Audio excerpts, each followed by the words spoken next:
It was so wonderful to have time this month to kick off my annual 95-county tour, which is what I do in Tennessee each year. And I know that my colleagues across the aisle think that they're here starting fresh with the new Congress, but that's not the way the people in Tennessee see this. As I have talked with people in our state, they continue to talk about what has happened this past couple of years with inflation, with crime, with that open border, with the supply chain issues. They're worried about that. They are worried about how that is going to affect them this year. And my colleague from Texas has touched on some of these issues.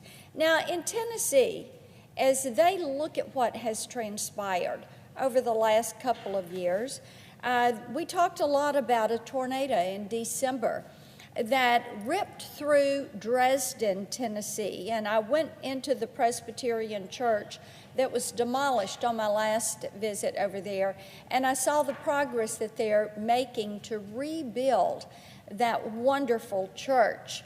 And one of the things they talked about was how inflation and supply chain bottlenecks are really thwarting their efforts to get this sanctuary finished so that they can have their Easter celebration right there in that sanctuary in Waverly, Tennessee.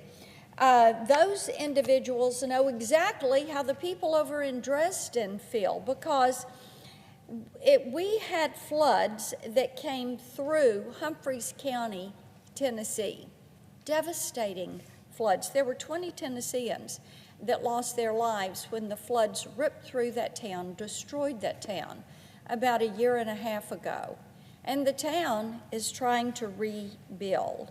And my team and I were able to help those folks there in Waverly secure a disaster declaration and the funds that they needed to help get rebuilding. But the same issues, inflation and supply chains, those things that are hurting Dresden are hurting Waverly as they try to rebuild homes and as they try to recover. Now, this president, this administration, and my Democratic colleagues have focused on big spending and little else. And it has really created a minefield for our local leaders, whether they're trying to rebuild or whether they're trying to expand. But those issues, supply chains, inflation, continue to come up. And West Tennessee, where I started my 95-county tour, is experiencing massive growth. Ford Motor Company is coming in there, and they have a big plant, a multi-billion-dollar investment. Sonova is over in that part of the state. There are other companies that are moving their operations to the area, and these communities are set to welcome thousands of jobs, homes, and new businesses, but they're not ready because the existing utility infrastructure cannot support the growth and expansion that is coming into that part of our state. Until recently, most of this West Tennessee area was fields and small rural communities. These local leaders now are seeing growth, and they need to expand their utilities, their water, their sewer, their electric power distribution, their telecom services, and they're having to do it quickly as these major employers ramp up. But something is standing in their way. And again, it is all of this government spending that has driven this inflation and the supply chain crisis that is slowing down what they need. They can't get pipe to build out water and wastewater systems. They can't get telephone poles. If they could find a transformer to buy, they wouldn't be able to afford it because the price has increased by more than 400%, Madam President, 400% since Joe Biden was sworn into office. I know that the Biden administration has an agenda, and they're willing to do whatever it takes to check these items off of their to-do list. They do have an agenda, Madam President. It's all about government control. It is all about government spending. It's not the agenda that the people have. The way people in these communities in Tennessee see it is there is a disregard for how this federal policy, as it comes down, how it affects them and how it makes their future difficult. It should not be this difficult to rebuild a home or to run a sewer line or to finish a new road. Tennesseans know this, and they trust me when I meet with them to bring that message back here to D.C., that decisions that are made here make their life at the local level more difficult. Madam President, I ask that the remainder of my remarks be placed separately in the record. Without objection. Thank you, Madam President. Over the past few years, we have seen proof that until President Biden and his administration secures the southern border, every town is a border town, every state is a border state. And my colleague from Texas spoke so well about this issue and the impact that that open border is having on our communities. Tennesseans are suffering because of the open border agenda, particularly when it comes to the disastrous consequences of the cross-border drug trade. Tennessee law enforcement officials are working overtime to take down the cartel kingpins who have set up shop in our state, just like they have set up shop in so many of our states. But drug overdoses continue to destroy families, they destroy lives and careers, and the Biden administration continues to look the other way. This month, I had the opportunity to see just how bad the situation has gotten right down on that southern border. Now, Senators Hyde-Smith and Britt were kind enough to join me as we went to Eagle Pass, Texas, where we witnessed firsthand the chaos that this administration's open border policies have created. As most of my colleagues know, the situation in Texas became so dire that the Texas officials decided to take matters into their own hands. In 2022, Operation Lone Star helped law enforcement apprehend more than 336,000 illegal immigrants. That's just in Texas.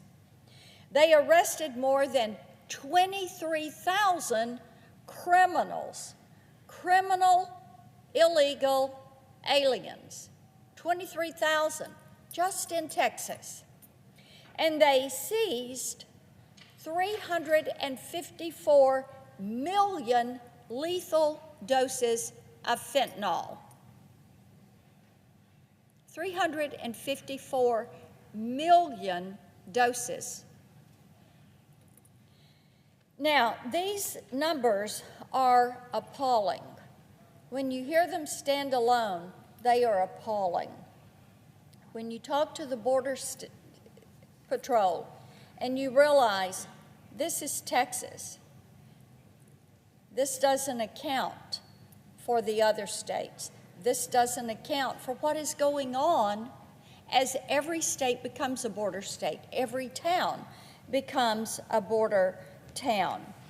And when you hear these numbers, one would think, common sense would tell you, that this chamber should get busy saying, how do we secure that southern border?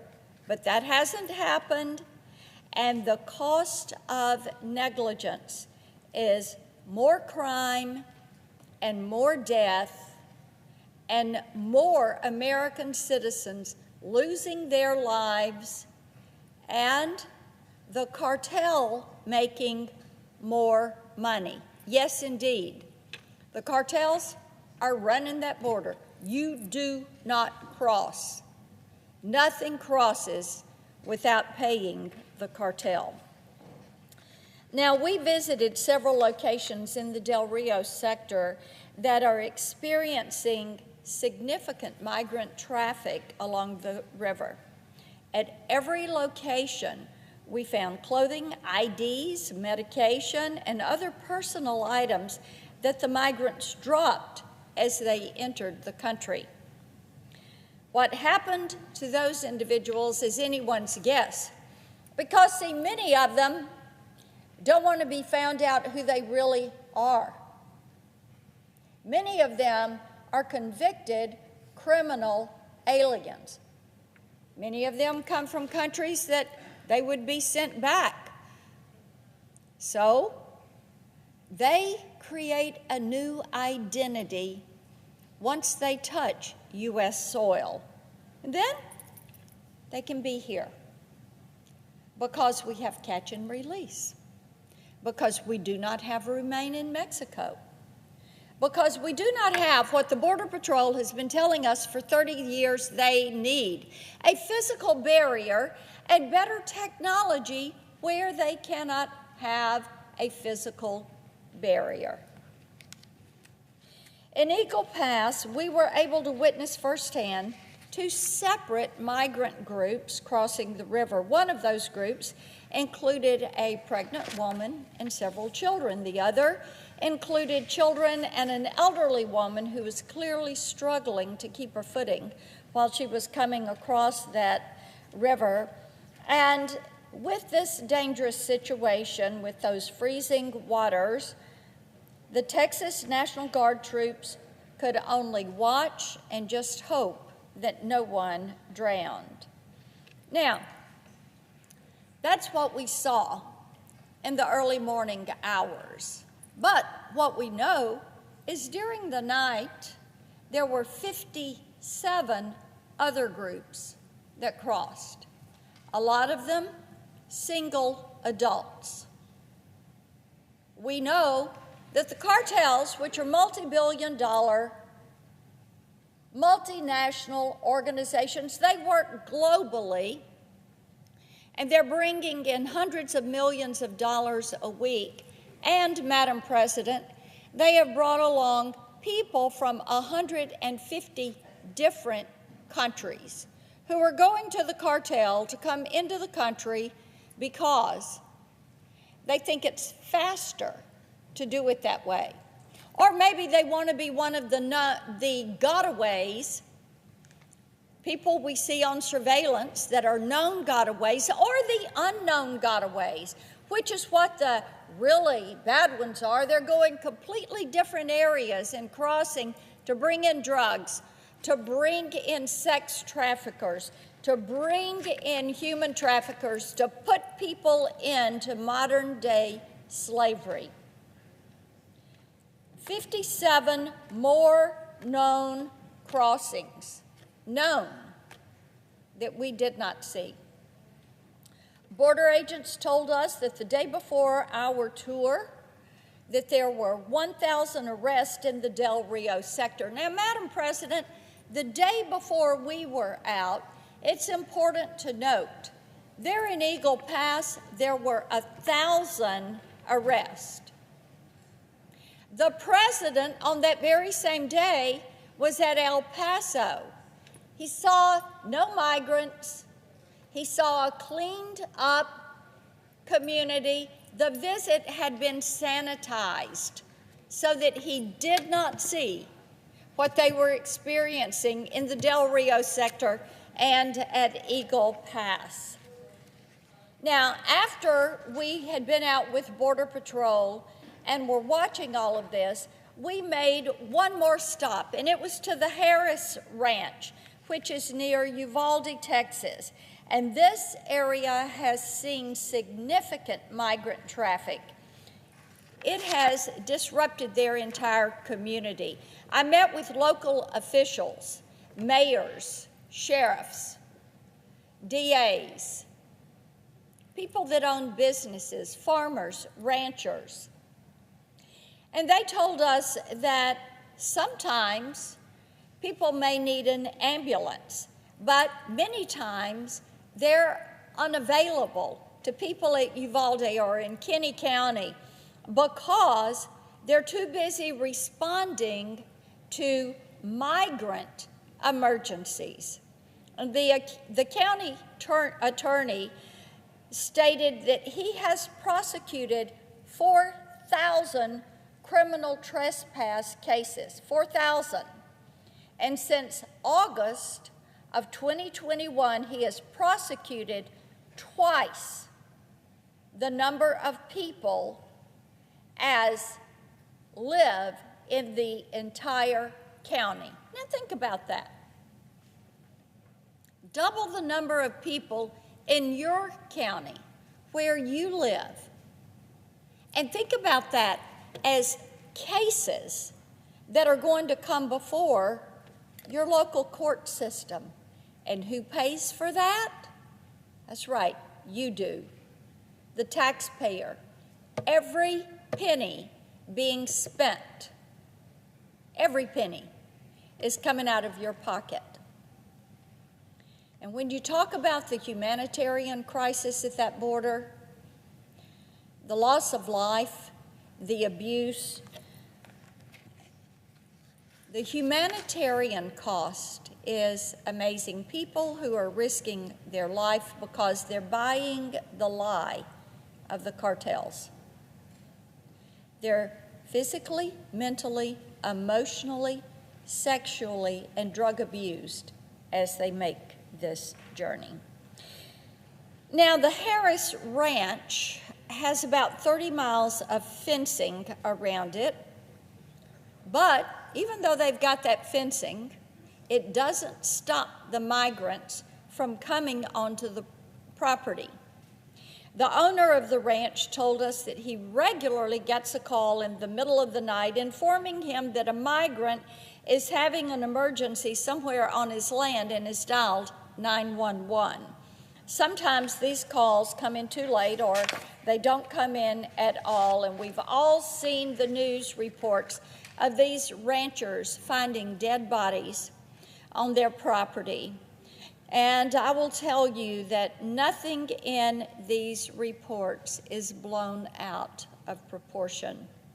It is devastating, it is sad, it is a humanitarian crisis. Many of the migrants that the people at Harris Ranch have discovered got lost, or they were abandoned by the smugglers. Others were dumped there by the cartels. And we know this because the ranchers have seen it play out on their security footage. I would encourage my colleagues to think about this the next time they're in front of the cameras and commenting about how compassionate they think the Biden administration policy is when it comes to open borders. Madam President, it is not compassionate. When you talk to a young woman who for 4 years suffered at the hands of a cartel and sex traffickers, raped over 400 times, beaten with chains, it's not compassionate. When you hear these stories of abuse, when you hear about cartels killing somebody who they think is too weak to make the journey, there is nothing compassionate about it. In December, according to Border Patrol and the Department of Homeland Security, which, by the way, that's this administration's Department of Homeland Security, there were more than 250,000 migrant encounters, which is the highest number of encounters ever recorded at the southern border.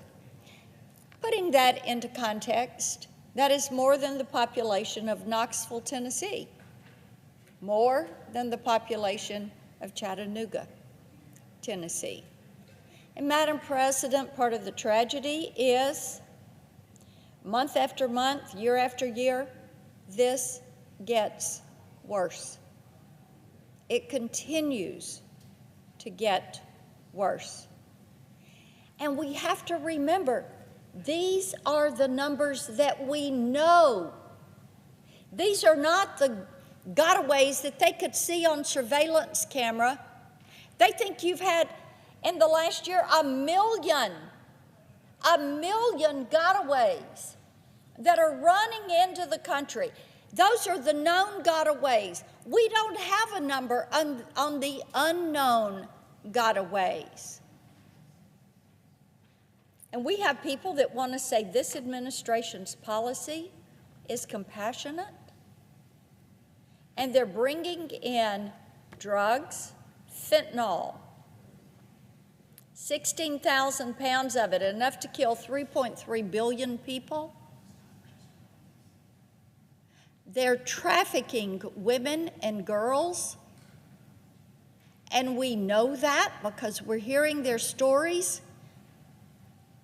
Our human trafficking organizations are rescuing these women and girls.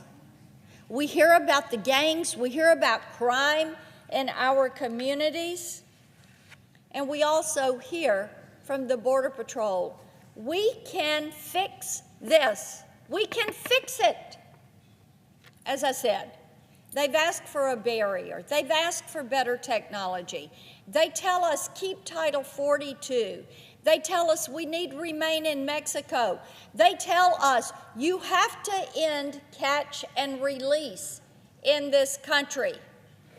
Take away the incentives to come to the country illegally. It is time that we make certain that we secure that southern border. And my hope is that my Democratic colleagues will put down their talking points and that they will pay attention to what is happening, not only in the border communities, but in towns and cities and communities and in families who are experiencing adverse effects because of what is happening with this open border. It is time that we realize the cartels are taking advantage of an open border. They are taking advantage of a weak administration who will not stop them. It is time to secure that southern border. It is time to give the Border Patrol what they need to defend our southern border. It is imperative that we address these issues.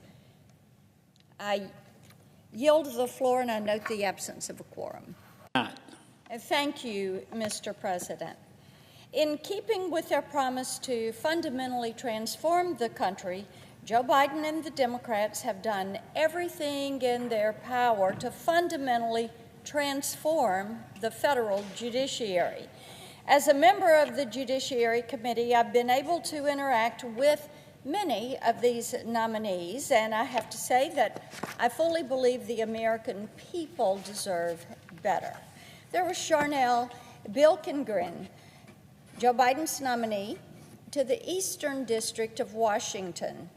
Now, she couldn't tell the committee what Article 2 of the Constitution says, but I expect my Democratic colleagues will send her nomination to the floor this Thursday. Dale Ho, who received the unanimous support of committee Democrats to serve in the Southern District of New York, referred to himself as, and I quote, a wild-eyed sort of leftist, end quote, and disparaged members of the committee on Twitter. Before she was nominated to serve on the Fourth Circuit, DeAndrea Benjamin released multiple people on bond who went on to commit more violent crimes. She, too, received unanimous support of committee Democrats. Todd Edelman, who is well on his way to becoming a district judge here in the District of Columbia, also displayed soft on crime tendencies. He released a known criminal who then went on to participate in the murder of a child. He received yet another vote of unanimous support from committee Democrats. Marian Gaston, nominee to the Southern District of California, wrote a policy paper arguing that we should do away with residence restrictions for convicted child sex offenders. Aurelia Merchant, nominee to the Eastern District of New York, couldn't define originalism. Mr. President, this is an embarrassment, and it gets even worse. When you look at the lack of qualification of the nominees, the Democrats are sending for lifetime appointments to the federal bench. Now, few nominations have been as disturbing as President Biden's elevation of Michael Delaney to the First Circuit to date. Mr. Delaney's most noteworthy contribution to his profession is the vicious intimidation of an underage sexual assault survivor who dared to speak out against one of his clients. My colleagues on the Judiciary Committee already know the story of what Mr. Delaney did to Chessie Prout and her family, but I'm going to repeat it here for my colleagues who are unfamiliar with this nominee's background. You should vote against this nominee, and here is why.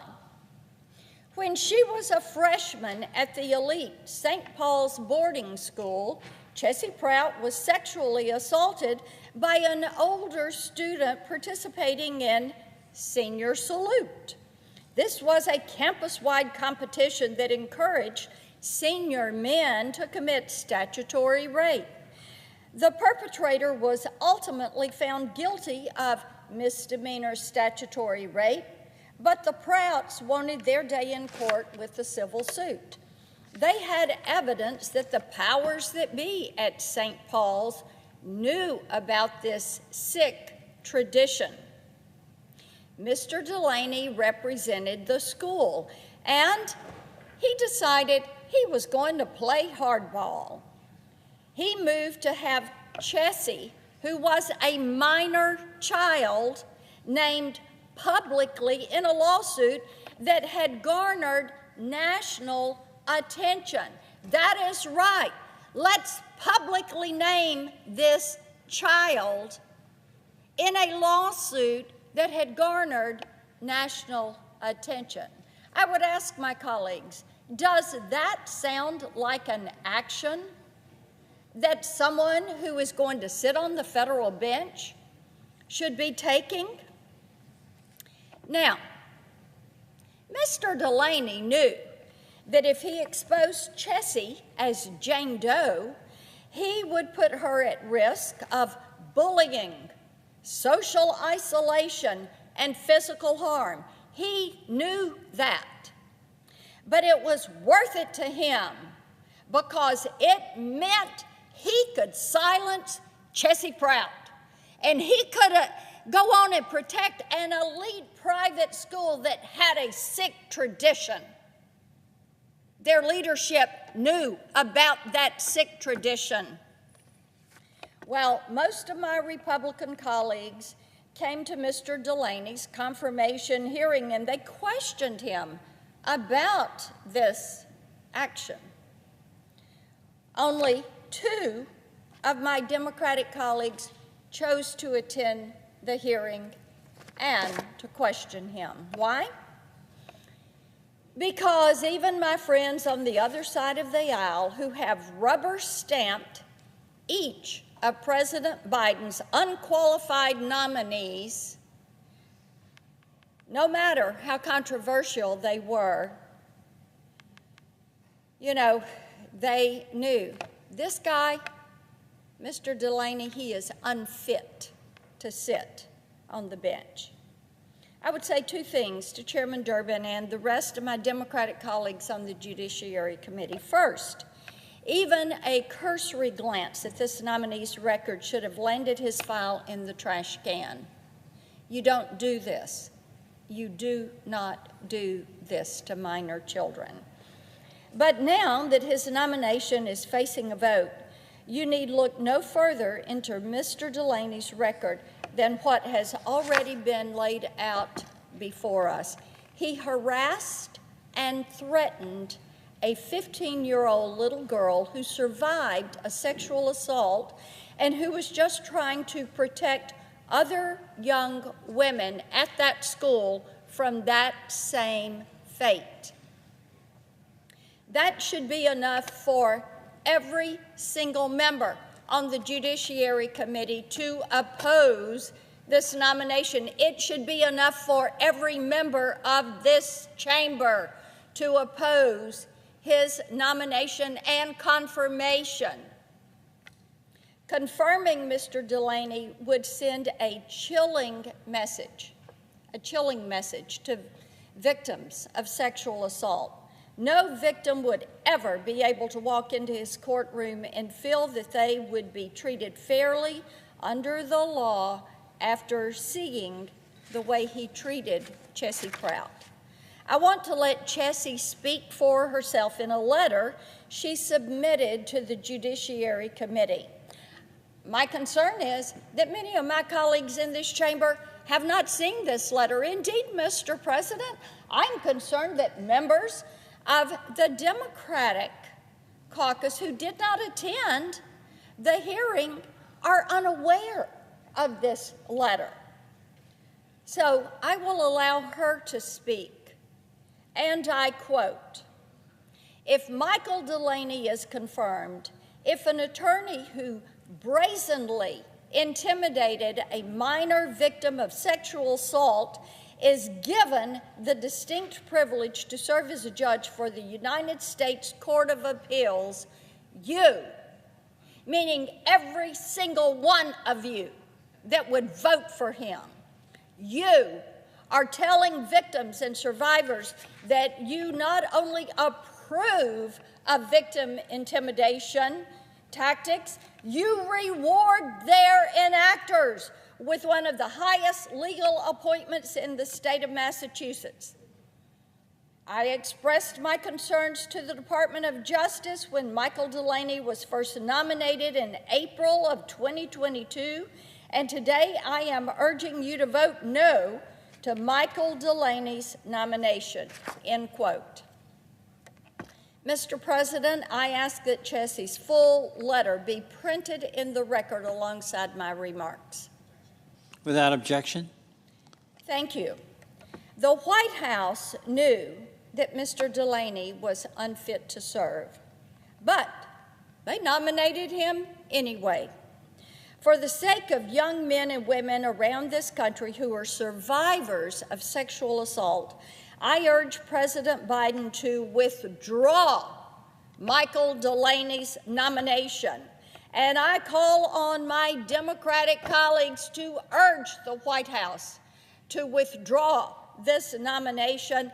And if they do not withdraw this nomination of a man who intimidated a minor child, exposing a minor child, unfit to serve, I urge you, vote no if the White House does not pull this nomination.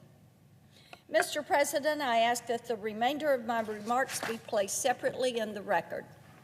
Without objection. Thank you.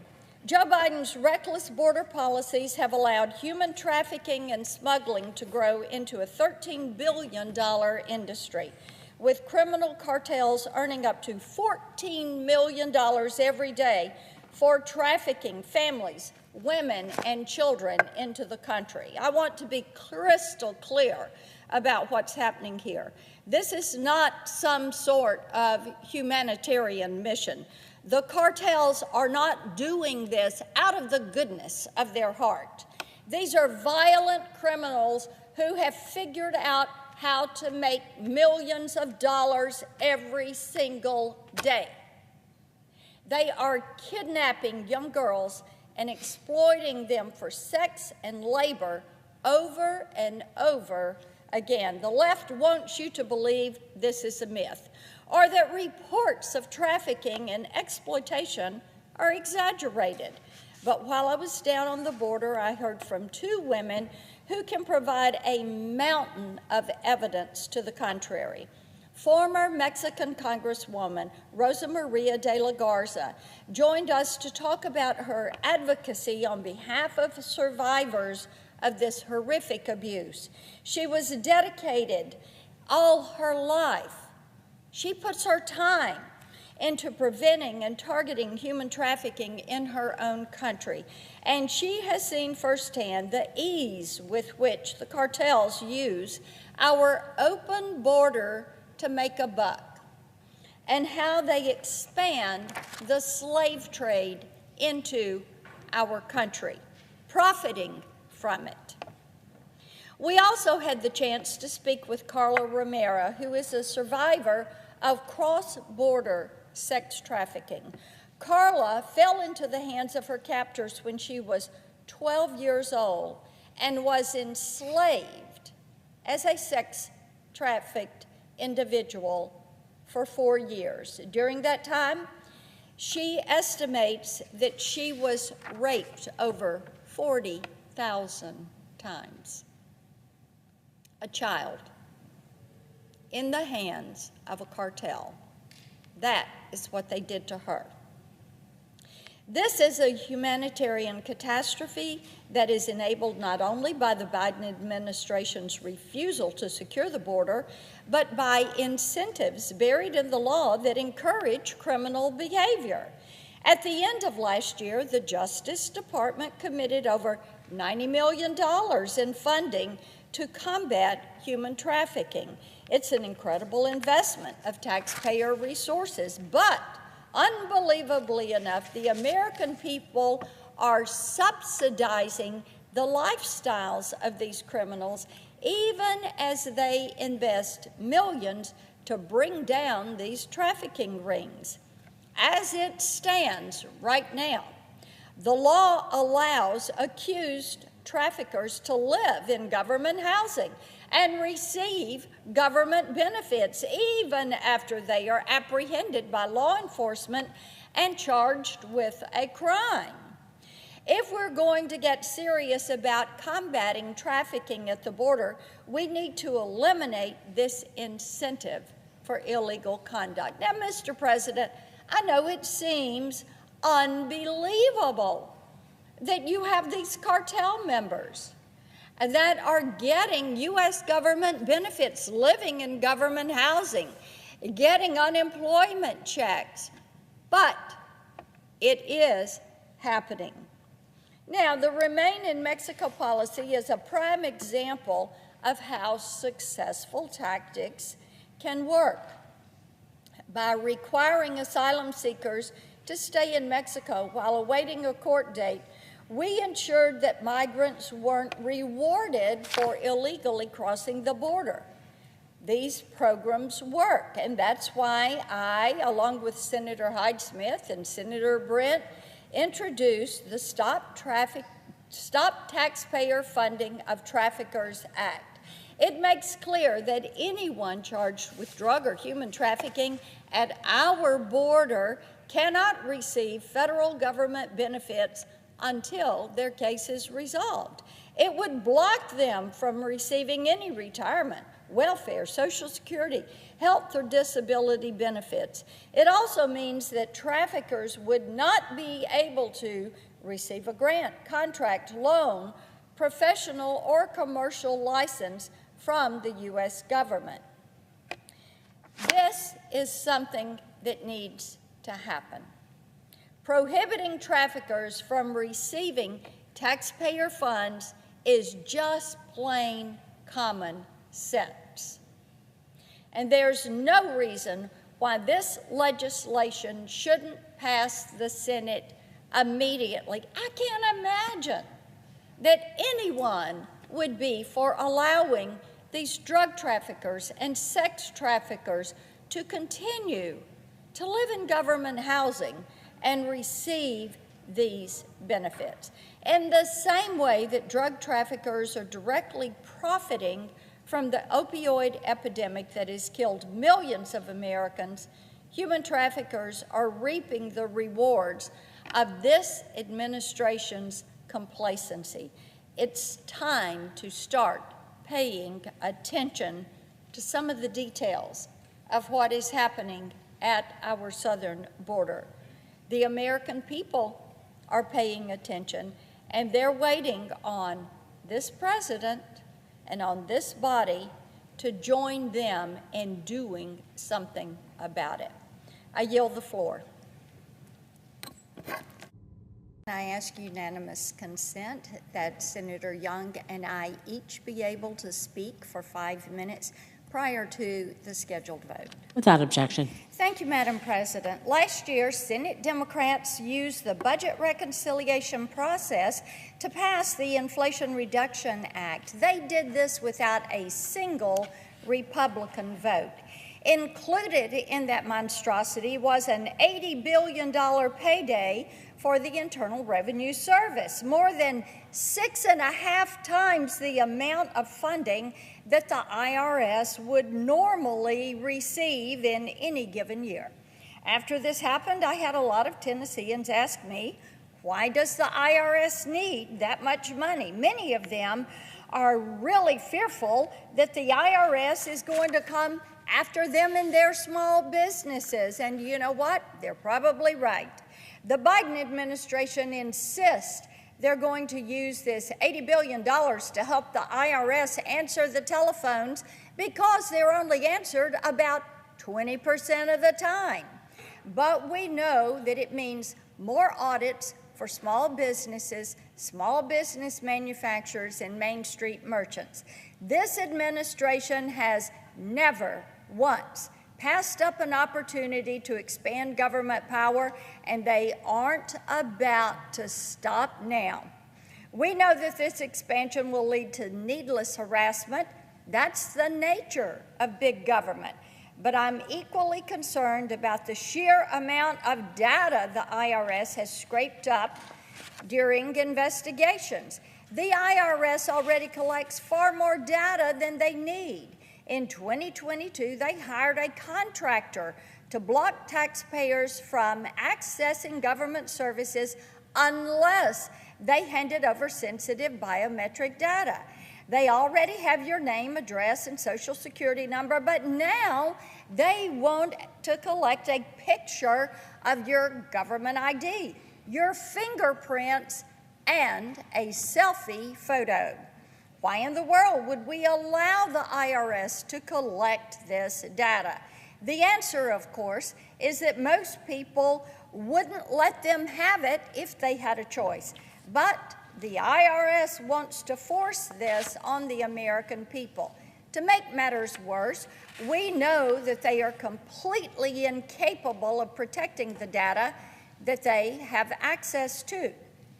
Let's just take a moment and look at some of the instances where the IRS has shown their disregard for your data security.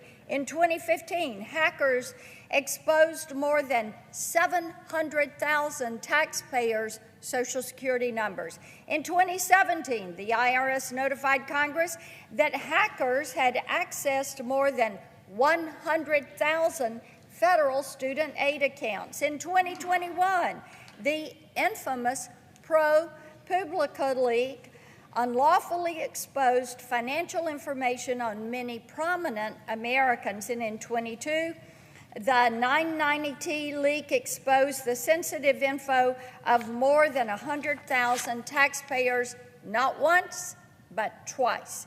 But even on a good day, the top men at the IRS have refused to prioritize data security. They still haven't responded to inquiries I made about what security protocols they implemented as part of their work-from-home policy.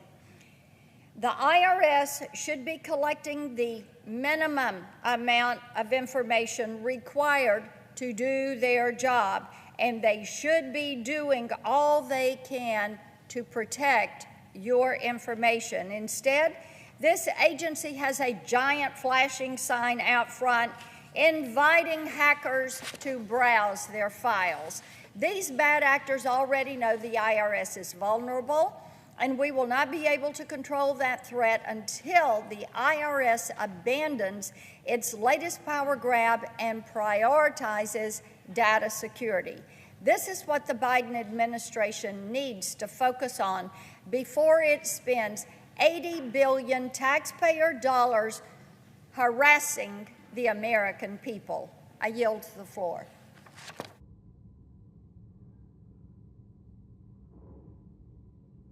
Yes, we are. I ask that we dispense with the quorum call. Without objection. Thank you, Madam President.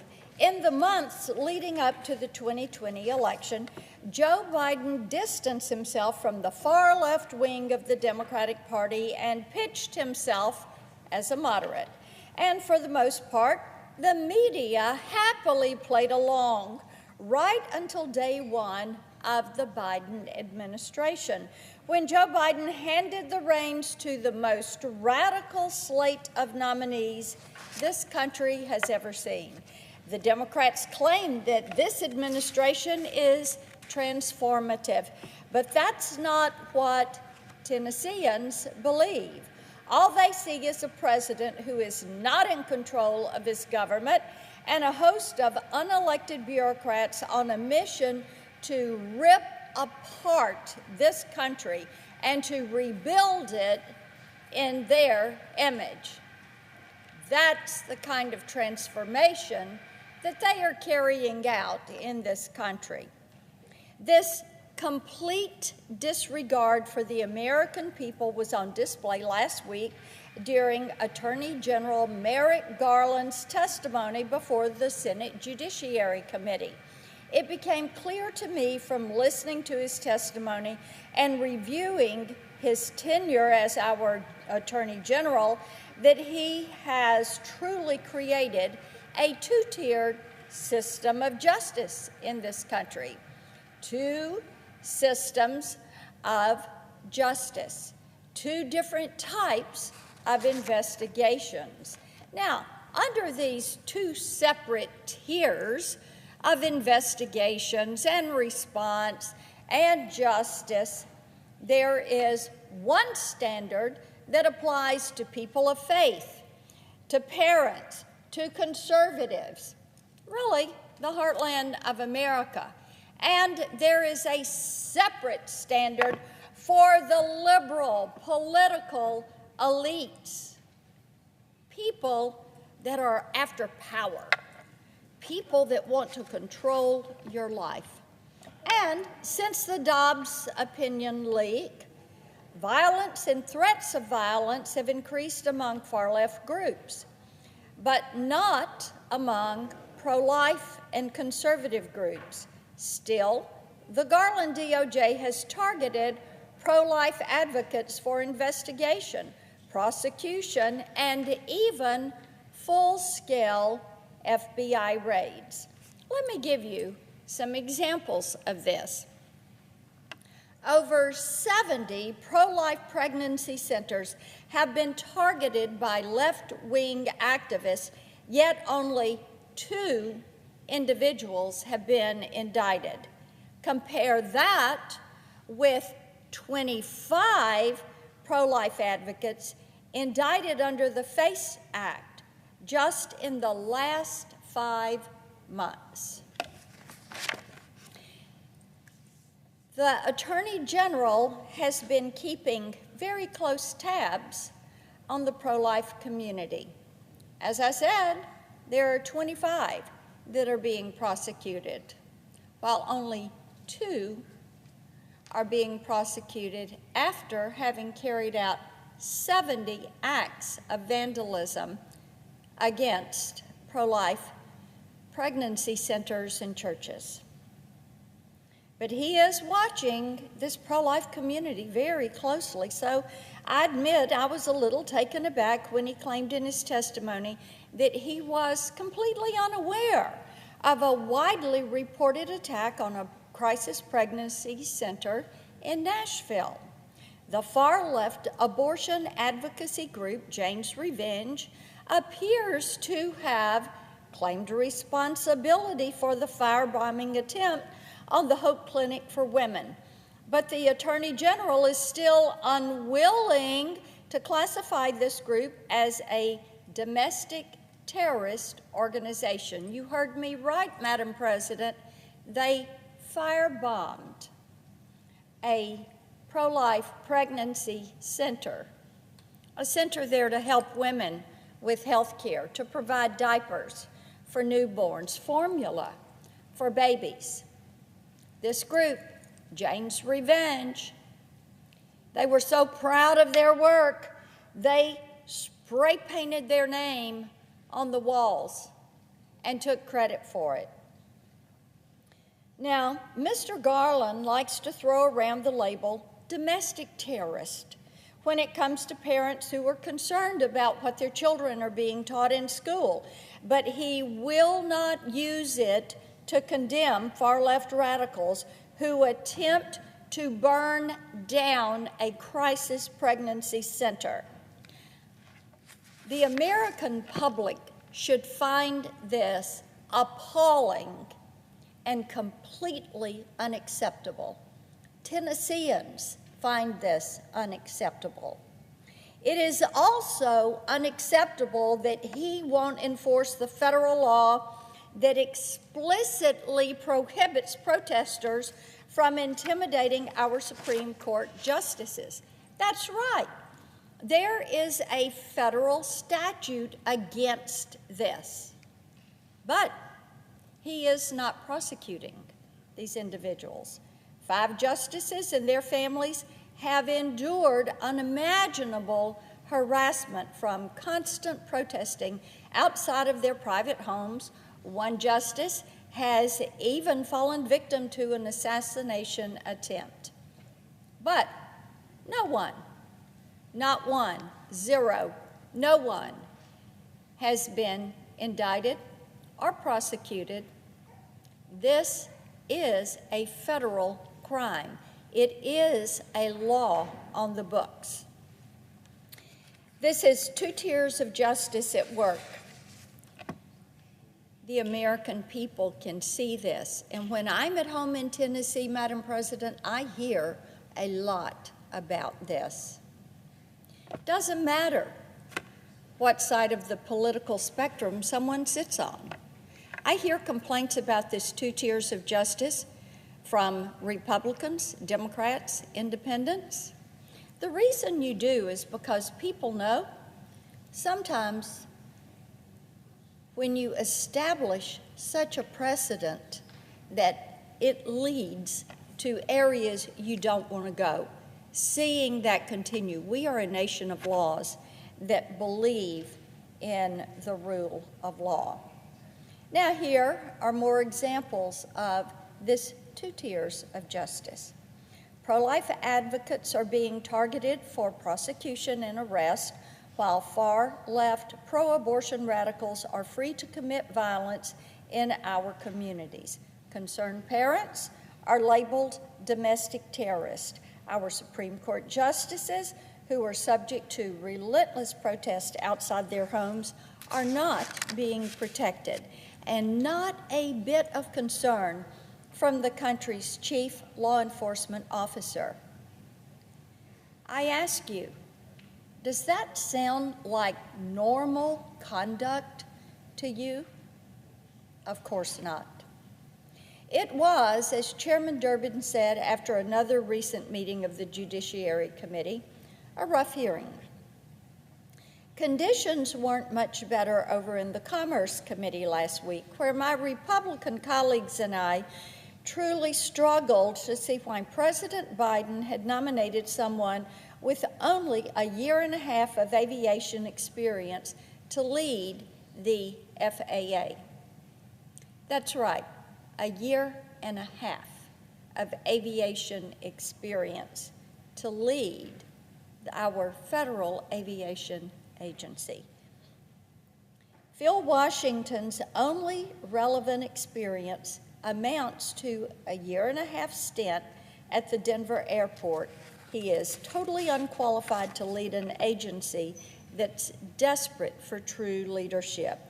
The FAA's main mission is to protect and ensure the safety of the flying public. But instead of prioritizing safety, what has Mr. Washington chosen to prioritize in Denver? Well, Mr. Washington's goal is to enshrine diversity, equity, and inclusion policies at the federal level. During his hearing, I asked him why he included DEI policies in Denver Airport's procurement process. That's right, procurement. The FAA's current process, which is already terribly long and convoluted, would nearly collapse under the effects of a DEI mandate. But Mr. Washington made it clear he believes that while the FAA should indeed focus on problems like the NOTAM incident and making sure planes don't crash into each other, he would redirect needed attention toward a controversial and unpopular woke crusade that would do nothing to improve the safety of the flying public. The administration needs to go back to the drawing board and send the Senate a nominee with true aviation safety experience. Unfortunately, a lack of experience was the least of our concerns in the case of another Biden nominee who moved through the Senate last week. On Thursday, the Finance Committee voted to advance the nomination of Danny Werfel to be Commissioner of the IRS. The IRS has a long history of doing whatever it decides it wants to do, from the Lois Lerner scandal, which Mr. Werfel is very familiar with, to last year when the IRS decided to destroy 30 million taxpayer documents, something we only know about because the Treasury Inspector General alerted us to us. The IRS did not alert Congress. The IRS has been out of control for too long, and the fact that we have seen this agency move forward on a so-called transformative agenda without a confirmed commissioner is change. This is something that is proof that in this administration, you have people in that White House that are not sending forward nominees who have the relevant experience and are qualified to do the job to which they are being appointed. While I commend Mr. Werfel for being willing to serve our country, his responses during the confirmation hearing and the information he submitted in writing did little to inspire confidence in his willingness to take back control of this agency. Tennesseans have serious concerns about how the IRS plans to use the $80 billion blank check that the Democrats gave them this year. They know that under the current regime, this will lead to more audits, more harassment, not of big corporations, but guess what? Small businesses, gig economy workers, and Main Street merchants. Meanwhile, taxpayers are sitting ducks for hackers and other bad actors who have found it far too easy to access and steal data from the IRS's own systems. The American people are entitled to know how any nominee asking to lead this agency will approach the job. The last thing they want to be told is, well, just wait and see. And there you have it. 1 week of damage and disregard for the American people, courtesy of President Joe Biden and the Senate Democrats. There is only one way that the Biden administration will be able to earn back the confidence of the American people, and that is to start respecting the norms and institutions that our great nation is built upon. This will require everyone, from the president on down, to discipline themselves and show the same common sense that Tennesseans show every day as they stretch their budgets to try to deal with high inflation, the price at the grocery store, the price at the pump, as they try to work through dealing with crime in their communities, courtesy of gangs coming in over the southern border and drugs running into our communities, again, coming over that open southern border. I'm not optimistic that President Biden and the Democrats are going to buckle down and be serious about securing our border, about bringing forward nominees who are competent and ready to serve in this administration, judges that have the relevant experience to serve on a federal bench. But, Madam President, I welcome the Democrats to buckle down, get serious, take governing seriously, and let's make certain that they bring forward people who are going to do the job with respect for the American people. I yield the floor and notice the absence of a quorum. Clerk will call the roll. From Tennessee. Thank you, Mr. President. I ask unanimous consent to speak for up to 20 minutes prior to the scheduled roll call vote. Without objection. Thank you, Mr. President. Every year, I meet with local leaders and citizens in all 95 Tennessee counties, and with each visit, I am more and more encouraged by the changes I see.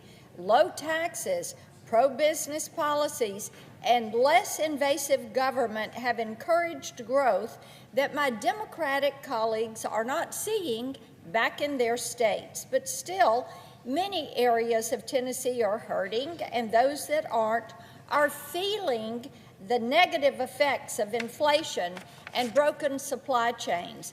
What has happened over the past few years is proof that these Tennessee families and businesses are much better at spending their own money than the federal government is at spending taxpayer money.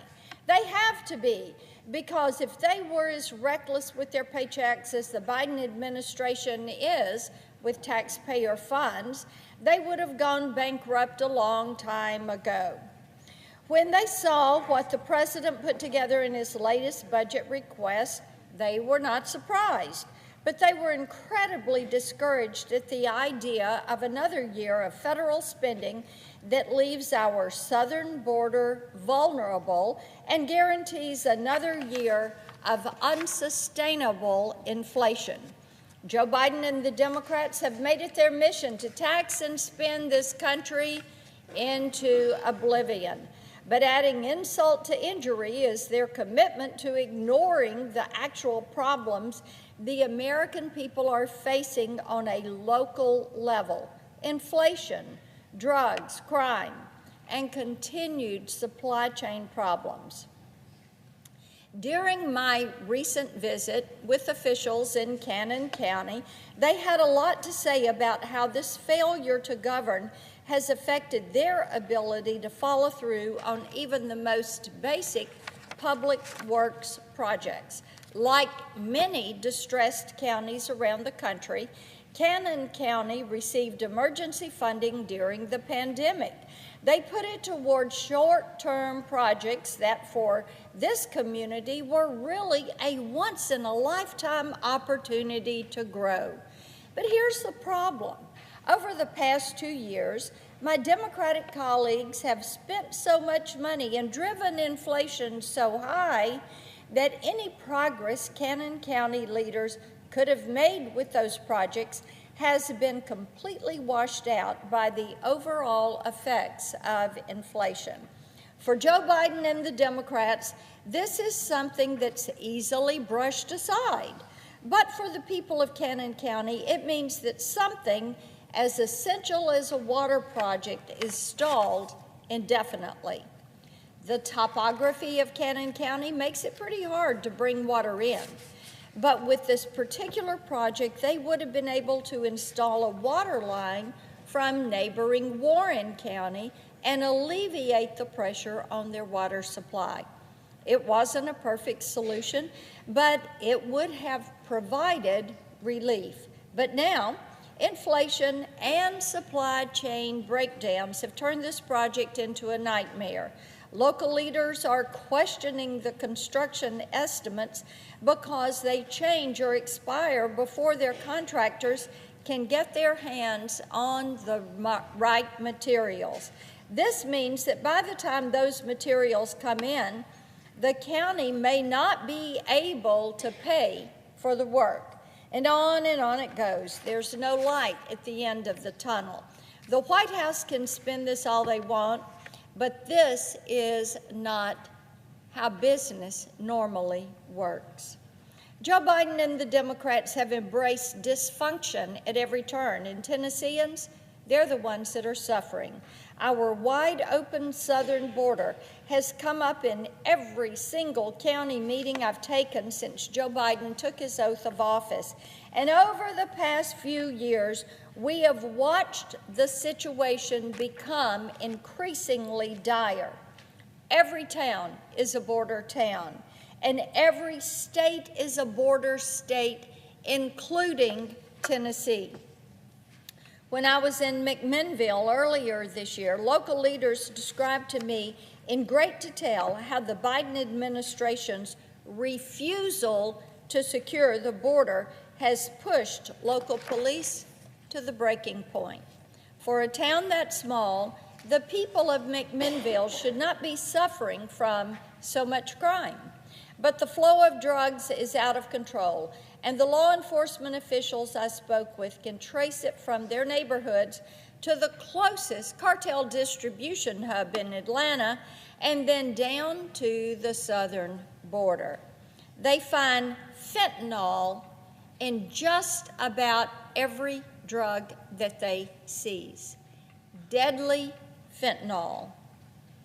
Overdoses caused by marijuana laced with fentanyl are common now, something that just a few years ago would have been rare, if not unthinkable. The rampant availability of drugs has caused a crisis among teens and young people who are now using at such a rate that law enforcement has nowhere to hire juvenile offenders. Fentanyl, the leading killer of Americans age 18 to 45. Fentanyl, the fastest growing killer of children under 18. Fentanyl that is flooding across our southern border. 14,000 pounds apprehended last year by Border Patrol. That's enough to kill 3.3 billion people. 3.3 billion people. This is why every town is a border state. It is why every single local law enforcement official is saying, we need help secure that southern border.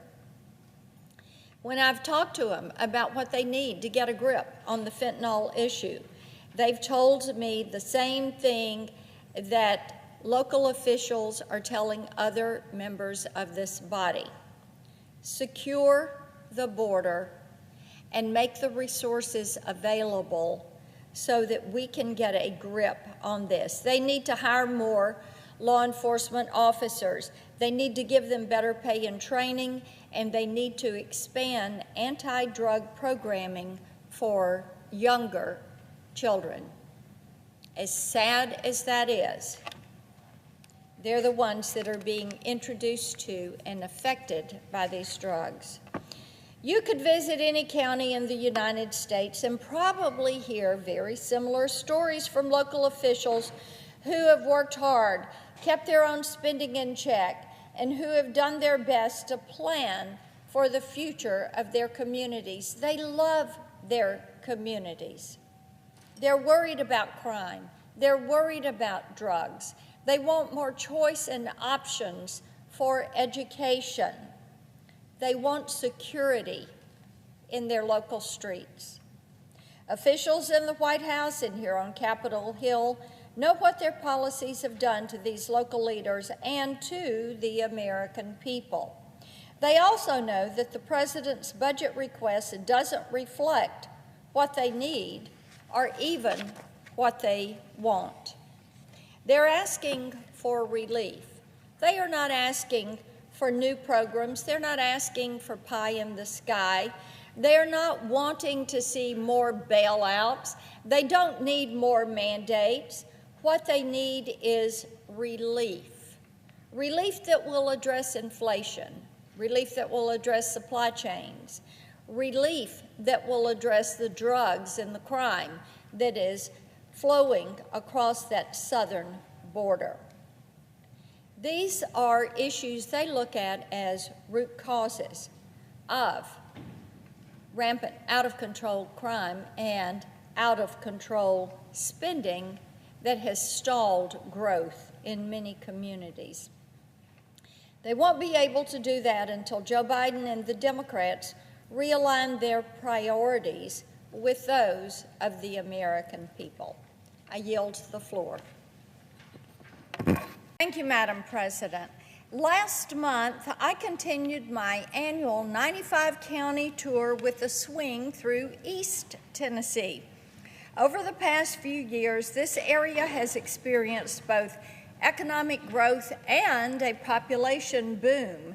So the people who live there have seen firsthand what can happen when Tennesseans are allowed to build and nurture a community free from the heavy hand of government.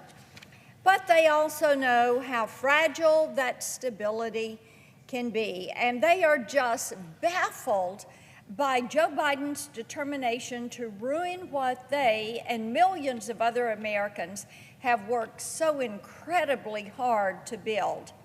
In just over 2 years, Joe Biden and the Democrats have sabotaged our national defense, our border security and public safety in the name of dangerous woke agenda items that prioritize mandates and intellectual conformity over the safety and security of the American people.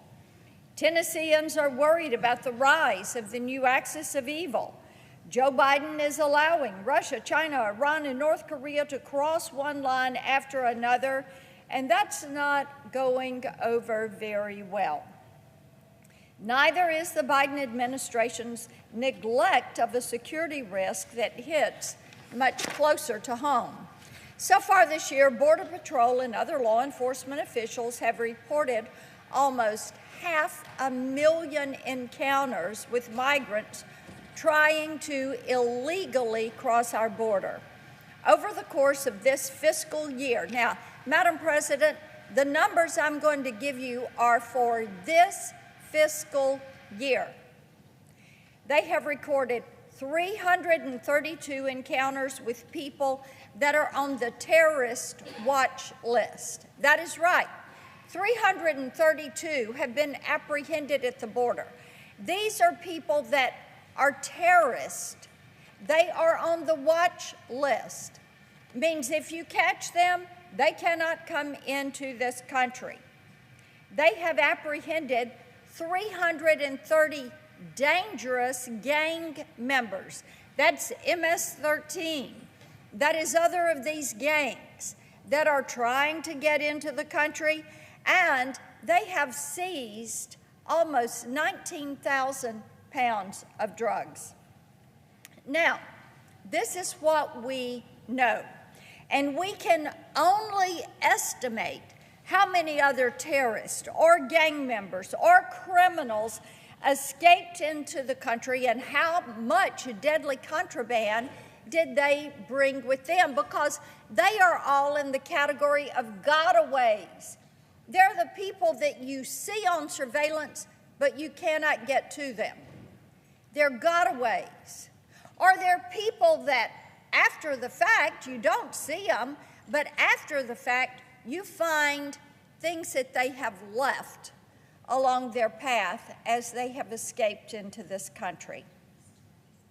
So think about those numbers and who might be coming in.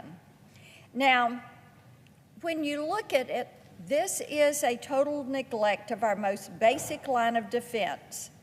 And it might be easier to comprehend were it not for this administration's betrayal of local law enforcement. The president has denied that he supports the anti-police movement. But I would remind the president and my Democratic colleagues that acting on anti-police sentiment behind the scenes is still anti-police.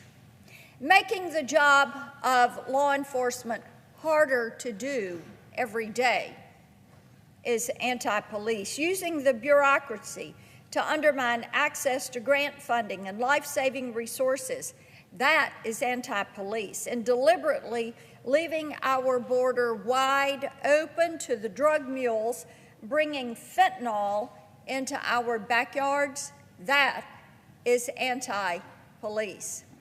Allowing the cartels and the human traffickers to run rampant, turning human trafficking from a $500 million a year business, which it was in 2018, to a $13 billion a year business, that is anti-police. The damage that this administration has done in just under 2.5 years will take a lot longer than that to repair.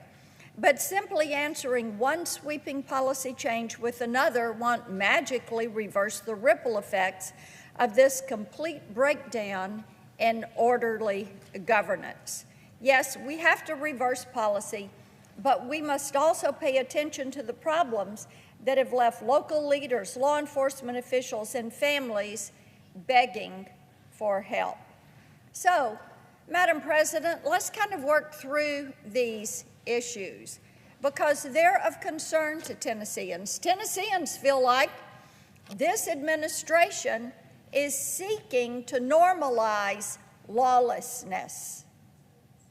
They feel they're seeking to normalize lawlessness because of that open border, because of the sentiments and the actions that are anti-law enforcement. They're seeking to normalize lawlessness. Now, at the border, the immediate solution, of course, is to eliminate incentives to illegal immigration, to fund the Border Patrol and invest heavily in both a physical barrier and enhanced technology. Now, these are two things that the Border Patrol has been asking for about 3 decades.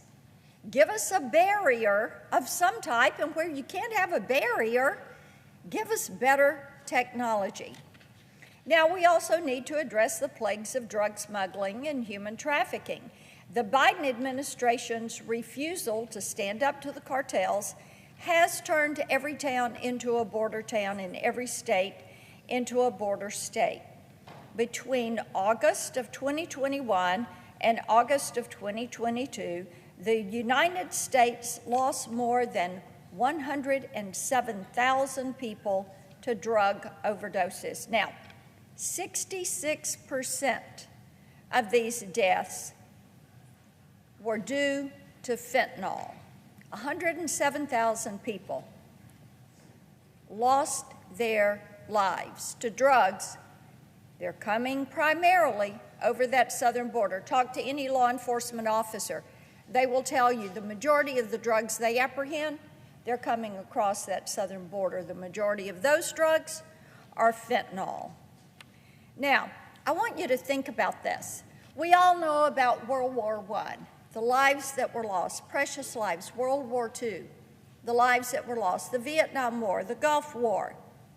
Here's some stats for you. In World War I, you had 116,516 U.S. citizens that lost their lives. In World War II, it was 420,200. In Vietnam, 58,220. The Gulf War, 383. So think about this and what we did to protect those lives. And think about what is happening with these drugs coming over that border, and this administration not willing to close that border. And in 1 year, 107,000 lives. Think about that. Why will this administration not step up, man up, and work to secure that border? Maintaining the Title 42 order will help us keep what little control we have over the cross-border drug trade. Tens of thousands of migrants are waiting for May 11th to roll around so they can flood the border, and we are watching that footage right now.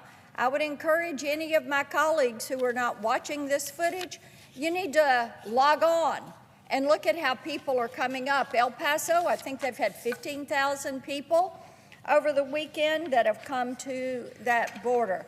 The numbers are staggering. We are not ready for this.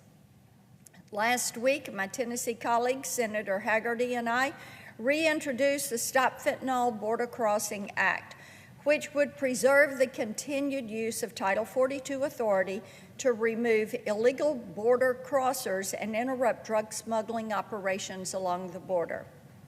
The Save Girls Act, which is a bipartisan bill I introduced with Senator Klobuchar last month, has a similar goal of thwarting human trafficking operations.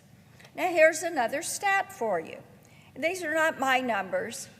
These are the administration's numbers. The State Department estimates that between 14,500 and 17,500 people are trafficked into the U.S. every year. Most of these people that are trafficked across that southern border, that's what we're talking about here, that's the universe. And they're looking at between 14,500 and 17,500. Most of them are women. And it's upsetting to realize that 90% of these women and girls become the victims of sexual exploitation. The Save Girls Act would authorize an additional $50 million in grant funding to prevent the trafficking of women and girls and protect children who have been smuggled across this border. Why are we doing this? Because it is our local law enforcement. They're the ones that are on the front lines in this. They're the ones who are conducting rescues and pulling these women and girls away from these traffickers, away from these pimps that are rescuing them and getting them to safety. Madam President, we all know that no bill, no matter how effective, can stop these criminal enterprises entirely, just as no amount of policing or community support can eliminate local crime. Still, our police departments, they are in trouble. Tennessee is no exception. In April of last year, the Knoxville Police Department was 10% understaffed. As of last December, the Nashville Police Department was 193 officers short. Morale is a problem, but so is a lack of funding and resources. So in March, Senator Ossoff and I introduced the bipartisan Filling Public Safety Vacancies Act to provide a one-time emergency boost in funding to help departments hire officers and sheriff's deputies. The bill conditions this funding on the implementation of new vetting procedures not currently required by federal law. I've also introduced a series of bills that would protect schools from becoming key targets for criminals. The Safe Schools Act would establish a $900 million grant program to train and hire safety officers and to increase physical security at our schools. The bipartisan Enhancing K-12 Cybersecurity Act would provide resources and information to schools that will help prevent cyber attacks and establish a better system for tracking cyber attacks nationally. I want to emphasize again that many of these bills are bipartisan. We could pass them this week, and they would each make a difference right away in places like the state of Tennessee. There are things that our citizens want to see done. There is no good reason to delay these bills. They would help to make our community safer. It would be another tool in the toolbox for our local elected officials and citizens who want to see our schools and our communities safer, who want our law enforcement agencies to be able to hire and train more police. They would be pro-law enforcement, pro-safety, pro-security principles. This administration's refusal to govern and their neglect of our most basic institutions has left Tennesseans really unsettled. They've worked so hard to build what they have, and they cannot believe that they're looking at an administration that would seek to tear it down. They're frightened of how quickly things have become so out of control. They deserve better than an uncertain future controlled by a president who is asleep at the wheel and a Congress that refuses to put politics aside and work in the best interest of the American people. I yield the floor and note the absence of a quorum. Clerk will call the roll. Ms. Baldwin. Mr. President. The senator from Tennessee. Thank you, Mr. President. Are we in a quorum call? We are. I ask that we dispense with the quorum call. Without objection. Thank you, Mr. President. We have really heard quite a bit over the past few weeks, and especially this past weekend, about this administration and their decision to do away with Title 42. And I would take this opportunity to remind my Democratic colleagues that President Biden himself admitted that our southern border will be, and I quote him, chaotic for a while, end quote, post Title 42. So the expectation is that this will create chaos, and they know it, but they're doing it anyway. In the days right before Title 42 was terminated, we were already seeing unprecedented chaos along our southern border. Again, they knew it. Chaos was coming, but they were going to do it anyway because it serves their purposes. Now, here is some of the chaos that has actually happened at that border.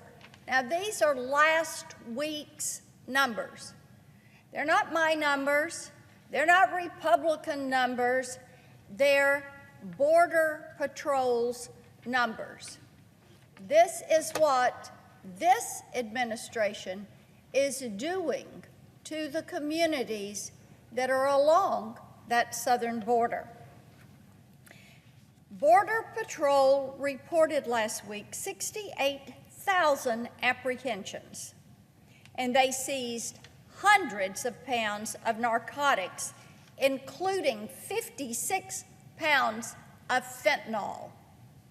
Bear in mind, 1 little gram, 1 little touch is enough to kill. We're all hearing 1 pill will kill.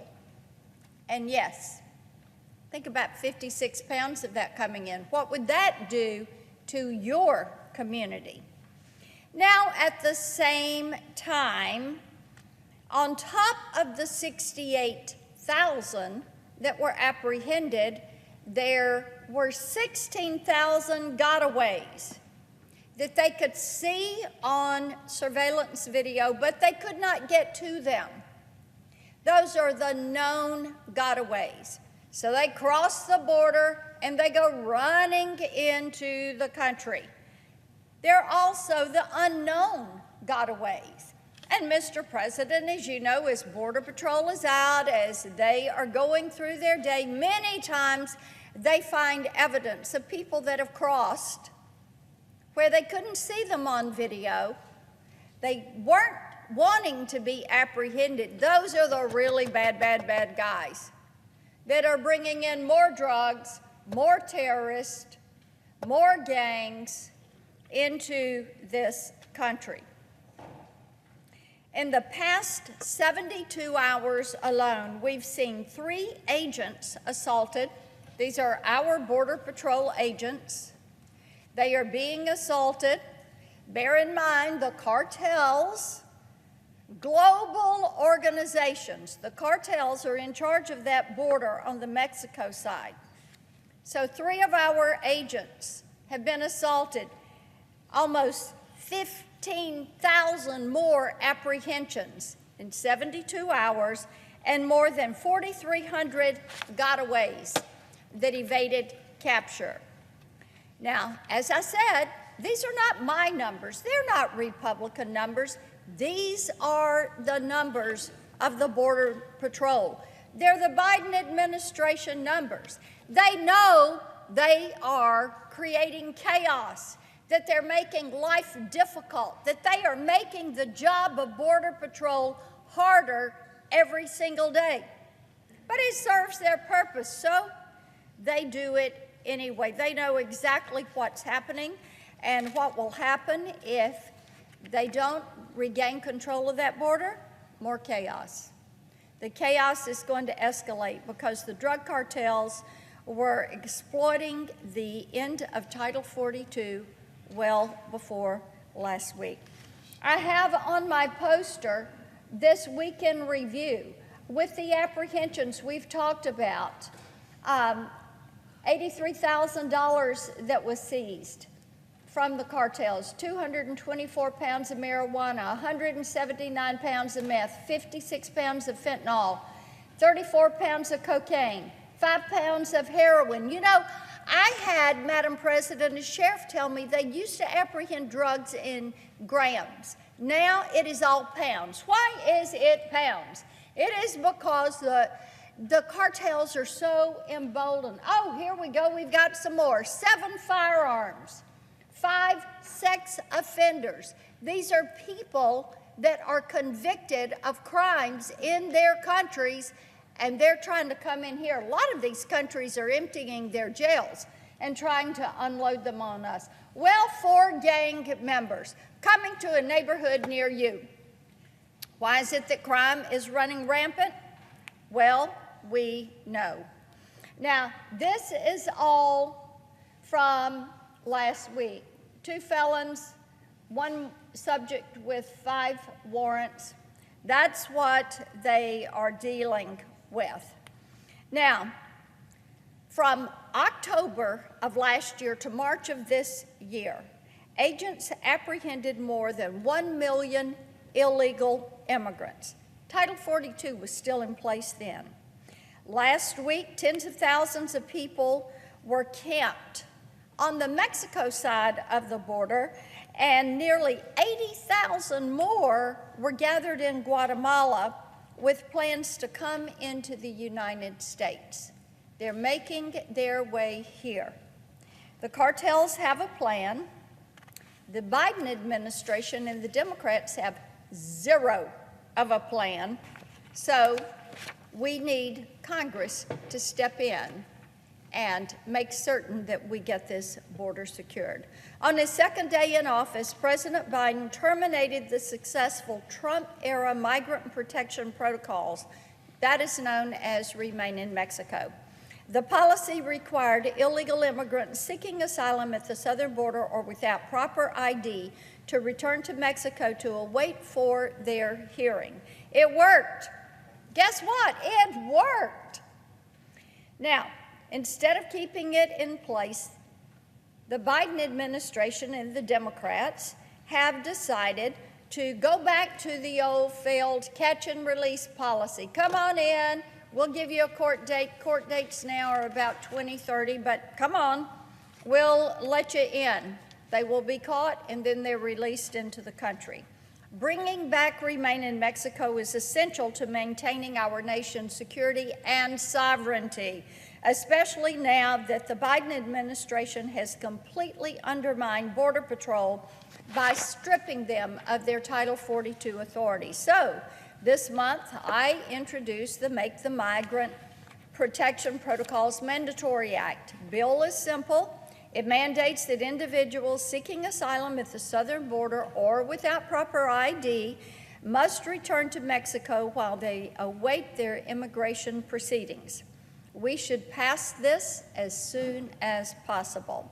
Now that's step one. Step two is to strike at the heart of the cartel's $13 billion criminal enterprise. Since President Biden took office, human trafficking has become even more pervasive at the southern border. The State Department estimates that the cartels move as many as 17,500 people across the border every year. 1 in 3 is a child. We also know that the cartels overwhelmingly target young girls and sell them into sex slavery. And with the end of Title 42, these criminal abusers will feel particularly emboldened to expand their business. I want you to think about those numbers. Human trafficking has become a $13 billion business. Go back to 2019, it was a $500 million a year business. Ask yourself, what has changed in that time? It is an administration with very lax or no border policy. Their policy is open it up so that we, the taxpayers, finish the cartel's job. And it is a humanitarian crisis because women and girls, 90% of which make this journey, are being sexually assaulted. So I would ask my colleagues, are you okay with that? Are you okay with the cartels making this money? Are you okay with them moving these individuals and selling these women and girls into sex slavery? Now, the Save Girls Act, which I introduced this year, Senator Klobuchar has joined me on this. It establishes a $50 million grant program to put critical resources into the hands of state and local officials and nonprofits so they can fight the smuggling and trafficking of girls across the border and into the communities. This persistent abuse of young women will only worsen with Title 42 gone. There's no reason why this body should not immediately pass this bill and help to protect these women and children that are making this journey. As we speak, cartels are exploiting Congress's inaction. The president, he's asleep at the wheel. His borders are missing in action. And his cabinet officials are busy evading requests for information about what precisely they have been doing with taxpayer time and money for the last few years. We won't be able to fix this overnight, but we have to start somewhere. We need to make Remain in Mexico the law of the land and pass the Save Girls Act and give law enforcement the tools they need to secure the border before we lose complete and total control of it. Madam President, I ask that the remainder of my remarks be placed separately in the record. Without objection. Thank you, Madam President. Over the past few weeks, I've had many conversations with Tennessee business owners about their concerns with the Pillar 2 tax regime. These proposed rules started to take shape under the Trump administration and were intended to streamline the international tax system. Well, that has all run off the rails after the Biden administration started to get involved in these negotiations. And the progress that had been made suffered the same fate as many policies that have helped America rebound from the recession that took place in '09. Once again, the Biden administration has rubber-stamped a deal that will paint a target on the backs of American companies and allow other countries to subsidize their own economies with American tax dollars. Indeed, when you look at this, Pillar 2 will force multinational companies making more than $800 million in revenue to pay at least a 15% effective tax rate on income earned in every country where they operate, including their home base. If a company isn't paying at least 15% at home, other countries would be allowed to impose an additional tax on their domestic income using the undertaxed profits rule, or it's referred to as UTPR. Now, I want you to think about this. What the Biden administration has signed up for is going to be other countries that say, oh, you're not paying enough tax, American business, so you're going to have to pay tax over here and over here and over here. It becomes a money grab on U.S. businesses. Now, this undertaxed profits rule, doesn't that just sound odd? Your profits are undertaxed.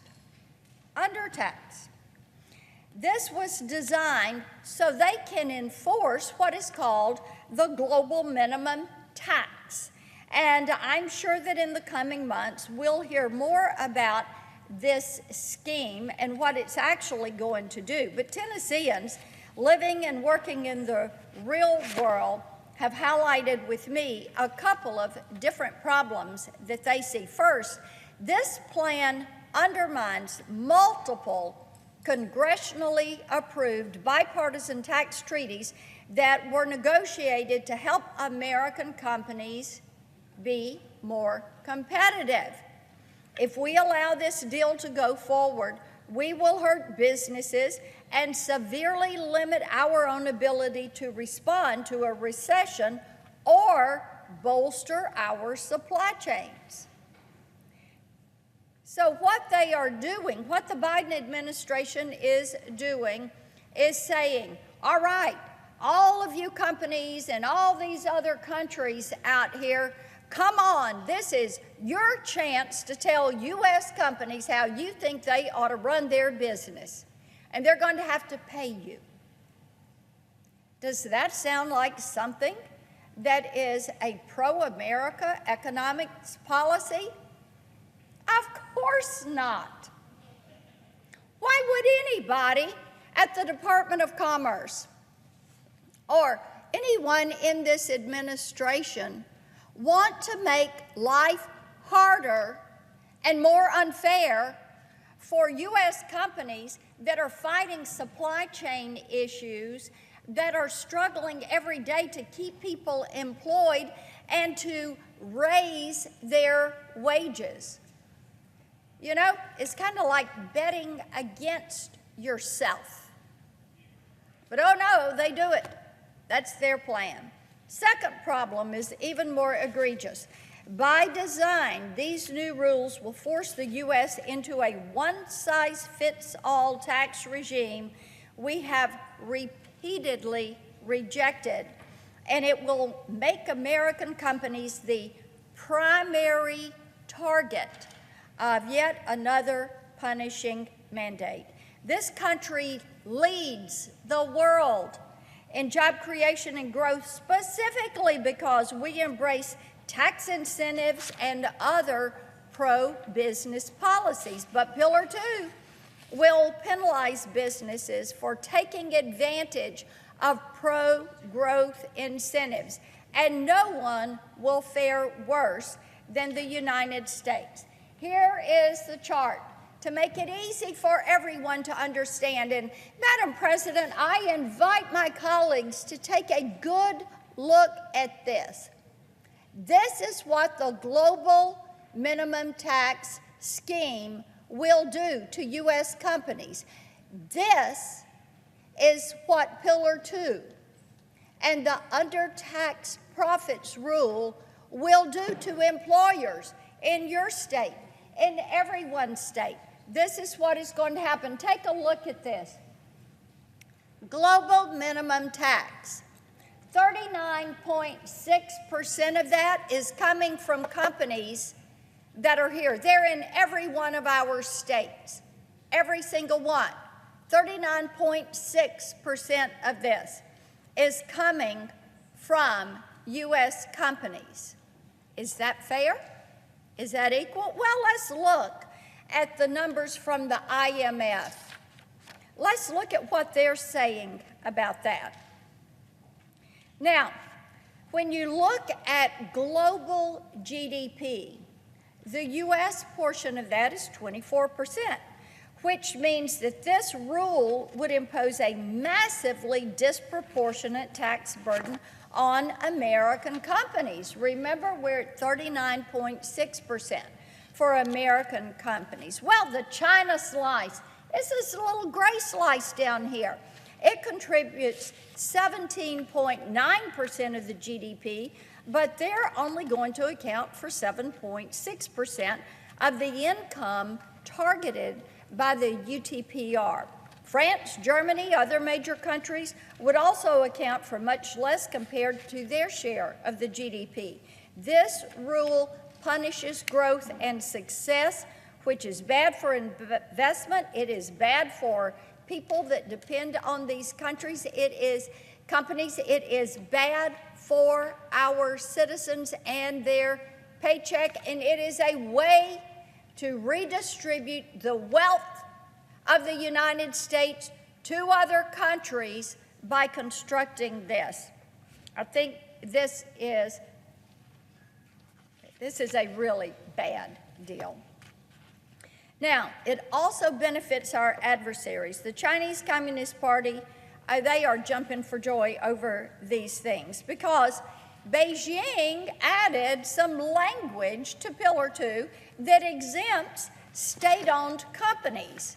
The OECD guidelines define this in the simplest terms as an enterprise under some manner of state control, under some manner of state control, that offers goods or services for profit in the same manner a private operator would. Well, Madam President, under this definition, what enterprise in China isn't state-owned? If this seems like a win for communism, it's because it is.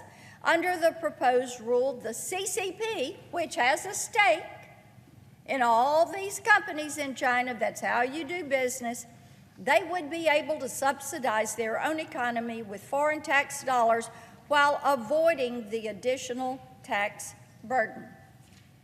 And of course, we know what the CCP is doing with their profits that they're making. They're building up their military.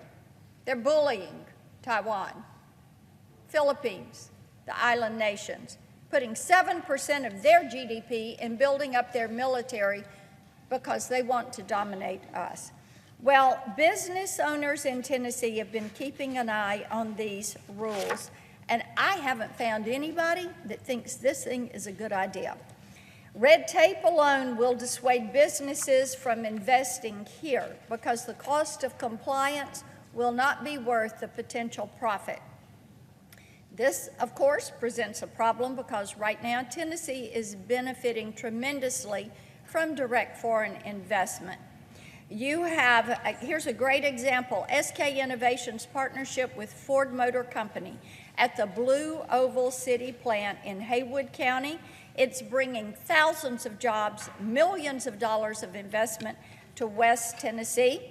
And Blue Oval is already mired in red tape and in supply chain issues, courtesy of this administration. If you allow Pillar 2 to take hold and penalize these investments, Ford and SK and that innovation and Tennessee workers will suffer. So will the hundreds of suppliers, the small businesses, the skilled workers who are depending on these jobs to help a lot of these small businesses grow. We'll see the cracks spread to the municipalities that are tackling the issues of expanding utilities, roads, and infrastructure. Local housing developers will take a hit. Many of these small businesses and businesses that were really planning to flourish will fail. I find it disturbing that this administration will waste time spreading false claims about their legendary job creation skills while they write rules that are undermining the ability to do business. I know that my colleagues on each side of the aisle are flabbergasted by this because we all said as much during last week's Finance Committee hearing. This country is on the verge of another economic disaster because this administration refuses to stand up for American companies, homegrown companies. Many of them started small and they have grown. Instead of fighting for counties like Haywood County, Tennessee, the White House is serving up Haywood County's taxpayers on a silver platter. Why? Redistribute the wealth. Look at who's going to pay. Instead of fostering a competitive playing field, they're punishing businesses because they are successful. Redistribute the wealth. Look at this pie chart. Take it in.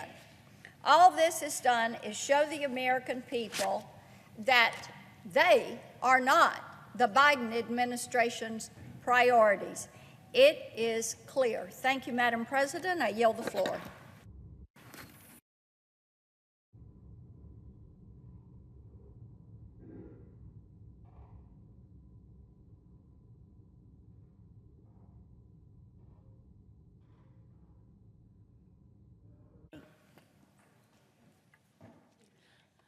Senator from Indiana. Mr. President. Senator from Tennessee. Thank you, Mr. President. I ask you now, are we in a quorum call? No, we are not. We are not. Thank you. I ask unanimous consent that the following interns and fellow in my office be granted floor privileges for the remainder of this Congress: Margaret Finnegan, Garrett Fry, Charles Morrow, Ryan Fortani, Benjamin Bridges. Without objection. Thank you, Mr. Chairman. The dangers that children encounter when they go online have increased exponentially since social media platforms took over our lives. Just a few years ago, cyberbullying dominated our conversations about kids and the virtual world. Now, those cyberbullies are joined by drug dealers, sex traffickers, pedophiles, and influencers who glorify mental illness, eating disorders, and self-harm. Last week, the Biden administration decided to pay some attention to this pressing issue. And while I'm glad to see the White House get behind us on this issue, I would be remiss if I didn't point out that they are far behind. Over the past 2.5 years, the Senate has dedicated an incredible amount of time and energy to investigating the harm these threats have inflicted on young people. When Senator Blumenthal and I led the Commerce Committee's Consumer Protection Subcommittee, we hosted 5 separate hearings investigating the inherent dangers children encounter online. The Judiciary Committee hosted a 6th this past February. During those hearings, we produced more than 500 pages of testimony.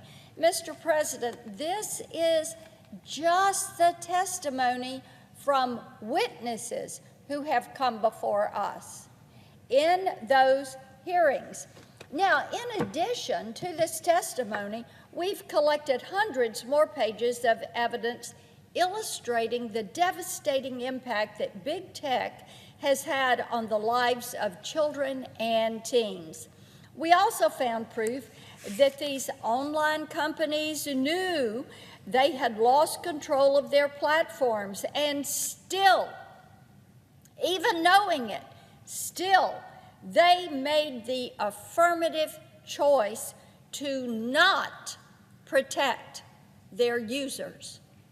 They did this knowing children were at risk. On top of that are the additional hours we spent talking to parents who tried to protect their children.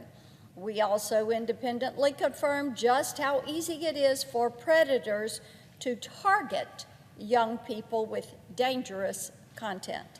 I would implore my colleagues on both sides of the aisle to confront what is in these pages of testimony. Familiarize yourself with what we heard during these hearings and in conversations, heartbreaking conversations with families and stakeholders. And as you do, remember that the examples we discussed in committee weren't just available for children to access. In many cases, there was no hiding from it, which seems unbelievable until you actually speak to young people about how pervasive this harmful content, and many times illegal content, is. This is why Senator Blumenthal and I spent time talking to kids and teens about their firsthand experience with dangerous content. Mr. President, you know this issue well. You have worked on kids' online privacy. You did that when you were in the House. You've done it in the Senate. So you know the importance of the steps we've taken, not to limit the conversation just to grown-ups. Talk to teens and children, and that's what we have done, because no one has a better understanding of what's happening to teens online than teenagers. So we invited them into the room and asked them, what can we do to be helpful? What they told us that they need was something that is more proactive and more enforceable than what the Biden administration has chosen to offer. According to the White House announcement, HHS and the Commerce Department will lead an interagency task force on kids' online health and safety. Their job will be to identify harms to minors from online platforms and then develop voluntary guidance, policy recommendations, and a toolkit for industry. That sounds awfully familiar, doesn't it? We've been doing that here in the Senate for more than 2 years, and yet the White House wants to start from scratch. What's the point in that? We know what the harms are. The harms have been articulated. We also know that voluntary guidance will do nothing to make online platforms safer. We tried that kinder, gentler method, and it failed. It does not work. Social media platforms have proven to us they are incapable of self-regulation. Why is that? Because when our children are online, our children are the product. They are data mining our children. They're selling that data to the highest bidder. The second item I want to highlight is a good development, but one that will complement rather than replace work we've already done here in the Senate. According to the White House announcement, DHS and the Justice Department will work with the National Center for Missing and Exploited Children to create combined image repositories to help identify victims of online trafficking and sexual abuse. This is promising because it puts law enforcement on the front lines. That is an important distinction. But this effort needs our support, which means staying the course on existing legislation to bolster both law enforcement and NCMEC's legal authorities. On that front, this week the Judiciary Committee will consider the REPORT Act. It's a piece of bipartisan legislation I sponsored with Senator Ossoff that will require online companies and social media platforms to report known instances of child sex trafficking or enticement on their platforms.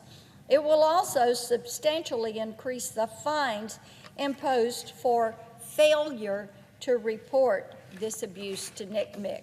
Importantly, the Report Act also includes another one of my bills, the End Child Exploitation Act, which requires online platforms to preserve reports to NCMEC's cyber tip line for a period of 1 year. By extending this retention period, we can ensure that law enforcement has enough time to access evidence and to prosecute these crimes. This bill will also make it easier for NCMEC to transfer these cyber tip line reports to law enforcement, which will in turn help law enforcement prosecute cases faster and put more offenders behind bars. No more excuses.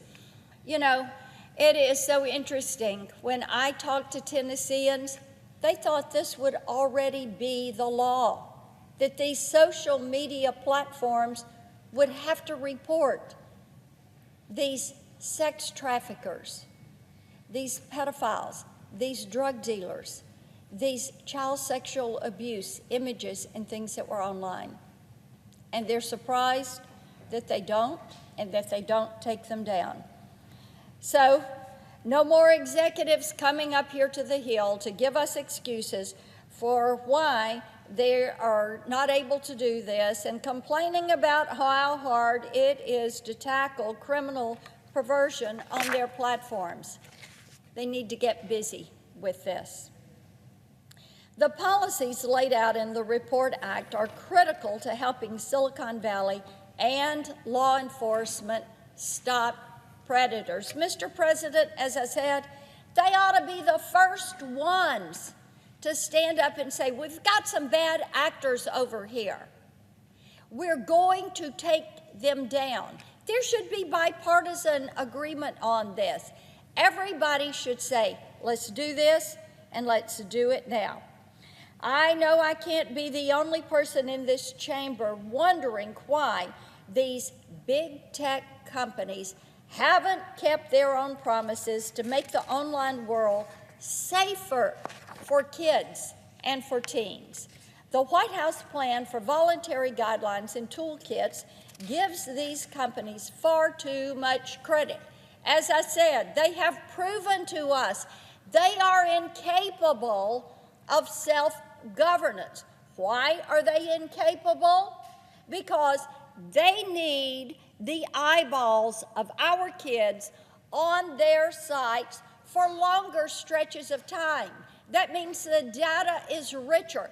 That means they sell that money. They are putting profit before the safety of our children. Go talk to these parents that have lost their kids. Go listen to these teens who are recovering from social media addiction. This is why earlier this year, Senator Blumenthal and I reintroduced the Kids Online Safety Act. It has 34 bipartisan co-sponsors and the endorsement of more than 200 bipartisan organizations. First, it would force platforms to give families the ability to protect minors' information, disable addictive product features, and opt out of algorithmic recommendations. Next, it would give parents the safeguards needed to protect their children's online experiences, as well as a dedicated channel to report harmful behavior. Those are things that currently do not exist. And most parents are shocked when they go onto these platforms and they're trying to report cyberbullying and they can't hear a word back from the platform, or maybe months later They get an email that says, this content does not violate our community standards. How disgusting. Many of these parents know what is going on, and they are trying to help. They know what their kids are seeing. They know predatory content and content that promotes self-harm, suicide, eating disorders to minors will now indeed be a problem for these platforms to deal with when we pass the Kids Online Safety Act. Parents are tired of the denial, the deflection, and the disrespect that is shown to them and their children by these social media platforms. Our kids deserve better than what these platforms and big tech companies are dishing out to them. They deserve protection on these sites. And Mr. President, as you well know, there are things that are illegal in the physical space, but they are allowed in the virtual space on these platforms, and these platforms do nothing to take down this. In addition to making it difficult for these social media platforms to skirt the provisions of COSA, we're requiring in that legislation a requirement for an annual risk assessment and access to data sets we can use to access and assess safety threats to underage users. It is time to make certain that safety is there, that it is safety by default, safety by design for our children. Both the Report Act and the Kids Online Safety Act have earned the enthusiastic support of bipartisan policymakers, advocates, medical professionals, tech experts, and families from across the country. It is time we pass this legislation. I yield the floor and note the absence of a quorum. The clerk will call the roll. Ms. Baldwin. Madam President, the Biden administration has spent the better part of 3 years claiming that its border policies are humane and just.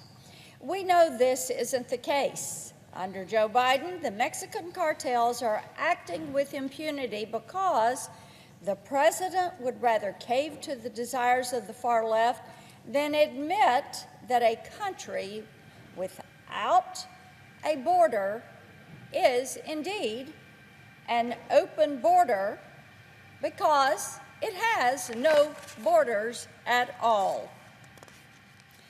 Because of this open border policy and the fact that they are not recognizing the southern border as a border, they have turned every town into a border town, every state into a border state. And this has made us vulnerable to drug smugglers, human traffickers, and violent criminals looking for their next victim. In April, Border Patrol reported more than 182,000 encounters with migrants trying to cross the southern border. 182,000. When you combine that with the numbers from the first quarter of this year, you come up with more than 602,000 encounters. That doesn't include the tens of thousands of gotaways who disappeared into the country before they could be apprehended. When you add that to the 22,000 pounds of drugs that have been seized, almost 40,000 criminals that have been caught, and 49 suspected terrorists apprehended, you must conclude that the Biden administration hasn't just lost control of the border, they have relinquished it. As I said, Madam President, the border policy is to have no policy. to have an open border. Interesting. And it is something that my colleagues across the aisle refuse to admit is taking place. Our southern border is wide open. The people benefiting are the cartels, who are in control of the border on the Mexico side. 49 suspected terrorists, 22,000 pounds of drugs, 40,000 criminal, illegal aliens apprehended. And as I said, that is just in the 602,000 that have been apprehended so far this year. That's right, so far this year. And in the gotaways, the tens of thousands of gotaways, how many more pounds of drugs? How many more criminals? How many more terrorists have come into this country? While our border is open, the cartels are monetizing Joe Biden's refusal to secure the country. They have turned human trafficking into a $13 billion a year business. It's amazing. $13 billion on human trafficking alone. For years, illegal immigrants have taken advantage of the fact that if they cross the border with a minor, they will more likely than not be released into the U.S. while their immigration cases are processed. But under Joe Biden, human traffickers have made this complacency a part of their expected business model. They're now engaging in a practice that is horrendous. It is called child recycling. It is a disgusting process. In this child recycling process, the same child is exploited repeatedly by illegal aliens attempting to enter the United States. Once one criminal escapes into the country, they ship the child back across the border and into the hands of another abuser. The Trump administration fought back against this practice and mandated that asylum seekers with accompanying minors take DNA tests to prove that they were indeed a family unit. And like many of the Trump-era border policies, this worked. We have the data to prove it. Just ask the Border Patrol. In one pilot program, 30% of those rapid DNA tests showed that the adult trying to enter the country bore no relation to the child they brought with them. 30%. The DNA testing program saved a lot of lives. So I would ask my colleagues this question. Is it fair? Is it fair to ask the Biden administration, is it worth saving the lives of these children? This administration ended DNA testing of illegal immigrants last month, 2 weeks after Title 42 ended. So, Madam President, is it fair to ask why they will not implement DNA testing? Why will they not agree to save the lives of as many as 30% of the children that are being presented at the southern border? See, it wasn't a policy decision. You've just got to believe that. It had to be a political decision, and we just cannot allow this to stand. Earlier this year, I introduced the End Child Trafficking Now Act. And that would criminalize child recycling. It would reinstate the DNA testing program and create harsh penalties for migrants who try to skirt the law. This legislation would require adult migrants trying to enter the country with a minor to prove that they are indeed the child's relative or guardian.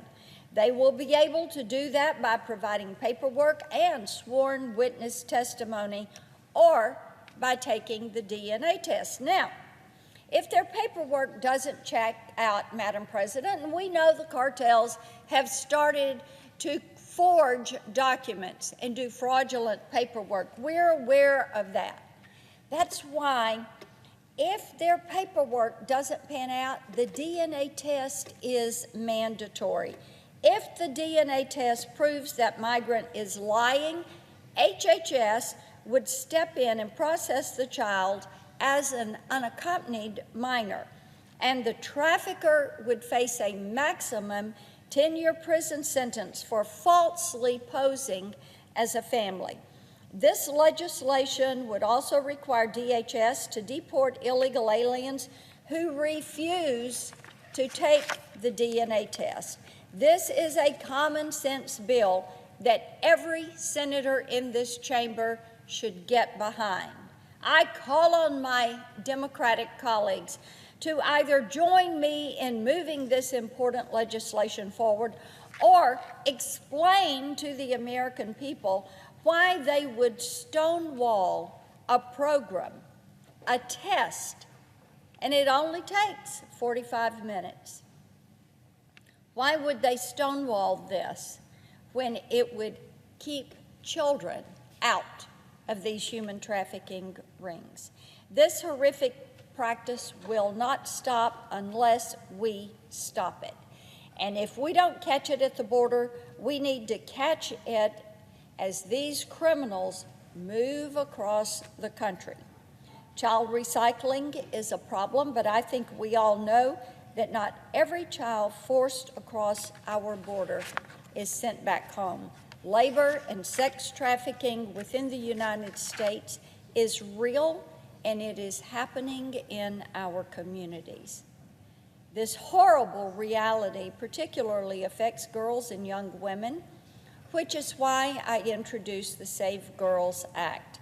This bipartisan legislation, which I introduced with Senator Klobuchar, creates a $50 million grant program to provide states, localities, and non-government organizations, our nonprofits, with the resources they need to catch traffickers and to support the children, the women that survive this horrific practice. This is not a Republican or a Democrat issue. This is a human rights issue, and I am so grateful to my colleagues for working with me to put the safety of these women and girls first. I hope the rest of the members of this chamber will follow the lead and help us pass the Save Girls Act and the End Child Trafficking Now Act. Because if we don't, things will get much, much worse for these children and these women that are being trafficked. I yield the floor. I note the absence of a quorum. Clerk will. Yesterday, the Judiciary Committee Subcommittee on Human Rights and the Law hosted a hearing to examine the rise of artificial intelligence. In the last few months, we have had a lot of conversations here about AI. And I'm grateful that we are looking at this issue. Although there are many areas where we disagree, our colleagues on each side of the aisle are paying close attention to this issue.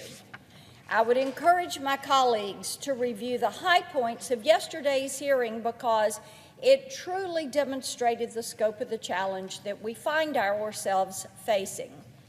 We fielded several firsthand accounts of how this technology can be weaponized against human beings in our homes and on a national scale. We heard from Jennifer DeStefano, who was the victim of an attempted AI kidnapping and extortion scheme.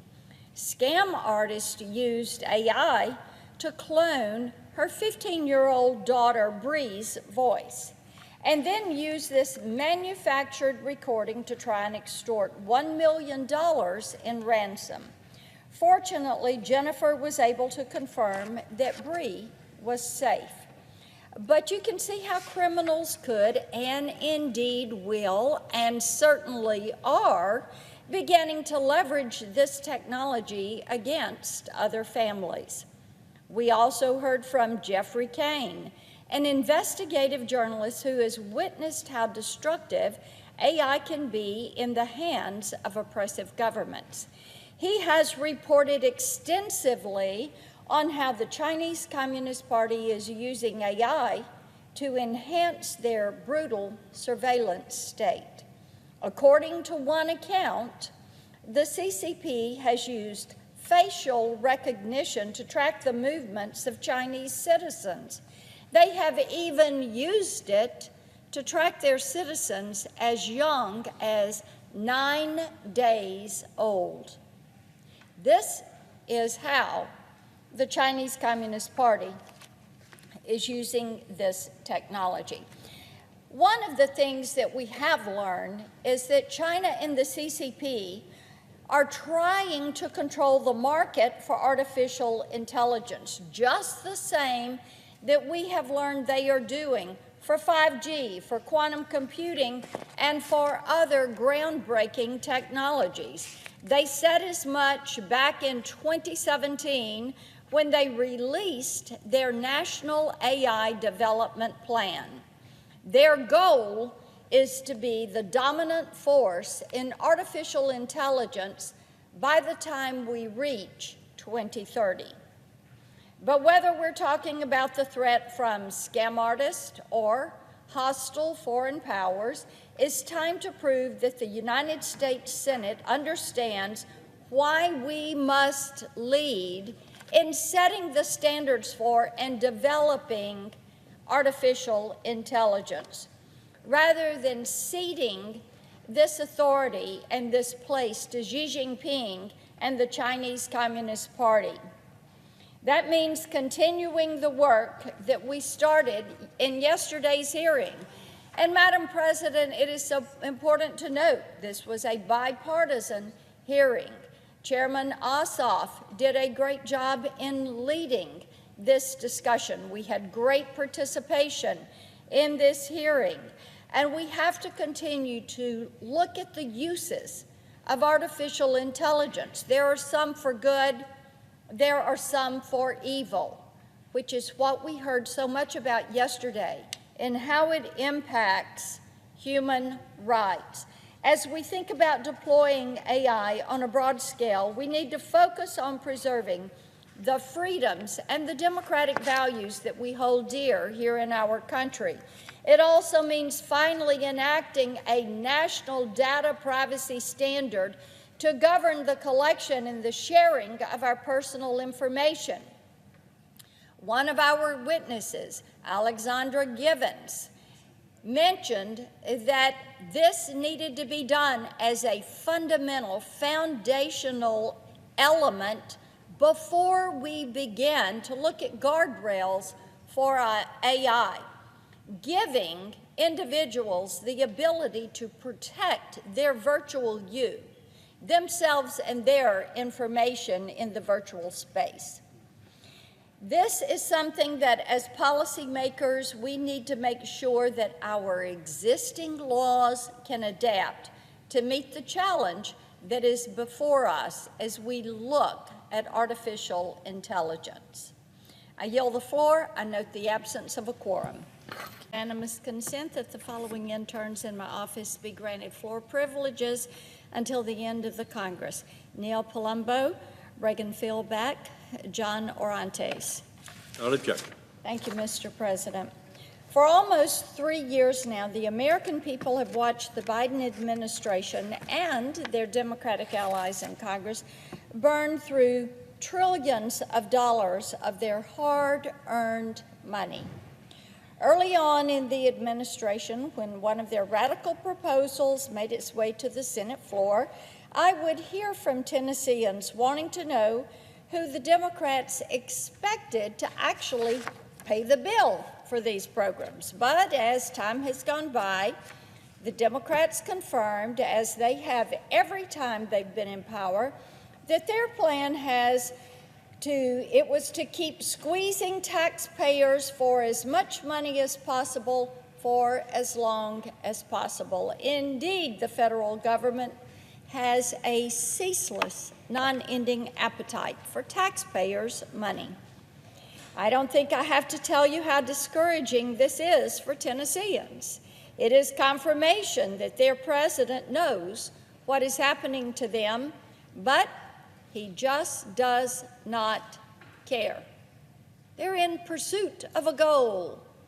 They see this as a means to an end. Now, when I am at home in Tennessee, as I was this weekend, people don't ask me where all the money went because they know the Democrats have wasted it on handouts and Green New Deal schemes, trillions of dollars down the drain. All they want to know is, when is this going to stop? They can't plan ahead. They can't save for special occasions. Even something as simple as a holiday cookout has slipped out of reach for so many families. Independence Day is coming up, but what should be an exciting time for everyone has turned into a source of stress, because in 1 year, the price of a bag of chips up 7.9%, ice cream and popsicles 8% more. Potato salad will cost 7.1% more this year, and that's only accounting for the cost of the potatoes. Hot dogs, hamburgers have gone up, but when you account for the almost 16% hike on ketchup and mustard and 9.4% hike on lettuce, the 13% hike on pickles, and a ridiculous 12.5% hike on the bun to put it all on, you can cross your main course off the menu also. There's no reason why a meal like this should suddenly be out of reach of many families, but it is. And it's not just due to the price of the hamburger bun. That's just something that really is adding insult to injury. Since Joe Biden became president, grocery prices have increased 20%, which is something every single person serving in Congress has been seen in action. You cannot deny this. Any trip to the grocery store tells the story. Energy bills have gone up 36% since Joe Biden and the Democrats took power. Rent is up 15%. Clothes, 12% more. A tank of gas is up 51%. And a used car to put that gas in is going to cost you 33% more today than it did last June. To counteract all this, the Fed has raised interest rates at the fastest pace since the 1980s, which has in turn destroyed access to consumer credit and made it harder for small businesses to take out the loans they need to grow. The problem isn't limited to a holiday celebration. Our president and the Democrats have made life too expensive to afford every single day of the year. Needless to say, spending has been out of control for over a decade, and regardless of what this administration believes, we cannot spend our way to prosperity. It does not happen. But we can directly trace this crippling inflation back to the reckless spending policies of this administration. So let's take a look at some of the things they have chosen to prioritize over the good of the country and the good of the people. They used the 6,825-page Consolidated Appropriations Act of 2023 to set a new precedent for wasteful spending that, frankly, continues to baffle most Tennesseans. This bill, which no one had the opportunity to read, included billions in pure waste and authorized over $1.82 trillion in total discretionary spending authority. To make matters worse, the Inflation Reduction Act, which passed last August, gave the Internal Revenue Service $80 billion for, guess what, more IRS agents. They estimate that the resulting increase in harassment will take $204 billion from hardworking taxpayers who are already struggling to make ends meet. The IRA also included $386 billion for Joe Biden's radical climate agenda, including $27 billion for the Greenhouse Gas Reduction Fund, the sole purpose of which is to increase the power of the EPA. $3 billion in environmental and climate justice block grants, and an extension of the Affordable Care Act's premium tax credits. This is hundreds of billions of dollars going to pet projects of the left, while Americans are struggling to put food on the table. But the spending won't stop there. Earlier this year, President Biden released a pledge to make things worse. It's in the form of his 2024 budget request. This exorbitant wish list proved that he has no desire to get our national debt under control, and included annual budget deficits ranging between 4.6 and 6.8% above the baseline. He also included trillions in tax increases and added even more funding to the IRS. He doubled the tax on capital gains, increased the corporate income tax rate to 28%, which is the second highest rate in the developed world, and then made sure the IRS could find ways to take even more money. Not exactly a taxpayer-friendly approach.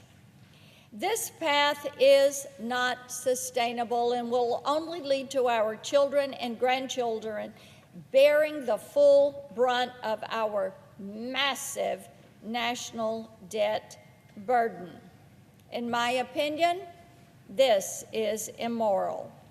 This is why every Congress I introduce legislation to cut spending by 1%, 2%, and 5% all across the board.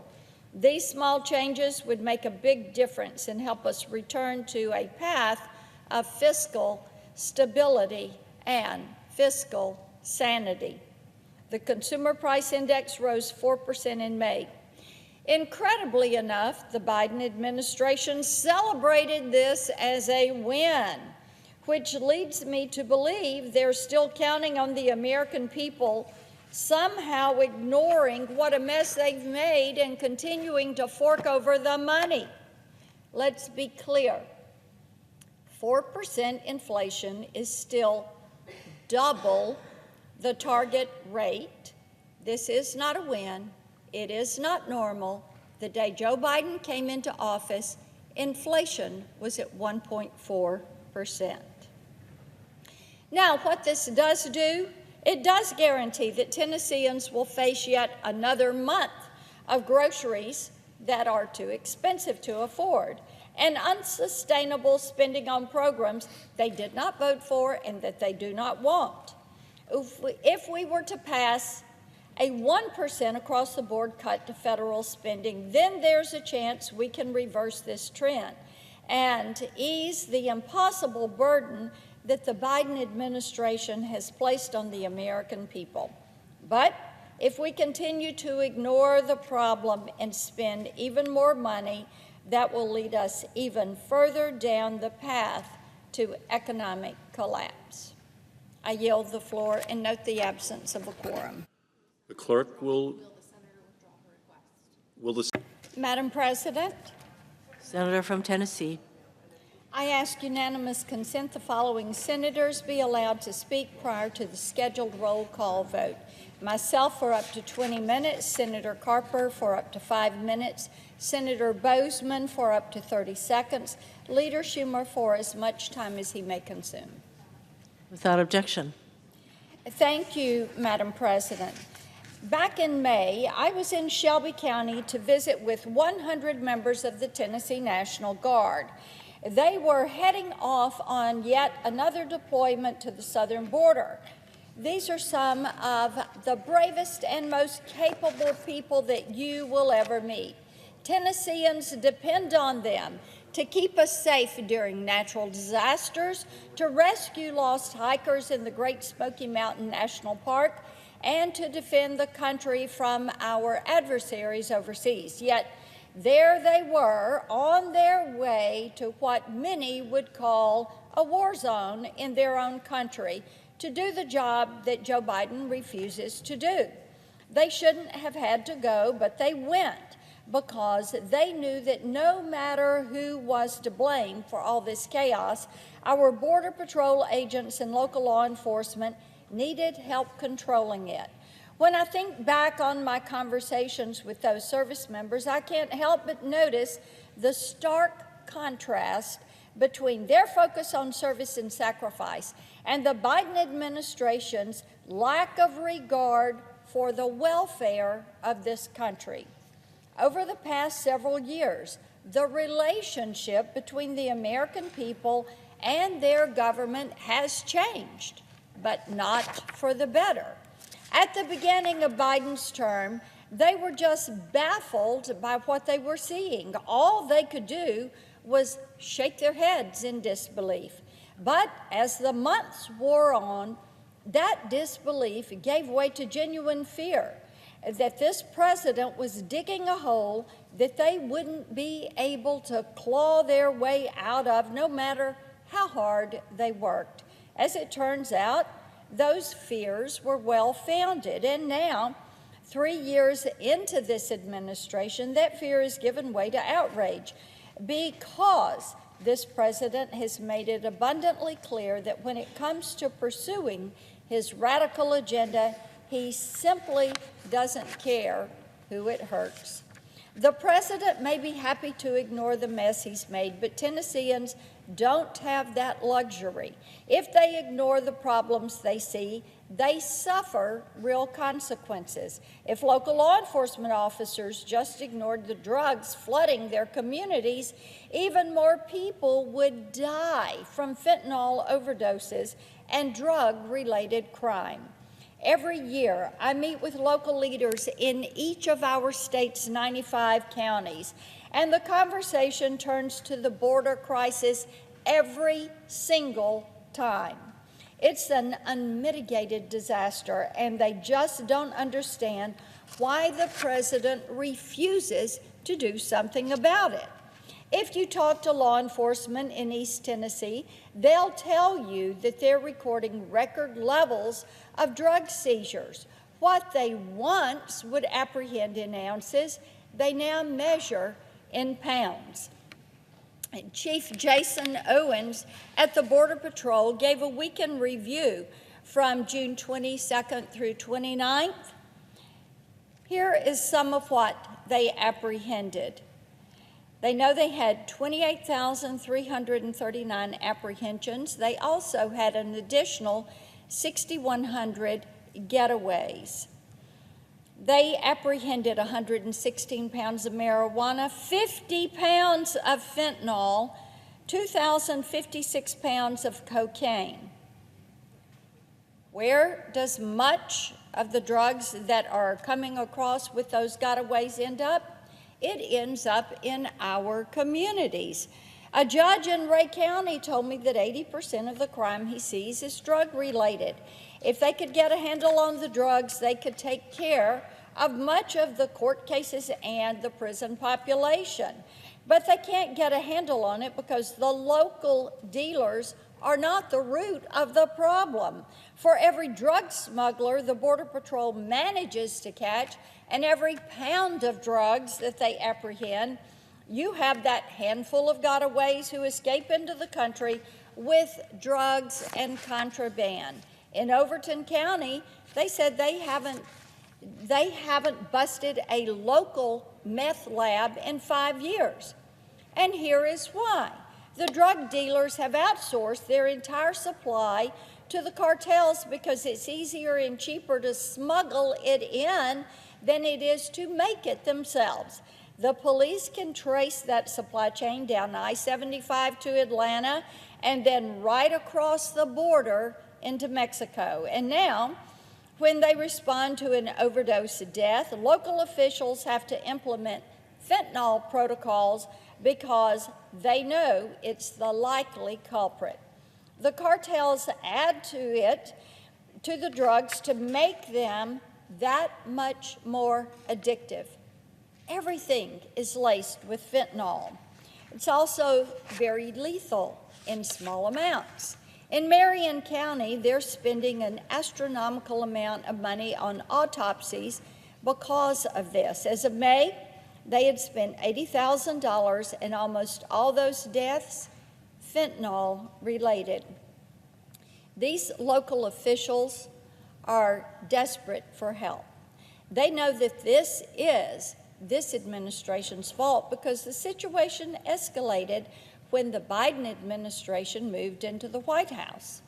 Here's what the president did. He terminated Remain in Mexico, terminated Title 42, he terminated DNA testing at the border, and his rhetoric made it clear that he had rather pander to the left than admit that Trump-era border policies were working. And then he left local law enforcement to fend for themselves. They need our support, Madam President. When Title 42 ended, I introduced the Make the Migrant Protection Protocols Mandatory Act. That would reinstate the successful Remain in Mexico policy. I've also introduced the End Child Trafficking Now Act, which would reinstate DNA testing at the border and thwart the child trafficking rings that President Biden has allowed to flourish. If we passed these two bills, we could give Border Patrol and local law enforcement a fighting chance against the cartels. But the problem goes much deeper than just preventing illegal entry into the country. When Joe Biden took office, he threw the rule of law out the window. Since then, we have watched Biden and his supporters ignore the Constitution, attack our most important institutions, ignore the law, enable corruption, and slander their fellow countrymen as violent racists. Tennesseans take issue with that and with the judges and the bureaucrats that President Biden has nominated to write this partisan rhetoric into law. Over the past several years, this body has considered nominees to some of the most critical positions in our government who were little more than political activists, and that's putting it mildly. We've questioned judicial nominees who are unfamiliar with the Constitution, potential agency heads with almost no experience in the industries they seek to regulate, and cabinet nominees who have demonstrated their commitment to burning down institutions and norms that conflict with their radical views. But the one thing they all have in common is that they have agreed to rubber stamp the Biden agenda. The local leaders I meet with on my county tours see the chaos that this is causing. They see two tiers of justice at work, and they're very concerned about it, especially when they see administration officials egging on leftist fanatics seeking to undermine the rule of law at any cost. For example, federal law makes it clear that it is illegal to protest outside of a judge's home with the intent of influencing a ruling. It's common sense. But after the Supreme Court's Dobbs opinion leaked, far-left protesters immediately began demonstrating outside of the justices' homes. The Biden DOJ has yet to arrest a single protester, which means that the Biden DOJ has, in effect, endorsed the intimidation of Supreme Court justices who refuse to rubber stamp the Biden agenda. Earlier this year, I introduced the Protecting Our Supreme Court Justices Act, which significantly increases the maximum jail time for any individual who violates this law. And I'm sure under a future administration, it will serve as an effective deterrent to this disgusting behavior. But imagine being a law enforcement officer in Tennessee and seeing this complete breakdown of law and order in our nation's capital at the highest levels of government. How much faith do you think they have in this administration to help them control the flow of drugs and violent criminals into their communities? How seriously do you think they take the Democrats' promises to fight for safe streets when this body continues to confirm judicial nominees who promise to undermine the rule of law? Unlike the Biden administration, they can't change the rules whenever they feel like it. They can't use the bureaucracy to stack the deck in their favor. And they can't put their fingers and their friends in charge to cover for them if they get caught breaking the law. Our local law enforcement officials deserve better. Tennesseans deserve better. The American people deserve better. But right now, they have to do the best they can, fighting a losing battle on two fronts, against criminals trying to exploit them, and against a president who knows exactly what's happening, but just doesn't care enough to do something about it. I yield the floor. I note the absence of a quorum. We are not. Thank you, Mr. President. This month, millions of Americans received a very rude awakening as they saw the horrors of human trafficking playing out on the big screen. I say that they had a rude awakening because, until very recently, the fight against modern-day slavery has been an uphill battle on multiple fronts.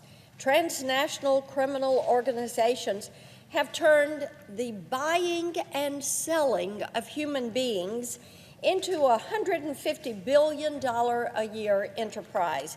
And current policy has made it almost impossible to catch them. Of course, the work being done on a federal, state, and local level to help trafficking victims hasn't been made any easier by the astonishing number of people who insist that human trafficking is a myth, or that things aren't nearly as bad as advocates make it out to be. That is some truly impressive spin. It is really quite disgusting. And right now, the American people are wondering why that is the message that apparently is driving this administration, and unfortunately, some of my Senate Democrat colleagues, when we have so much evidence to the contrary. Human trafficking is an epidemic.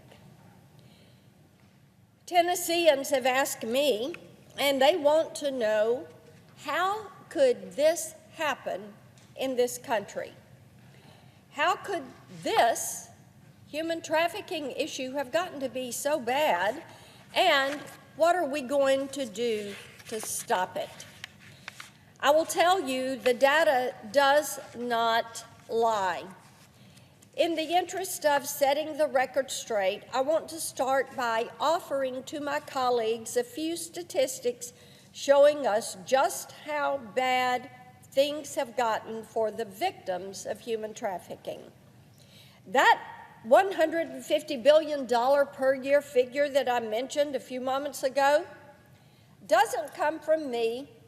It doesn't come from a nonprofit. Mr. President, this comes from this administration's Department of Homeland Security. That is their assessment. That is their number. If you want to look it up, I encourage you, go to the report that DHS issued in January. You're going to find that stat on page 2 of that report. Yes, indeed, selling of human beings, trafficking of human beings is indeed a $150 billion a year business, and it is happening right here.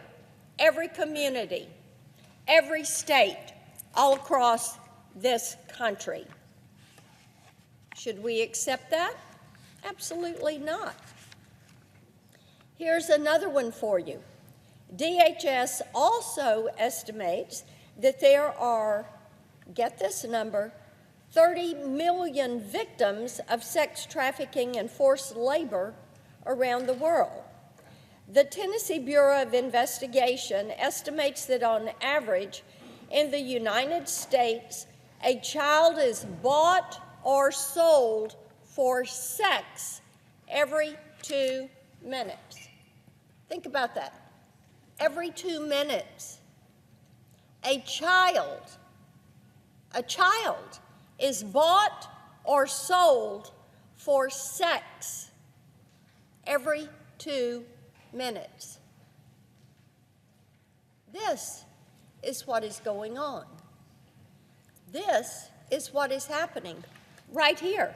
Modern day slavery, you better believe it's modern day slavery. In fiscal year 2022, DHS alone, just DHS, helped 765 confirmed victims of human trafficking. They initiated another 1,373 cases and made 3,655 arrests. As of this January, they had convicted 638 traffickers and indicted another 1,045. In 2022, the number of investigations, arrests, indictments, and convictions all increased from the previous year. So it's safe to say the cartels and the traffickers, they're gaining ground. They're gaining power. And again, this is not my educated guess. You can find every bit of that information on page 6 of the report that DHS put out in January of this year. So, Mr. President, human trafficking is not a myth. Our concern is not overblown. These criminals,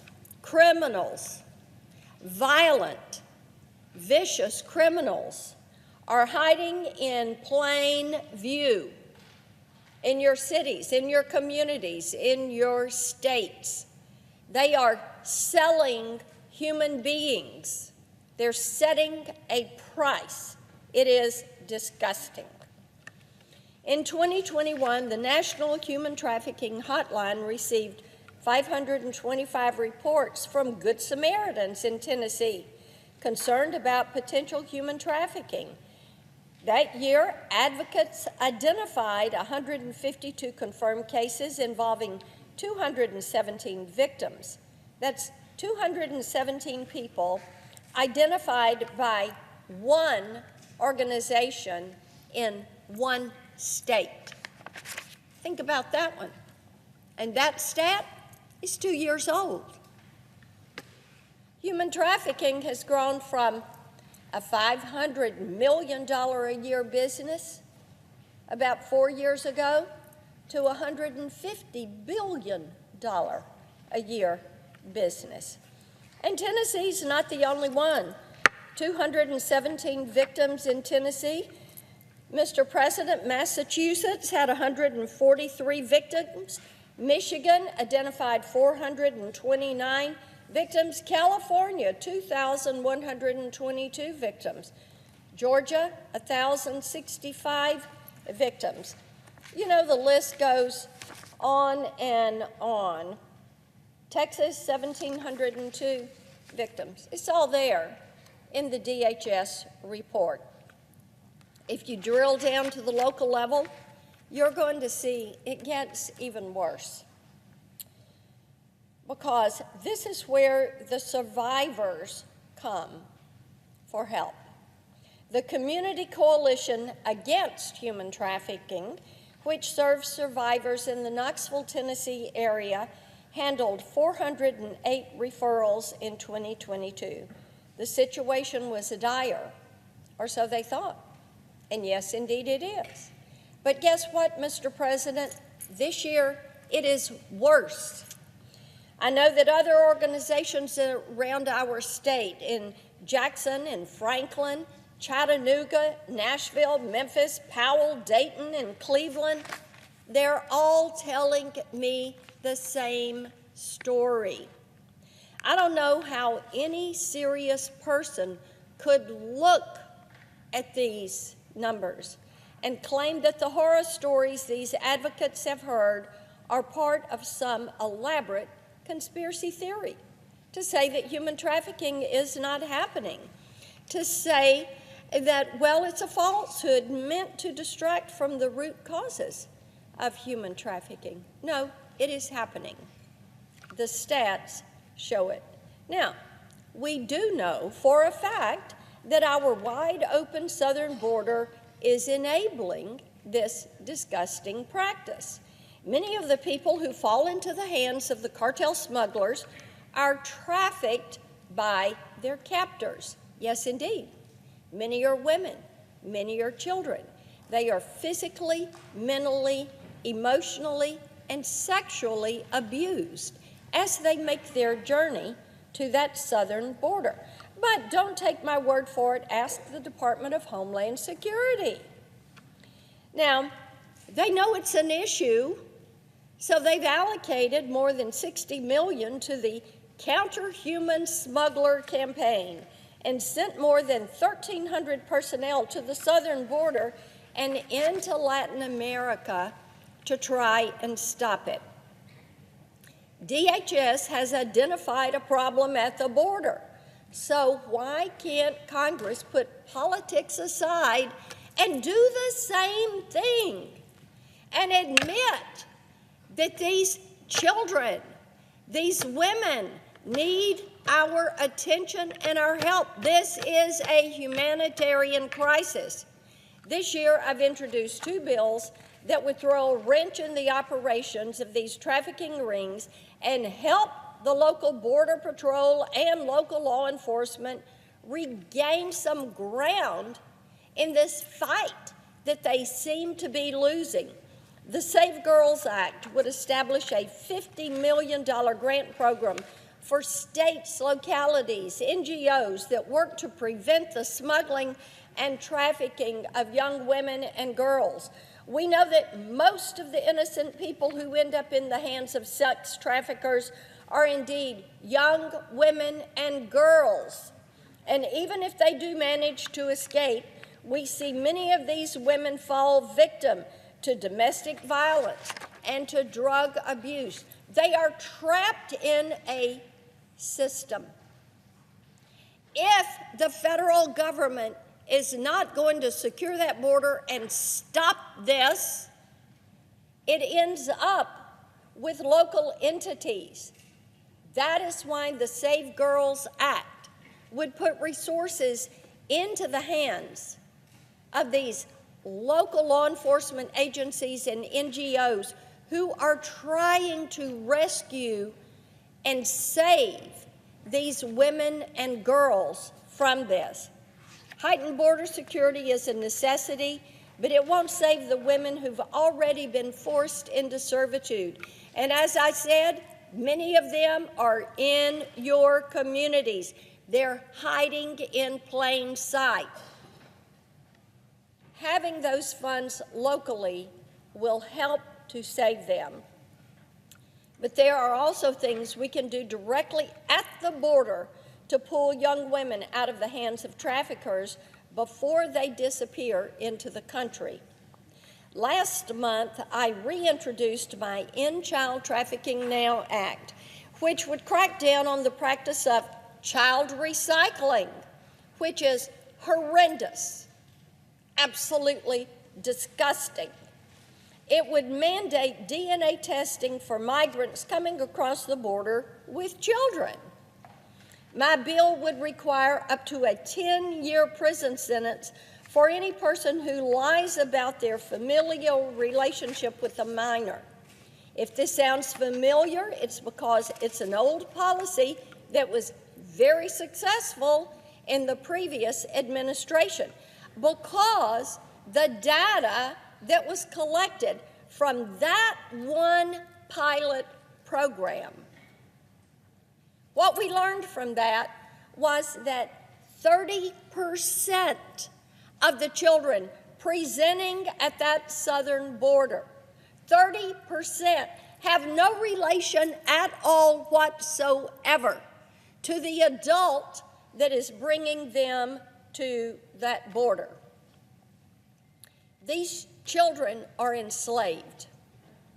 And what happens? That adult gets through, they send that child back to the cartel, and they attach them to another adult the cartel is trying to get into the country. Passing the End Child Trafficking Now Act and implementing DNA testing at that border would help save lives. This is something that we should do on a bipartisan basis. The problem of human trafficking is intertwined with so many other issues that we are charged with handling every day. And you can find connections to border policy, immigration law, criminal justice, and even to the NDAA and defense policy. As many of my colleagues know, I filed the End Child Trafficking Now Act in the form of an amendment to the NDAA, and I've asked for a floor vote on this issue. The U.S. Senate should be heard on this issue. So, of course, I ask for support of that amendment. But no matter what people decide to do on this, I would remind my Democratic colleagues that they cannot hide from this issue just because it would force them to ask some serious questions and policies about the policies of this administration.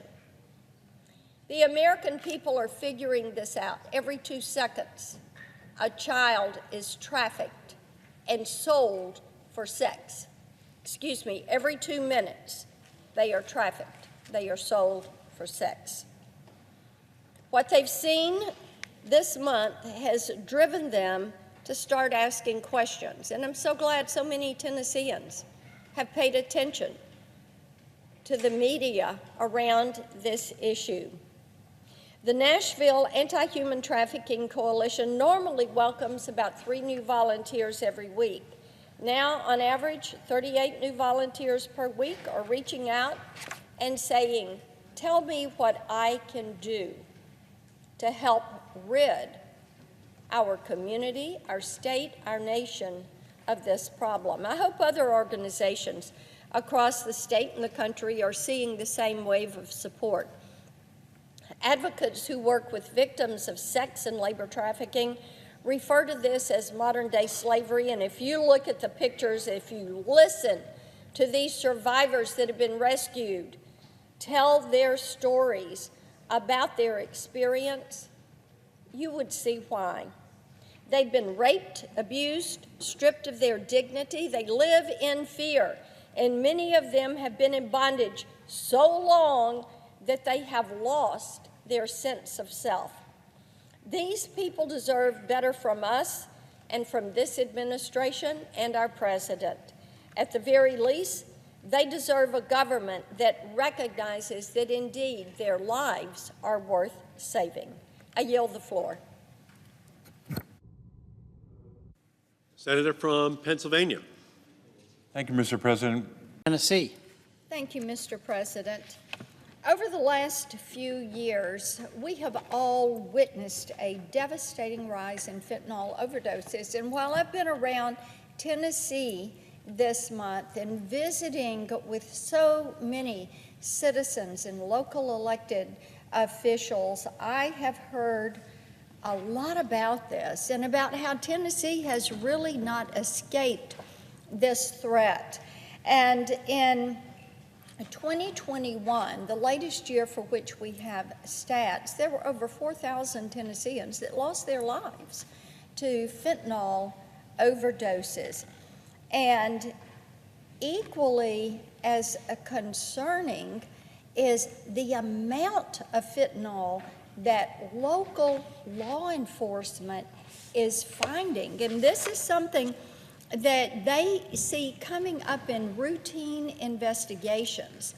They are trying to protect their citizens. They're doing all they can. They're distributing and using Narcan, trying to save precious lives. And they feel like the fentanyl just keeps coming. And there have been several significant seizures in Tennessee this year. And just last week, police were chasing down a stolen out-of-state car in Dyersburg, Tennessee. While they were trying to locate the fleeing suspect from that stolen car, they discovered a lunchbox that he had dropped. So when they look in the lunchbox, what they found was 750 suspected fentanyl pills, the street value over $14,000. And that is in rural West Tennessee, Dyersburg, Tennessee. And law enforcement officials in Knoxville found thousands of grams of fentanyl in one man's possession. They found it in his car, and they found it in his house. In Bledsoe County, the Drug Task Force recovered 1,000 pills that were disguised, made to look like oxycodone. Again, rural Tennessee. Now, these pills that were manufactured to look like oxycodone each contained lethal doses of fentanyl. And we hear these stories popping up all across the country. But we continue to see these massive amounts that are in seizures. And last year, the DEA seized more than 58.3 million fentanyl-laced pills and more than 13,000 pounds of fentanyl. And this constitutes 388 million lethal doses of fentanyl. This year, border agents intercepted over 22,000 pounds of fentanyl, more than double what they seized during the same time period last year. And that was just what they managed to catch. Now, Mr. President, think about what is coming in with the gotaways. These are the people the border agents can see on surveillance video, but they cannot get to them. The stats I've just given you are what they are seizing, but think about what they don't apprehend and what is coming in with these cartels and coming in with the gotaways. And we have to realize that fentanyl is so deadly, the equivalent of 4 grains of sand can kill you. That's how deadly it is. And as a mom, as a grandmom, to hear these stories, it is just absolutely heartbreaking of lives that are lost. Fentanyl is now the #1 killer of Americans age 18 to 45. This is something that needs our attention. When I was over in Chattanooga, they were telling me the story about a 2-year-old who died, and when the medical examiner was doing the report and the autopsy, lethal amount of fentanyl is what he found in this baby's system. These parents were charged with murder, and the prosecutors suggested the parents knowingly expose their kids to large amounts of drugs in their home.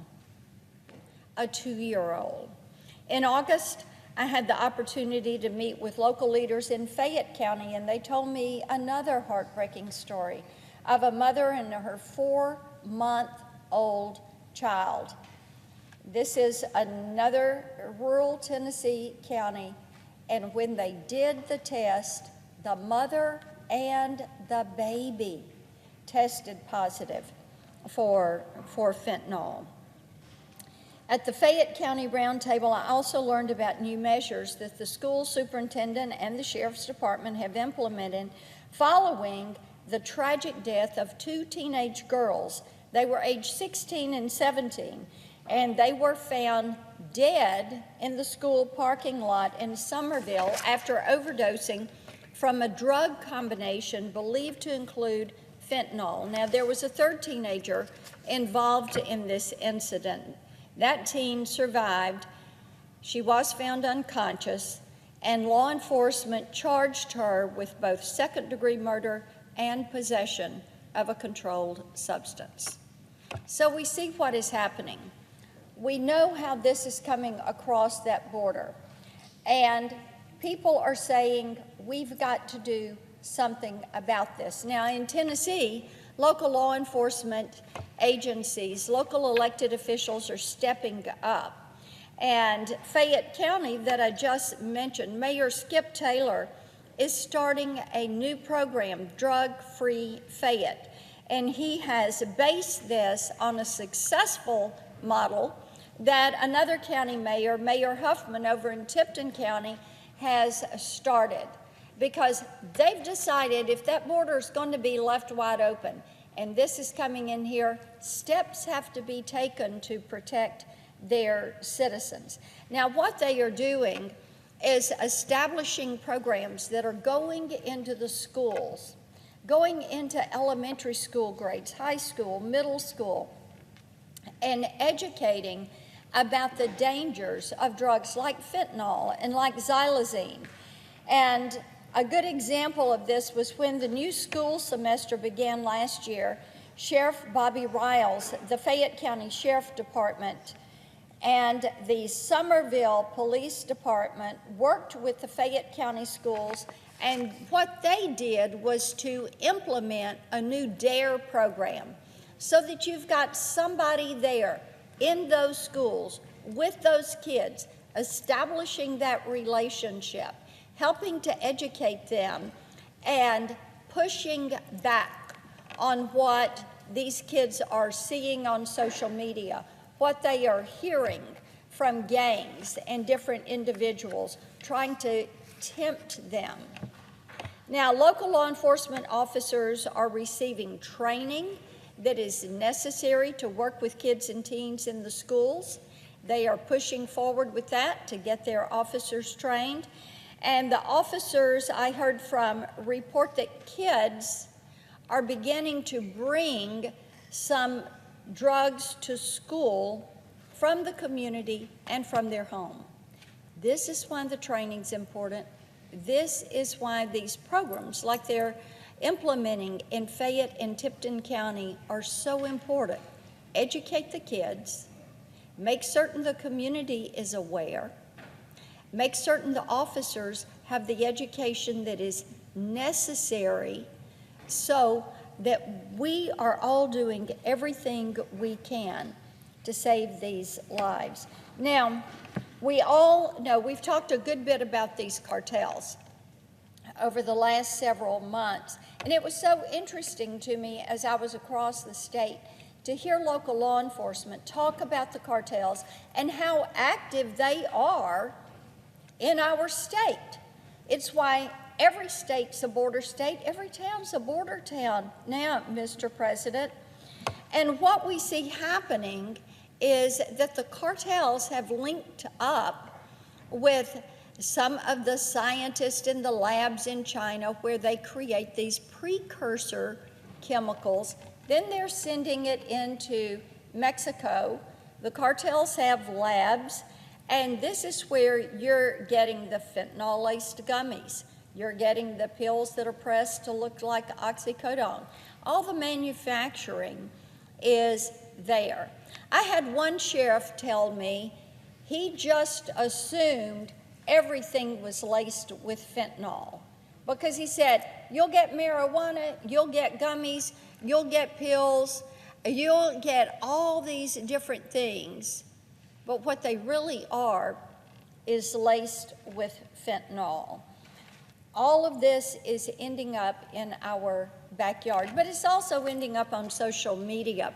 Now, I found it so interesting as I was doing some work with our counties and focusing on this issue. We found out that as high as 36% of fentanyl cases, think about this number when you think about across our country, 36% of the fentanyl cases are linked to social media. This is where kids have met a drug dealer. Maybe it was Snapchat or Facebook or Messenger or Instagram and TikTok. 36%. These stats have made a few things very clear. The fentanyl crisis is real. It is killing Americans. It is killing Tennesseans. And it is our duty as sworn representatives to do something about this. Here in the Senate, we've already begun this work, and I want to encourage my colleagues who have not signed on to a few bills to get on board, and let's give this crisis the attention that it deserves. Now, Tim Scott had a bill. I joined him last June when he introduced this, the Fend Off Fentanyl Act, and recently the Senate passed that as a part of our Defense Authorization Act. This bill takes a very important step because it would declare the international fentanyl trafficking cartels and the trafficking of fentanyl a national emergency, and it also would direct the Treasury Department to target, sanction, and block the financial assets of these transnational criminal organizations like those in China and Mexico that are pushing this product forward.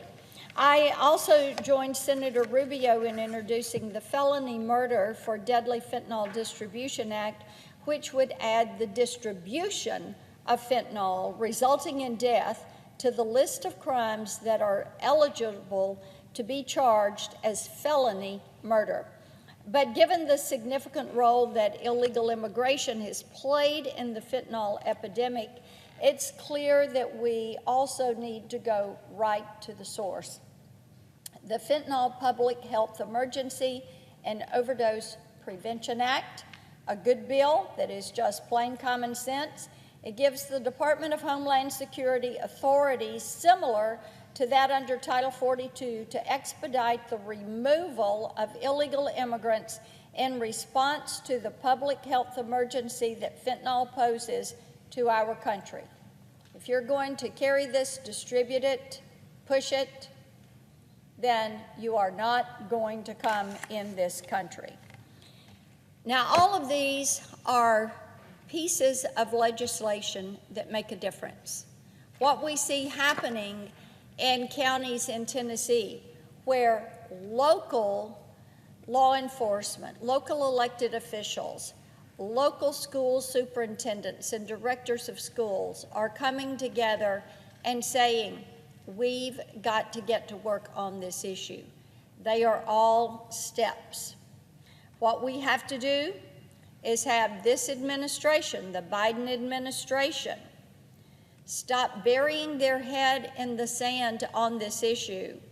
They can no longer ignore the influx of drugs coming into this country over that open southern border. We have to make certain that the border is secured and the resources are there to address the fentanyl crisis. I yield the floor and note the absence of a quorum. Everyone for the work on this. It's such an appropriate follow-on step to the U.S.-Taiwan Initiative on 21st Century Trade, which I think we all supported. It passed the Senate unanimously. So this is an appropriate step. It is important to Taiwan as they seek to fight back against the aggression from China. I appreciate Senator Langford's remarks. This is important to them. It's important to a lot of our manufacturers in Tennessee who are using so many chips and want the stability and the consistency and want to avoid these double taxation schemes. I appreciate Senator Cortez Masto working with me. It is so important that we protect our creators and our innovators in the entertainment space. And of course, in Nashville, we've got some of the world's best singers and songwriters. So we are pleased that the protections they have in other tax treaties to avoid that double taxation are recognized in this. I look forward to voting yes. I thank my colleague, and I appreciate her good work with the senator from Nevada. Okay, next will be Senator Whitehouse, I believe. Senator Casey, did you want to make any remarks? I'll submit a statement for the record in the interest of time. Very good. Good work on this. You're a kind soul. Senator Whitehouse. Mr. Chairman, I'm pleased to support this legislation. We are not. Thank you, Mr. President. In March of 2021, I came to the floor and spoke about Javier Becerra's abysmal record before voting to confirm him as Secretary of Health and Human Services. Here is what I pointed out to my colleagues. He had no meaningful experience in public health, no meaningful experience running a large-scale logistical operation, a career's worth of hostility toward basic constitutional rights. And my colleagues across the aisle didn't listen on this, and now his record is, as secretary, is worse than anyone could have imagined or predicted.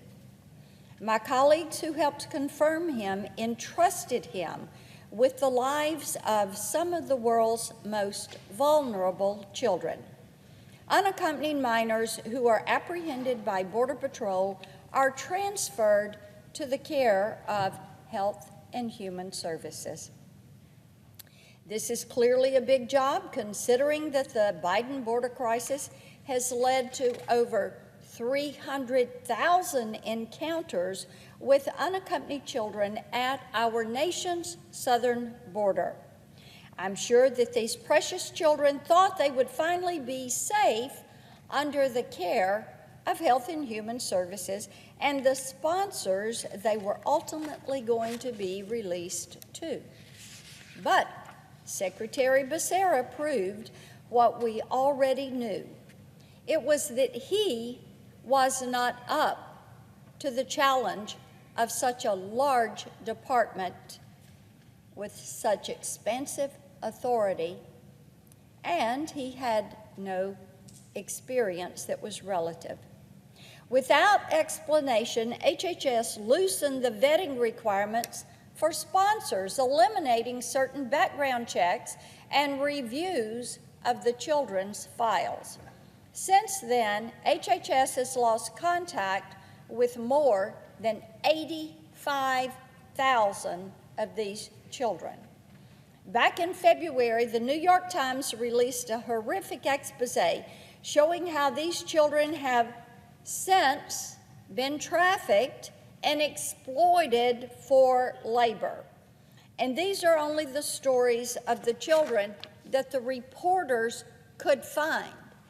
Now think about the enormity of this situation. 85,000 children. They cannot locate them. They do not know who is in charge of them. They do not know if they are dead or alive. They do not know if they are working in a processing plant or a manufacturing plant, or if they're being trafficked for sex, or if they're in a labor gang, because they cannot find these children. And they decided to loosen the vetting requirements. Vetting takes too long. We need to speed up the process. So that is the mess that we find coming from Health and Human Services and its secretary, its chief officer, Becerra. If you have any doubt that Mr. Becerra had direct knowledge of this crisis, look no further than his own words. That same New York Times report referenced an audio recording taken during a staff meeting with the Office of Refugee Resettlement. Now, that is a department within Health and Human Services.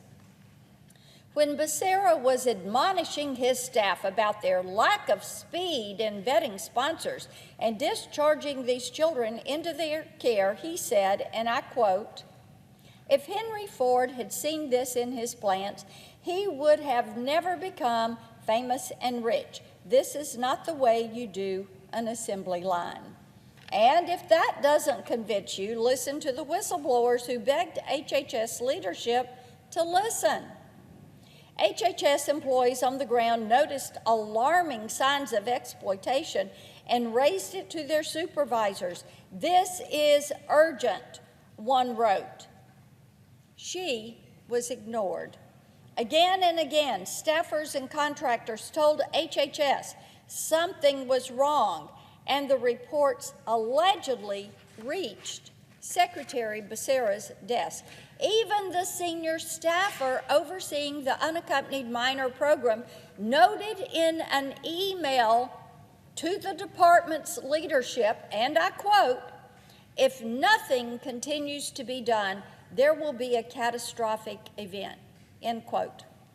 These reports were not just ignored.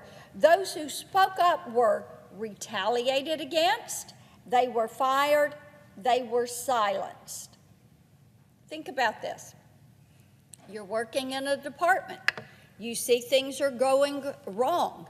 You hear the chief guy say, "If Henry Ford had seen this in his plants, he would have never become famous and rich.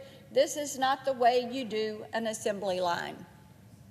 You report it. You say things aren't right here. Children are being exploited. They're being used for labor. They are being used for sex. We cannot find these children. Nothing has been done. So don't just take my word for it. That's according to a report from the Health and Human Services Inspector General. When Secretary Becerra appeared before the Senate Finance Committee back in March, I asked him what he knew about the exploitation of these children and when he knew it. Unsurprisingly, he evaded that question, didn't get an answer. So, after the hearing, I wrote him a letter asking again about his knowledge of these neglected and lost children and what role he had in firing the very people who were trying to sound the alarm and say something needs to be done. Didn't hear a word until September 8th, and the response I got from HHS was little more than an outline of their failed policies. They did not answer a single one of the questions about the Secretary's involvement in the decision-making process of what needed to be done to go find 85,000 children. Not a word. So I sent a follow-up letter giving the Secretary one more chance to answer the questions. The Senate has a duty to conduct oversight, Mr. President, and I take that responsibility and that duty seriously. The secretary should take this responsibility and his duty to respond to us seriously. Where are these children? How are you vetting these children? I had really hoped that my friends across the aisle, for all of their talk of compassion and trying to be compassionate to individuals and looking at border policies, that they would take this responsibility seriously as well. But our Senate Judiciary Committee Democrats seem content with distracting and deflecting from the crisis of leadership that is occurring over at Health and Human Services. In a hearing back in June that was supposedly intended to ensure the well-being of unaccompanied migrant children, Chairman Durbin didn't call a single government witness to testify about what is happening with these unaccompanied alien migrant children. We cannot just turn a blind eye or try to sweep this under the rug. We are talking about children. Children that are in a strange country, children that do not have an adult to look after them, children who maybe were lured here on a false premise. But, Mr. President, this is something our Judiciary Committee and Chairman Durbin should take up. We should bring the Secretary in and find out what is happening at Health and Human Services with the Office of Refugee Resettlement and with these children. I said it back in 2021, I'll say it again, Secretary Becerra is not fit to serve as the HHS Secretary, and his continued disregard for the lives of these children, the non-response on answering these questions proves that point. I yield the floor. I note the absence of a quorum. The clerk will call the roll. Ms. Baldwin.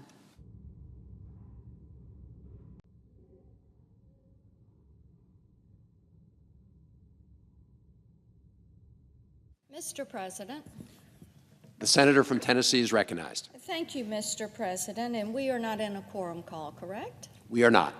Thank you, Mr. President. I join my colleagues on the floor this morning to pay tribute to Senator Feinstein and to remember her warmth, her generosity, her kindness, and the way she really loved to elevate women. It didn't matter what your party was. It didn't matter where you came from. When you achieved, she loved to recognize that. And as I came to the Senate from the House, and being the first female from Tennessee to serve in the U.S. Senate, she talked about the likeness of that experience for her as breaking barriers and being the first mayor, female mayor of San Francisco, and being the first woman from California to hold a seat in the U.S. Senate. So I always appreciated that she pushed forward with elevating women and encouraging women. And of course, as we all know, she loved to gather the women of the Senate together for dinner or for a photo to make certain that we recorded our gains here in the Senate and that we had a place to share our stories of what we were experiencing, because we all know there were times that she had incurred different unkind words from people who thought that she should not be in that position. So we appreciated that of her. I really enjoyed the opportunity to work with her at Senate Judiciary Committee. And she and I spent quite a bit of time working on issues that pertain to our nation's creative community. This was a community that she truly celebrated. She loved the fact that people could create a song out of a thought or a few words that they heard. And we worked together to protect those rights of entertainers and to make certain that as we worked on the HITS Act, as we worked on intellectual property issues, that our innovators and our creators were going to have that constitutional right protected to benefit from those creations. We all know, and I know many of my colleagues have mentioned today, her fondness for the Senate and for the institution. We will remember that as we wish her. Thank you, Mr. President. Last week, I came to the floor and brought forward the proof that the Biden administration allowed an Iranian influence operation to infiltrate our government. And they compromised one of the most sensitive weapons negotiations in our nation's history. It was only after the media and Senate Republicans exposed this ongoing threat to our national security that the Biden administration agreed to investigate it. So, as I said last week, I sent a letter to the Pentagon demanding to know why Biden administration officials granted these operatives top secret security clearances and sent them to negotiate with the very adversaries that once they worked for those adversaries. But today I want to remind my colleagues of another influence operation that we have known for a long time, which requires no security clearance and no special access to government documents. For years, TikTok has been under scrutiny for its ties to the Chinese Communist Party. We know that this company openly violates basic privacy standards, puts user data in the hands of the CCP, and subjects U.S. users to Chinese influence operations. Almost 100 million Americans have this app on their phone. And the Biden administration, they have had very little to say about this. In fact, the president himself has embraced it as a tool to rehabilitate his failed policies with young voters. He has invited TikTok influencers to the White House. Still, my colleagues and I have made it impossible for the Biden administration to totally ignore the threat. TikTok has been in negotiations with the Committee on Foreign Investment in the U.S. It is known as CFIUS. They're in negotiations on a potential framework called, and I am quoting them, Project Texas, that will supposedly keep Americans' data secure and make it impossible for Beijing to manipulate the flow of information in the app. A core component of these discussions involves measures to separate TikTok from its Chinese parent company, ByteDance. But of course, we're already seeing the CCP find creative ways to get around that firewall.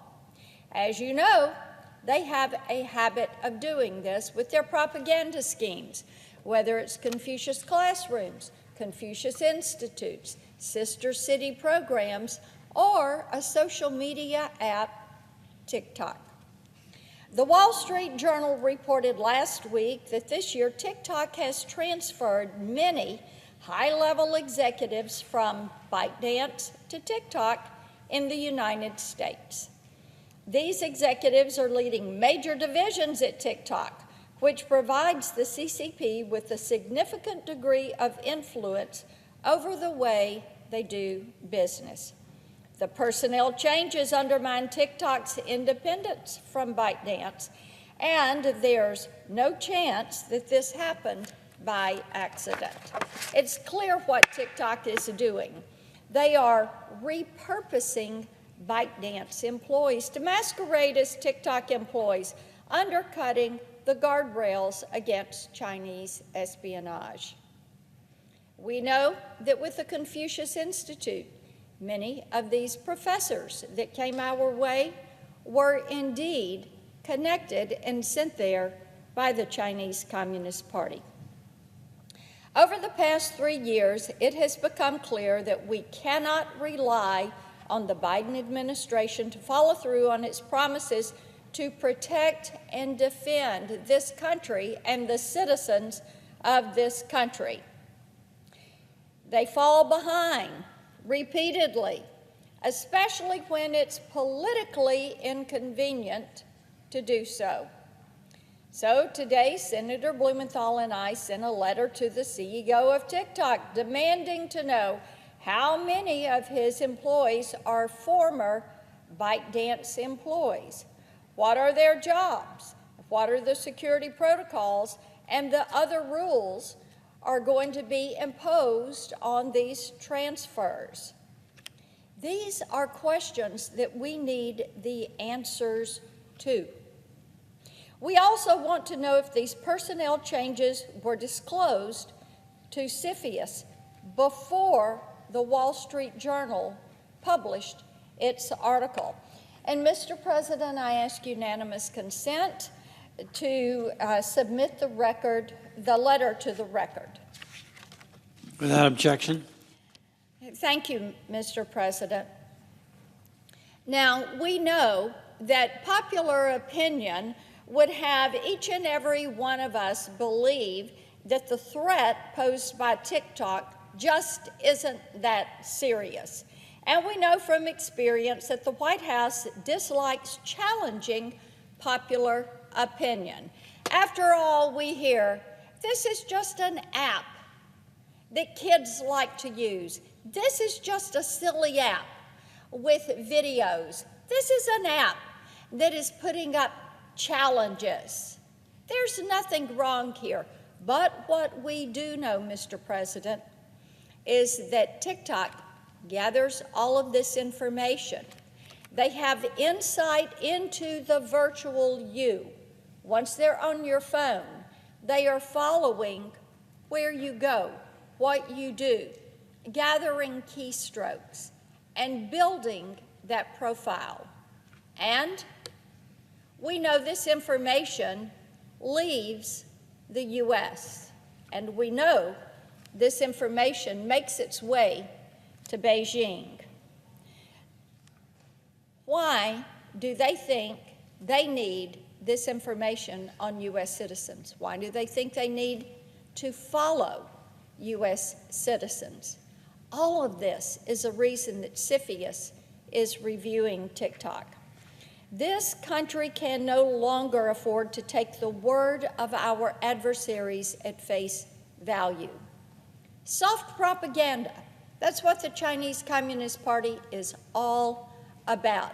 They see that as a way to infiltrate our society, to infiltrate public opinion, to infiltrate and to influence in elections.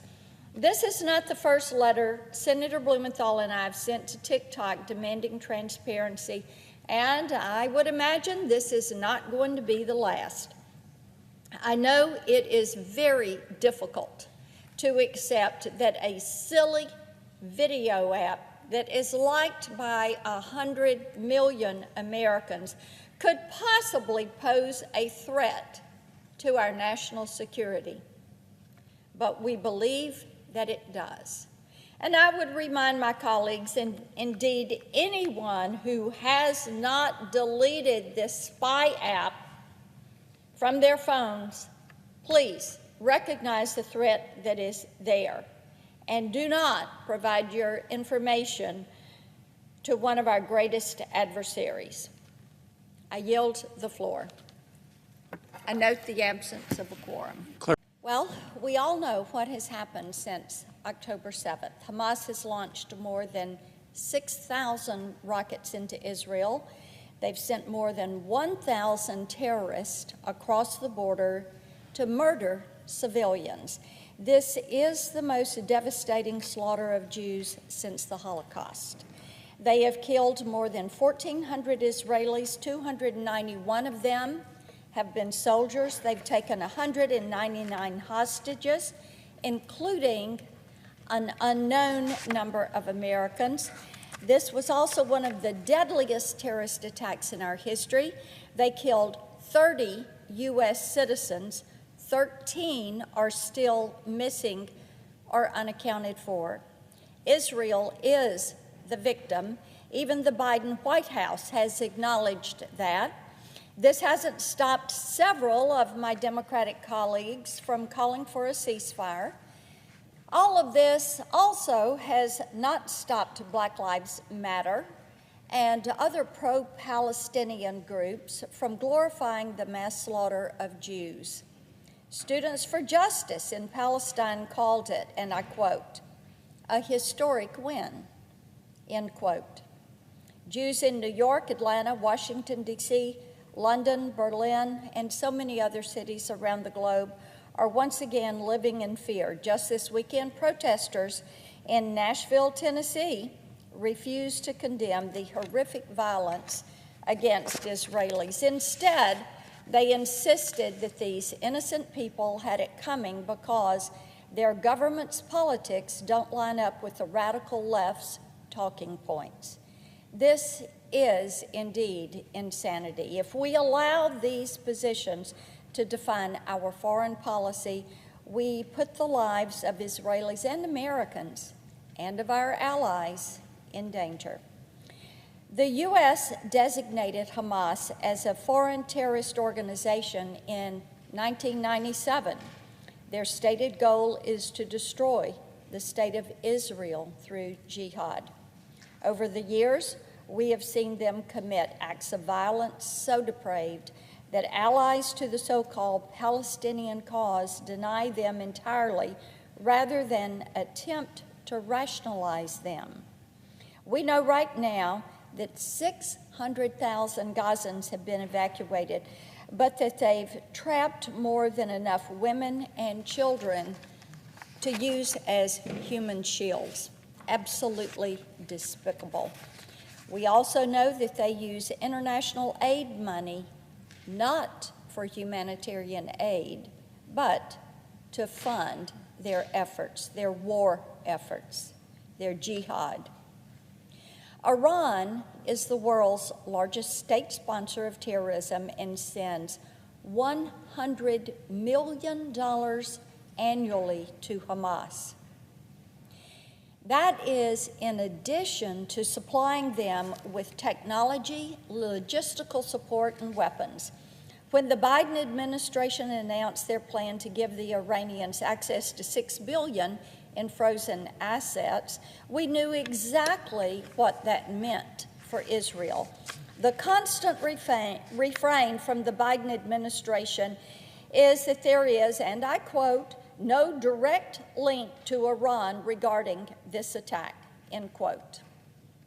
It's time for whomever wrote that talking point to turn on the news, to look at the pictures that are on the screen, to listen to what you're hearing from the Ayatollah, some of the Iranian officials who are, by the way, meeting with Hamas leadership in Qatar. In the first hours of the attack, the Biden administration projected nothing but weakness. They deleted multiple tweets calling for a ceasefire. It took the president almost 12 hours to make a statement. This sent a very clear message to our enemies. It also sends a message to our allies. We can start by giving Israel what they need to eradicate these terrorists. Last week, I sent a letter urging President Biden to support Israel in all possible ways. Under President Trump, we cut aid to the Palestinians because the Palestinian Authority used that money to reward terrorism. In 2021, President Biden reversed that policy, and since, he has sent more than $730 million to the Palestinians, even though he knows there's a high risk.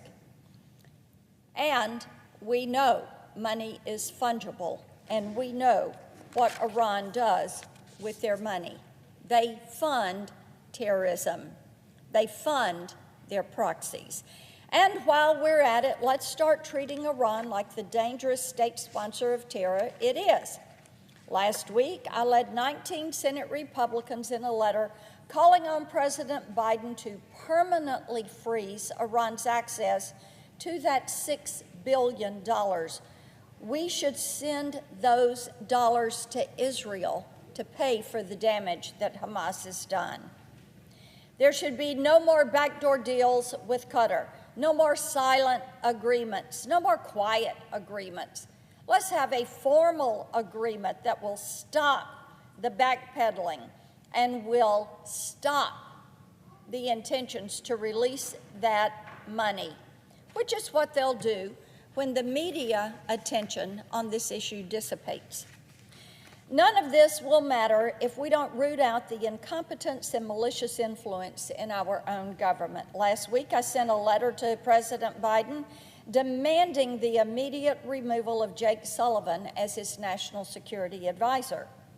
He was wrong about Afghanistan, the Middle East, and that nuclear deal with Iran in 2015.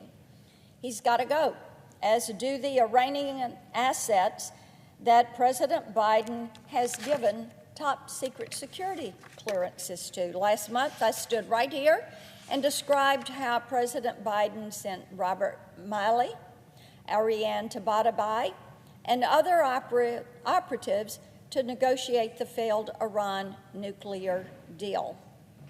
Now, Madam President, Mr. Malley and Ms. Tabatabai have been involved with the Iran Experts Initiative. And then the president gave them top secret security clearances and sent them to negotiate on the Iran deal. This has to stop. Madam President, I ask unanimous consent that these letters be entered into the record. Without objection. You know, Madam President, we all have a choice here.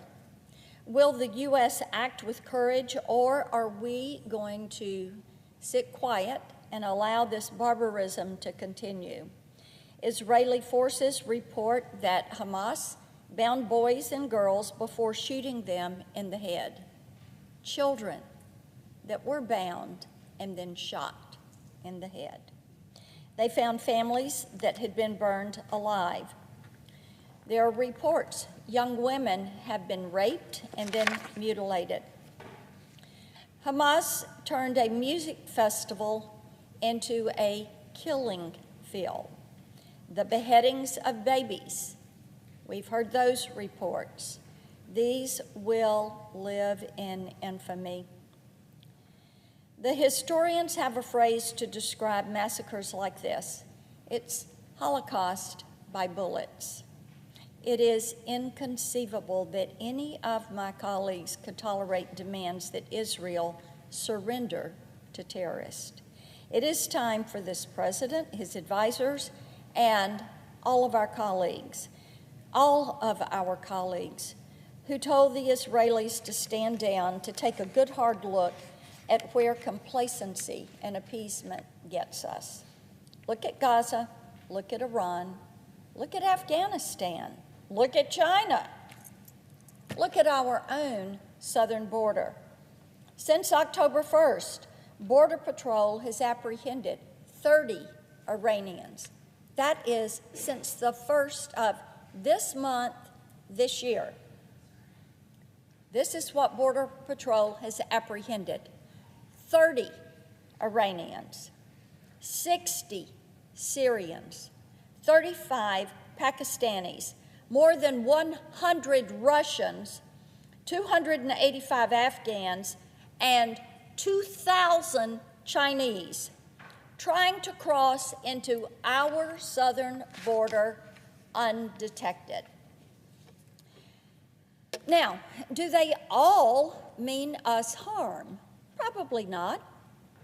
But we cannot know that for sure because this administration refuses to acknowledge the possibility that the terrorists that are coming across this southern border, 246 apprehended since Joe Biden became president.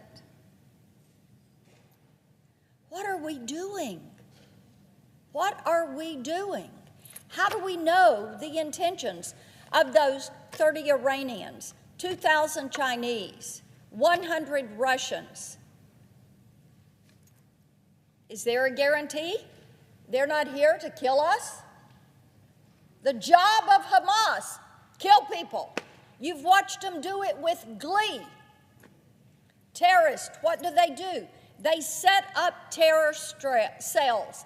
They wait to strike to kill you, I've got to tell you, this administration needs to grow a spine. They need to grow a spine, and they need to be solid and resolute that they are going to protect this country and our citizens and our allies, and that our enemies are going to know that they are an enemy because we will treat them like that. We've got a choice. We can show courage, we can surrender, we can practice appeasement, but that is a choice.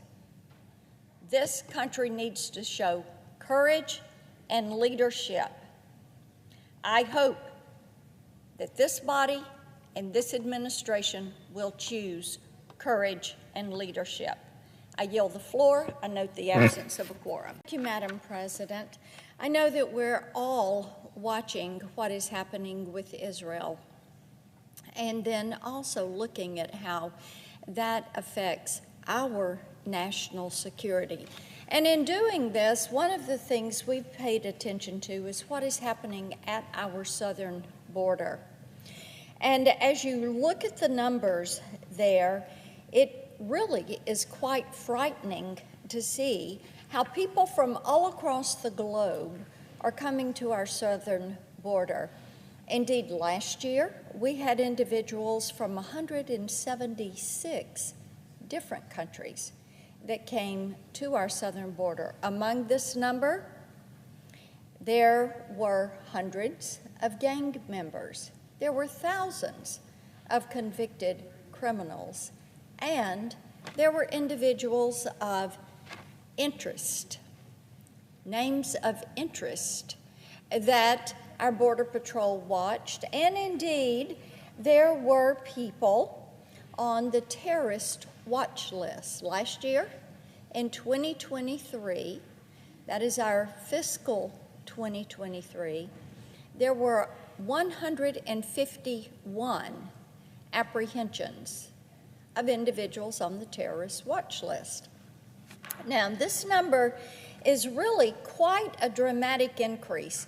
In 2022, there were 98 individuals on the terrorist watch list that were apprehended at the southern border.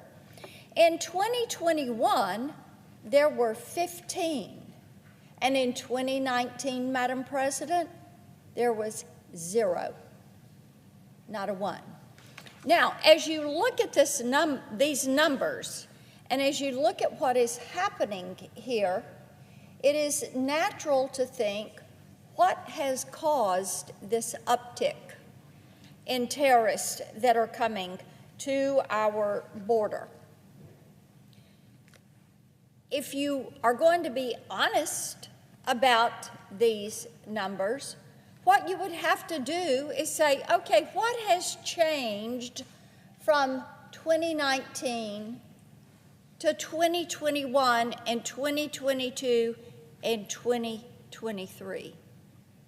And in a sane world, which maybe this is not a sane world right now, it would lead you to look at this administration's border policies.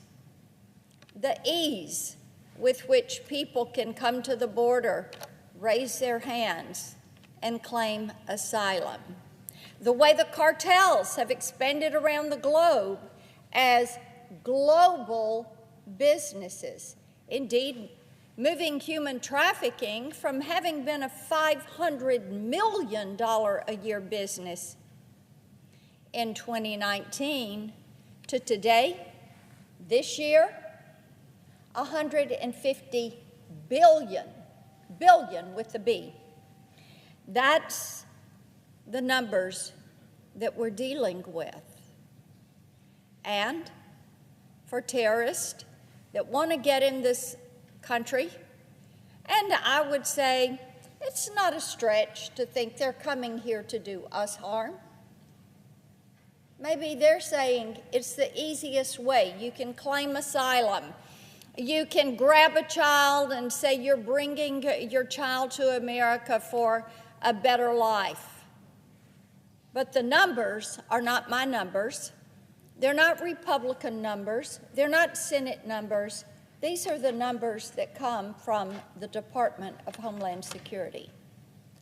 This is what they have logged.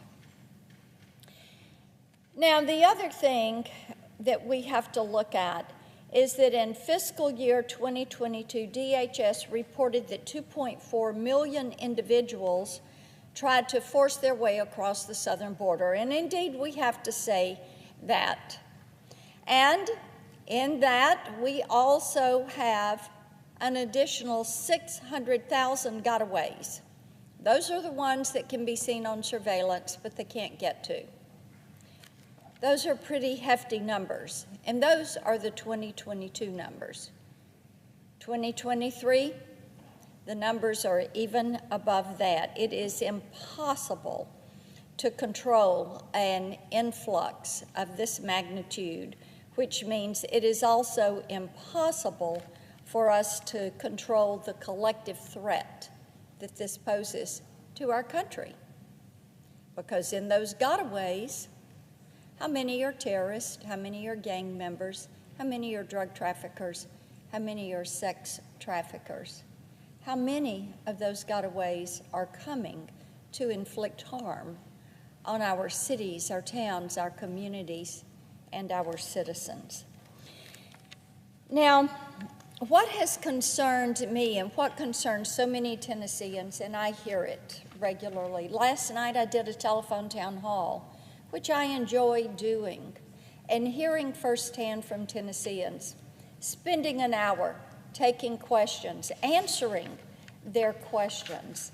And what really bothers so many of them is our president and his administration's unwillingness to acknowledge the very existence of the threats that open border brings to us. It jeopardizes our safety and our security, and I would say even the security of our allies. We've got a lot of adversaries in this world. We all know that. When you look at Russia, China, Iran, North Korea, we know we've got adversaries. You look at what is happening with Hamas in Israel and those horrific attacks there. And we can say our adversaries may be sadistic, but they are not stupid. They know the border is open. They know that we are practicing, this administration is practicing, a foreign policy of appeasement. And maybe that is the reason that even this month, what you saw was 2,000 Chinese, 100 Russians, 35 Pakistanis, and 30 Iranians coming to our southern border, coming in the country illegally, coming saying they're claiming asylum. Madam President, does this make us safer? No, it doesn't, when you do not know who is coming into this country and their intent. Now, Hamas has noted the confusion in our foreign policy and the lack of clarity. They saw it when President Biden withdrew troops from the CENTCOM area They saw it. So what we did when we withdrew those troops was effectively to leave Israel surrounded by their worst enemies. They've also noted Biden's record of appeasing hostile regimes. When Biden chose not to enforce, and this is important to note, this administration, this national security director, this president chose not to enforce oil sanctions against Iran. They did this knowing this would end up benefiting Hamas, Hezbollah, and the terrorist groups that are the proxies for Iran.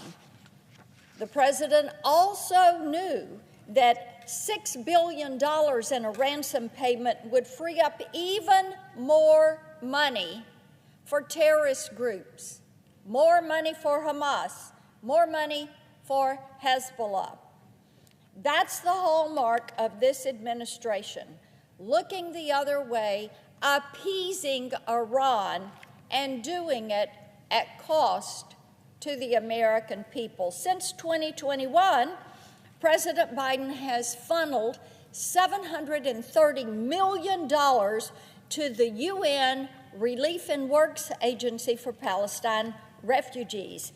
Now, this agency, which has been around for decades, what they have become is a ferociously anti-Semitic organization that has a long history of employing people that, guess what? They're associated with Hamas. And Hamas has a history of stealing money from this agency and using the agency's facilities to store weapons. Now, does that sound like humanitarian aid? Does that sound like money going to the purpose for which it was given? Of course not. And that is why in 2018, President Trump halted the funding to the UN Relief and Works Agency for Palestinian refugees. Well, President Biden comes in, and guess what he does?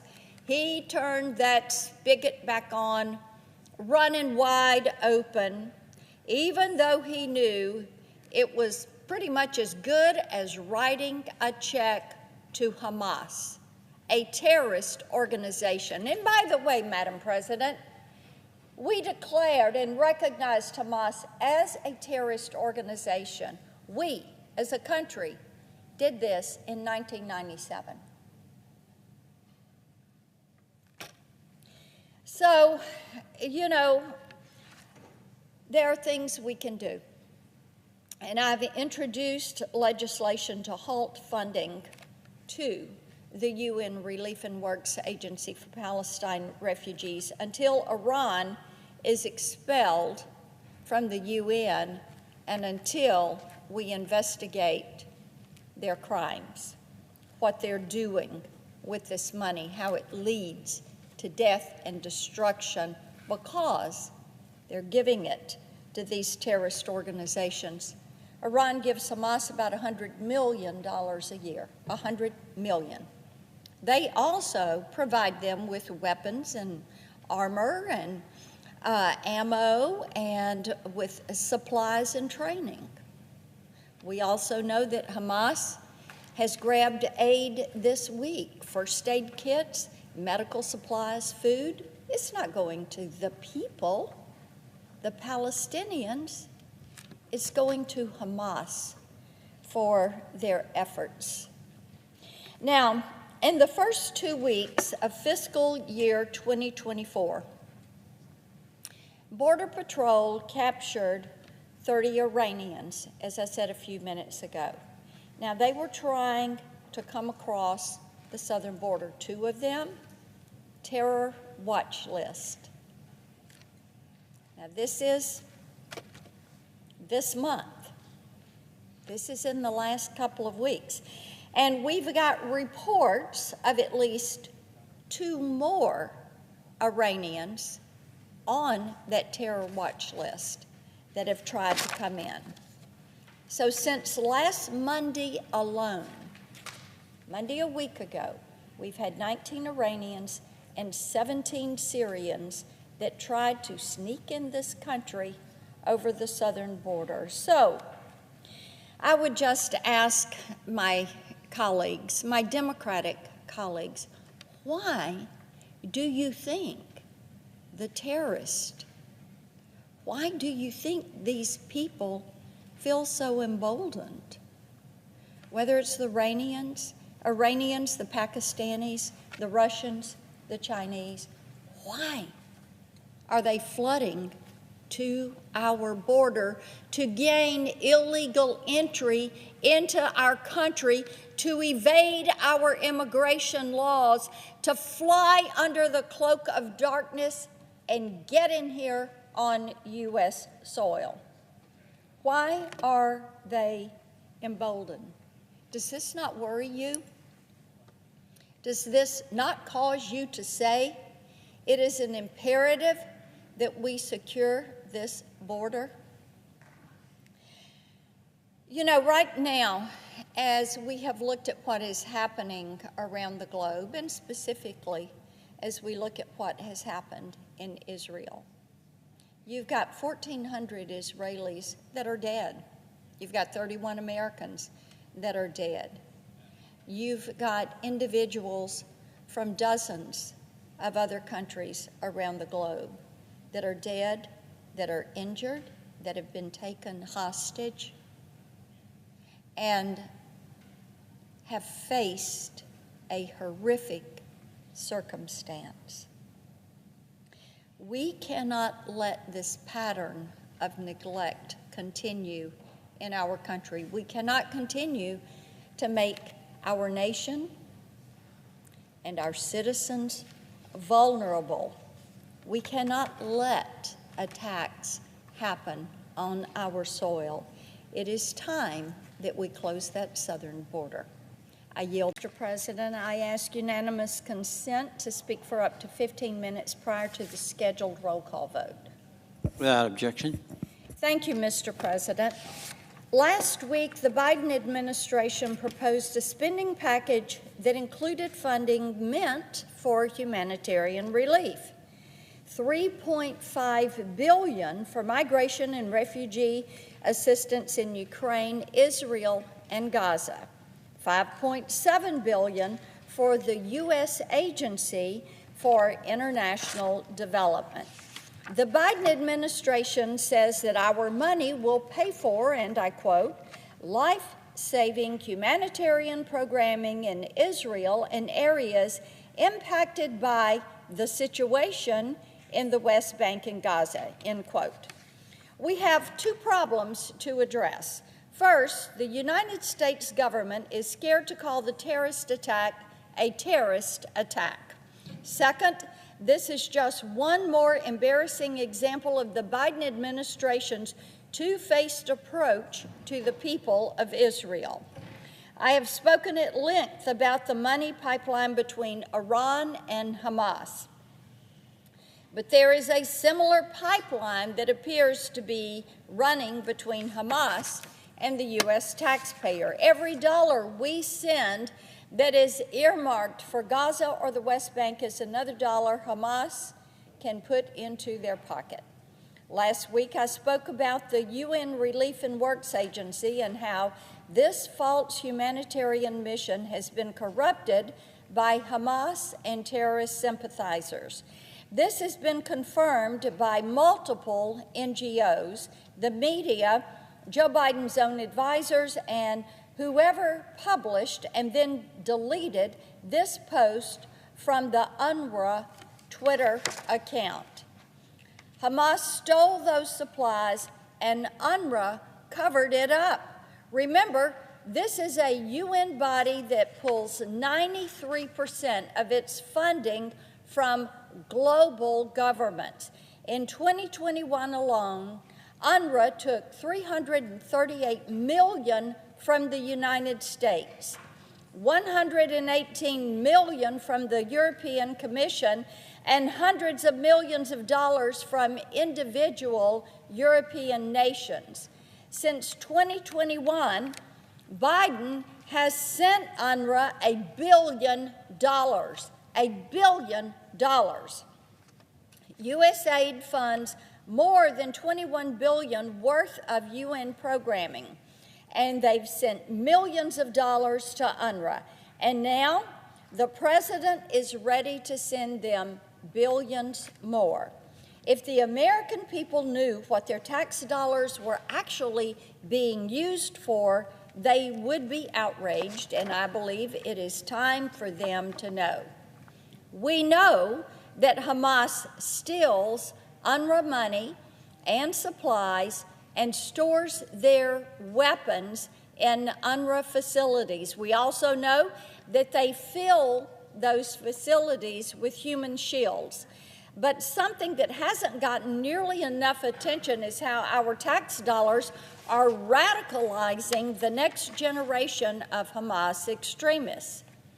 UN Watch published a report in March exposing UNRWA-affiliated schools for what they are, indoctrination centers. Now bear in mind, this is UN Watch that published this report and exposed the UN Relief and Works Agency for Palestinian refugees for what they were doing. One employee shared an Instagram post calling a teenage Palestine Islamic Jihad fighter who was killed in a shootout and I quote, "little cub who fights like 1,000 lions," end quote.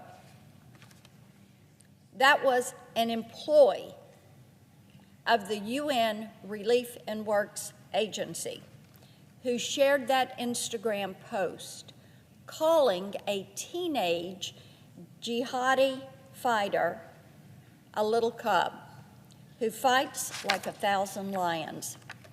A teacher posted a picture of Hitler with the caption, and I quote, "Hitler, are you sleeping?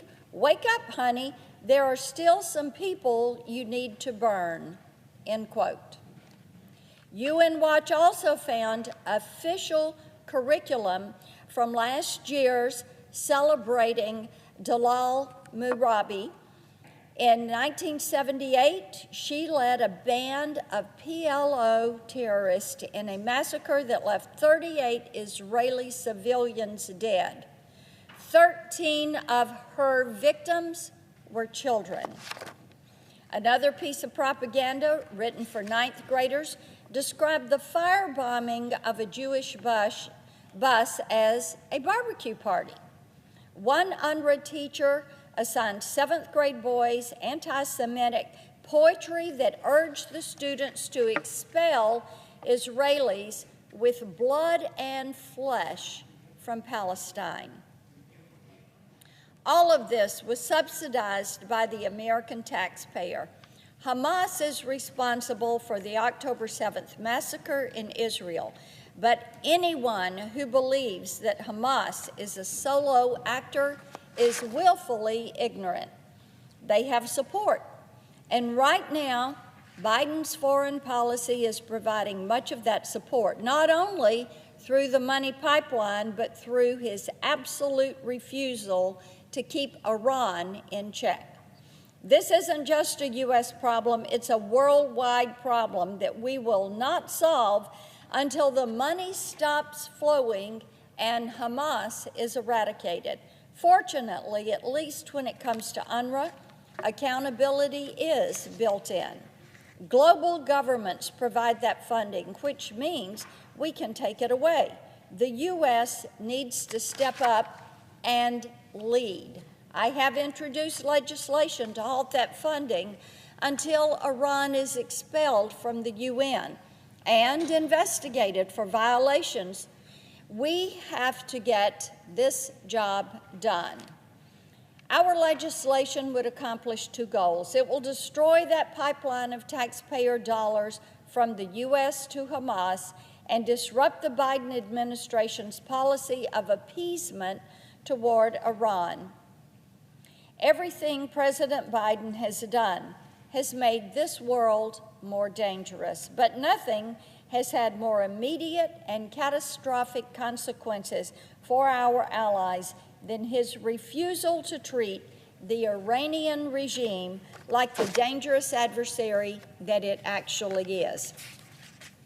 He sent Robert Malley, Ariane Tabatabai, and other Iranian assets to renegotiate the failed nuclear deal.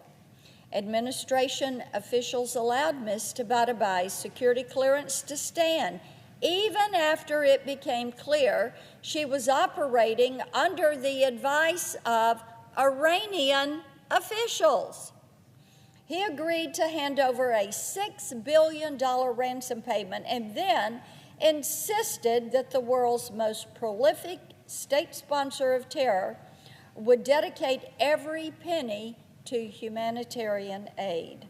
And in the hours following the worst massacre of Jews since the Holocaust, he insisted that there was no connection between Iran and Hamas and their terrorist acts. Never mind that a week later, Hamas leadership met with the Iranian foreign minister in Qatar. Biden's foreign policy is fatally flawed. That has become evident. And if we don't force him to reverse course, he will further endanger the American people and our allies and our safety and security. I yield the floor. President. Well, it is Country Music Month. And in Nashville, you will hear people say, it all begins with a song. And indeed, when we think about the playlist on our phones, when we think about the songs that frame our life, that is very true. And we love the fact that we get to celebrate the creative community every single year during Country Music Month. And this week, the Senate should pass a resolution that Senator Kaine and I have filed. It is designating October as National Country Music Month. Now, Bristol, Tennessee, Bristol, Virginia, right there on the state line, that is the birthplace of country music. So you've got a little Tennessee and a little bit of Virginia, and we share that richness and that history. And what our resolution does is to highlight our states, Tennessee and Virginia's rich shared history of fostering creativity, of dreaming those big dreams, and then setting those dreams and thoughts to words and music. The music that these artists, songwriters, and musicians create has had a profound impact not only on country music as a genre, but on the evolution of American music. Tennessee artists have the unique power to unite us as Americans. With that in mind, I want to thank my colleagues in advance for celebrating our creative community with us and helping designate October as National Country Music Month. But our work is not done. These musicians need our help getting paid for their art, controlling the business side of their careers, and protecting their intellectual property. I want to highlight a few bills that this body must pass to maintain our position as a cultural and artistic leader and a creative hub. The United States is the only democratic nation in the world where artists are not compensated for the use of their songs on AM, FM radio. Now, Madam President, as I said, we are the only democratic nation that does not compensate these artists. Now, Iran and North Korea are two of the only other countries with this distinction. Senator Padilla and I have introduced a bipartisan piece of legislation, the American Music Fairness Act, which would right this wrong and ensure performers are compensated when their songs are played on the radio. Now, Senator Padilla and I could probably have a great discussion about, does California have more artists and singers and songwriters, or does Tennessee? But I think Tennessee probably has more of those artists and songwriters. Now, not being paid for the use of their music on radio has been a decades-long injustice that hurts Americans at home and abroad. As I said, the United States is the only democratic nation that does not pay for that radio play.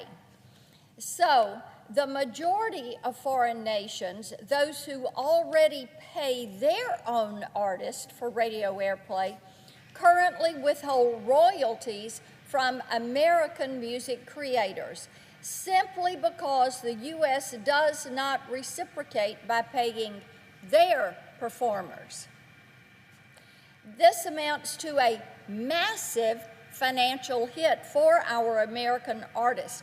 Now, when you talk with them, what you will learn from different royalty rights organizations is our entertainers here are missing out on about $200 million each year in income to those musicians. $200 million a year.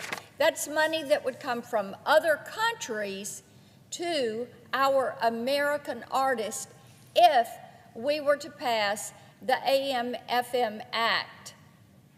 Senator Padilla and I have worked hard on this. It is bipartisan.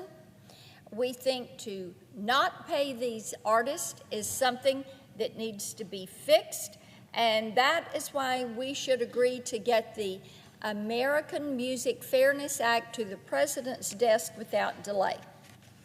Now, I also worked with the late Senator Dianne Feinstein, and Madam President, we welcome you. We know you have big shoes to fill in Senator Feinstein's seat.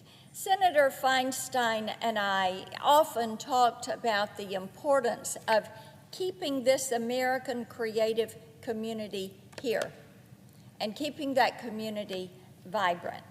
And she and I worked together to introduce a piece of bill that's called the HITS Act. This is the Help Independent Tracks Succeed, HITS.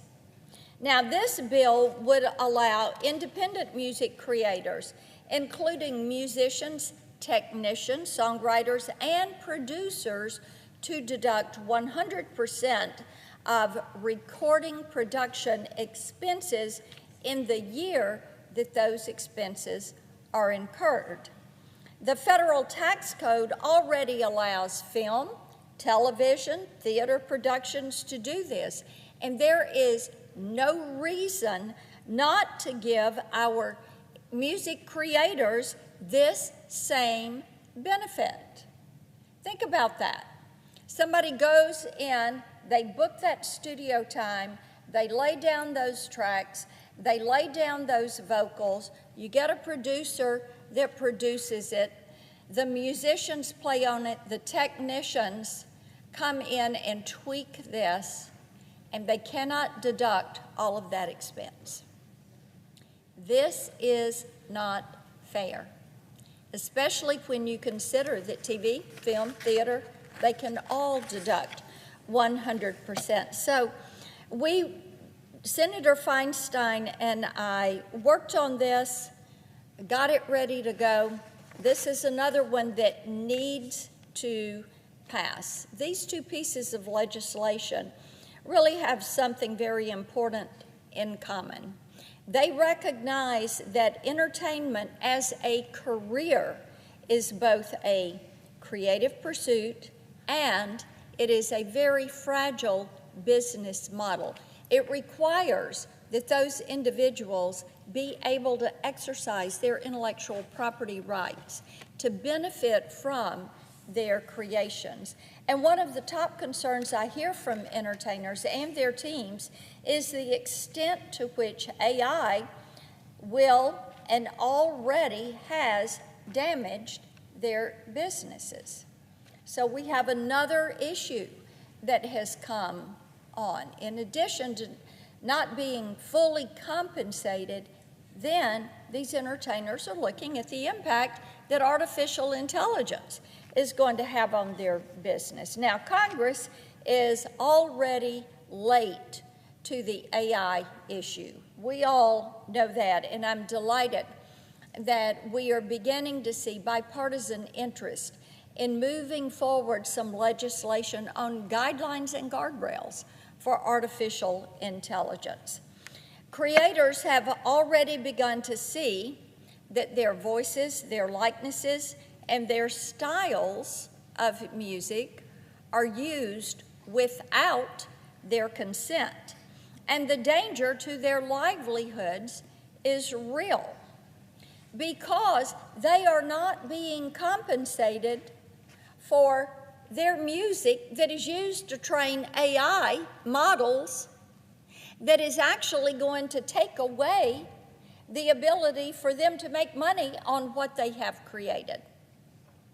So in addition to not being paid for radio play, in addition to not being able to deduct production expense, now here it comes, AI is going to mimic them and use name, image, likeness, voice cloning, and take away more of their ability. So Senator Coons and I have released a discussion draft on a piece of legislation to help protect these artists. It is called the No Fakes Act. The No Fakes Act would hold individuals, companies, and platforms accountable for digital replicas created or used without the consent of the individual that is being cloned or depicted in that replica. So it allows an entertainer to protect themselves. The replication of their voice, of their mannerisms, of their musical style. Well, Hank Williams Jr. has been quoted as saying, country music singers have always been a real close family. He's pretty right about that. And just like any family, I love it when you see all of these entertainers who are in essence competitors competing for radio time and studio time and tours and dates on their tours. They're competing for it all. But they come together and they let you know when they need something and when something needs to be done. And addressing this AI issue is something that needs to be done. So I would encourage my colleagues to talk to entertainers in their states and talk with them about the American Music Fairness Act, the HITS Act, and the No Fakes Act, and what it would do to give them that control over their art, their name, their image, their likeness. You know, here in the United States, whether we want to argue about is Tennessee the biggest, or does California have the most, or is Virginia the real home, and who produces the most records and lays down the most recording, what we can all agree on is that the United States of America is the hub for entertainment. It is where everyone wants to come. And of course, we like that ingenuity and that creativity, and we love it that artists come to Nashville and say, we want to record that Nashville sound. Let's keep this industry viable. Thank you, Madam President. I yield the floor and note the absence of a quorum. The clerk will call the roll. Thank you, Madam President.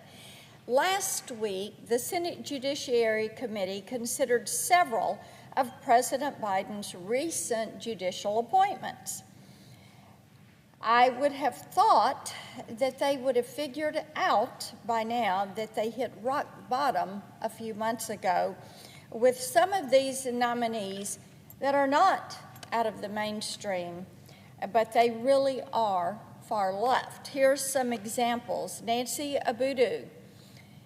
She endorsed political violence against conservatives. Todd Edelman used his authority to release a known criminal who then went on to participate in the murder of a child. Marion Gaston opposed residence restrictions for convicted child sex offenders. And DeAndrea Benjamin released violent criminals on bond only to watch them offend again. But not to be outdone, the White House has continued this trend with Seth Ephraim's nomination to the First Circuit. The White House and Senate Democrats don't have a great track record when it comes to putting a nominee forward for this seat.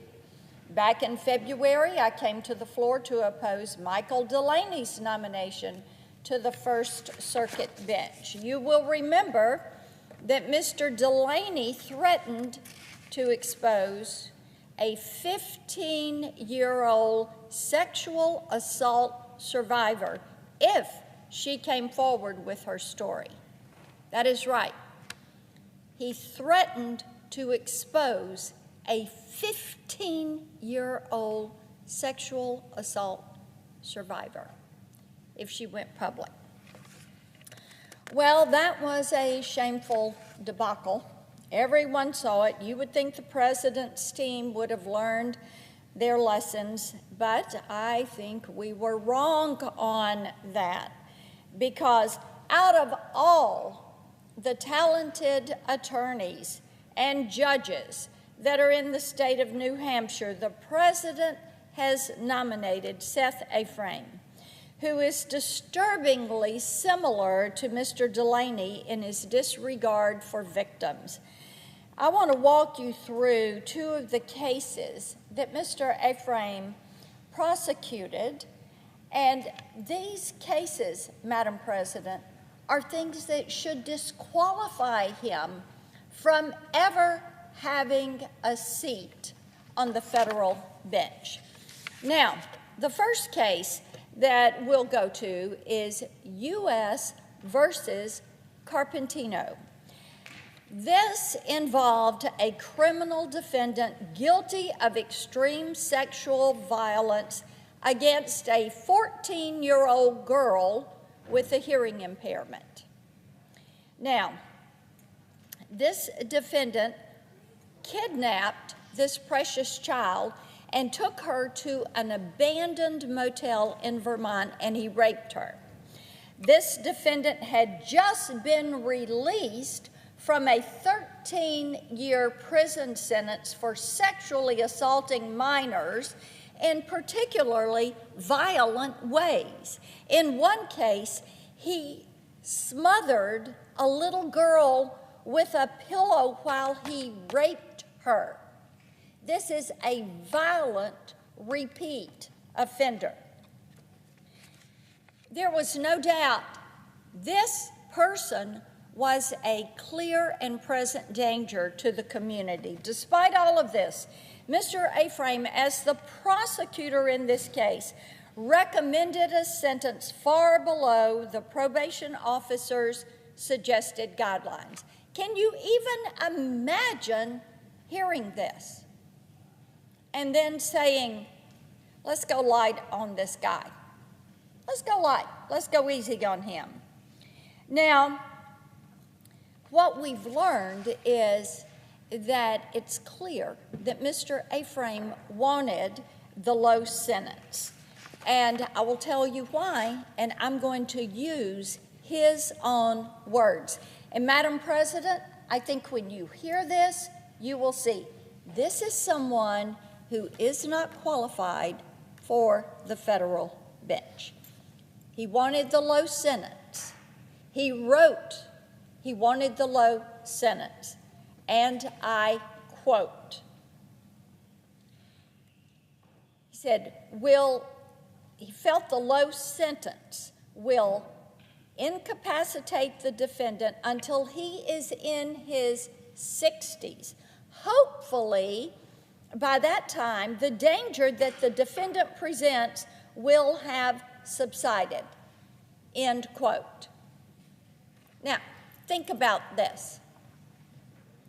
He wants the low sentence because at the end of that low sentence, the guy would be in his 60s and, hopefully by then, he won't be such a danger. I tell you, imagine this, hopefully. Using that, can you imagine telling this little girl's family that hopefully this rapist won't do it again? Bear in mind, he had already been in prison for 13 years. He gets out and he does it again. And Mr. Ephraim is the prosecutor. What does he do? He wants a low sentence because the guy's going to be in his 60s and maybe he won't do it. Hopefully he won't do it again. Hopefully he won't be a danger. Hopefully he'll be too old and frail to go rape little girls. Unbelievable. This is sickening. And this case alone should disqualify Mr. Ephraim. But there's more. And let's go to this second case.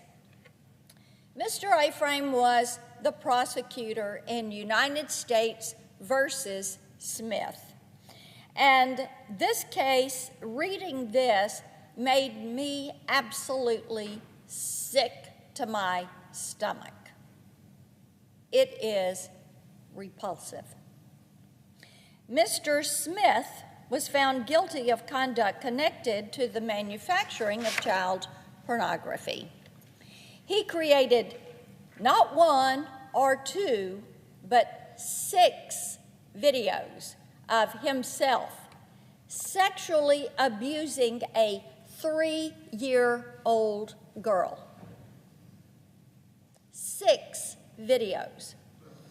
The details of the case are far too disgusting to repeat aloud, but to be clear, he raped a 3-year-old girl on camera.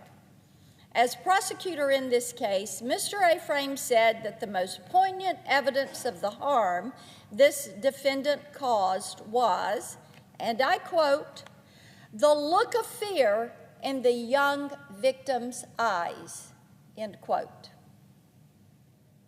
Poignant evidence, the look of fear in a toddler's eyes while somebody is raping her.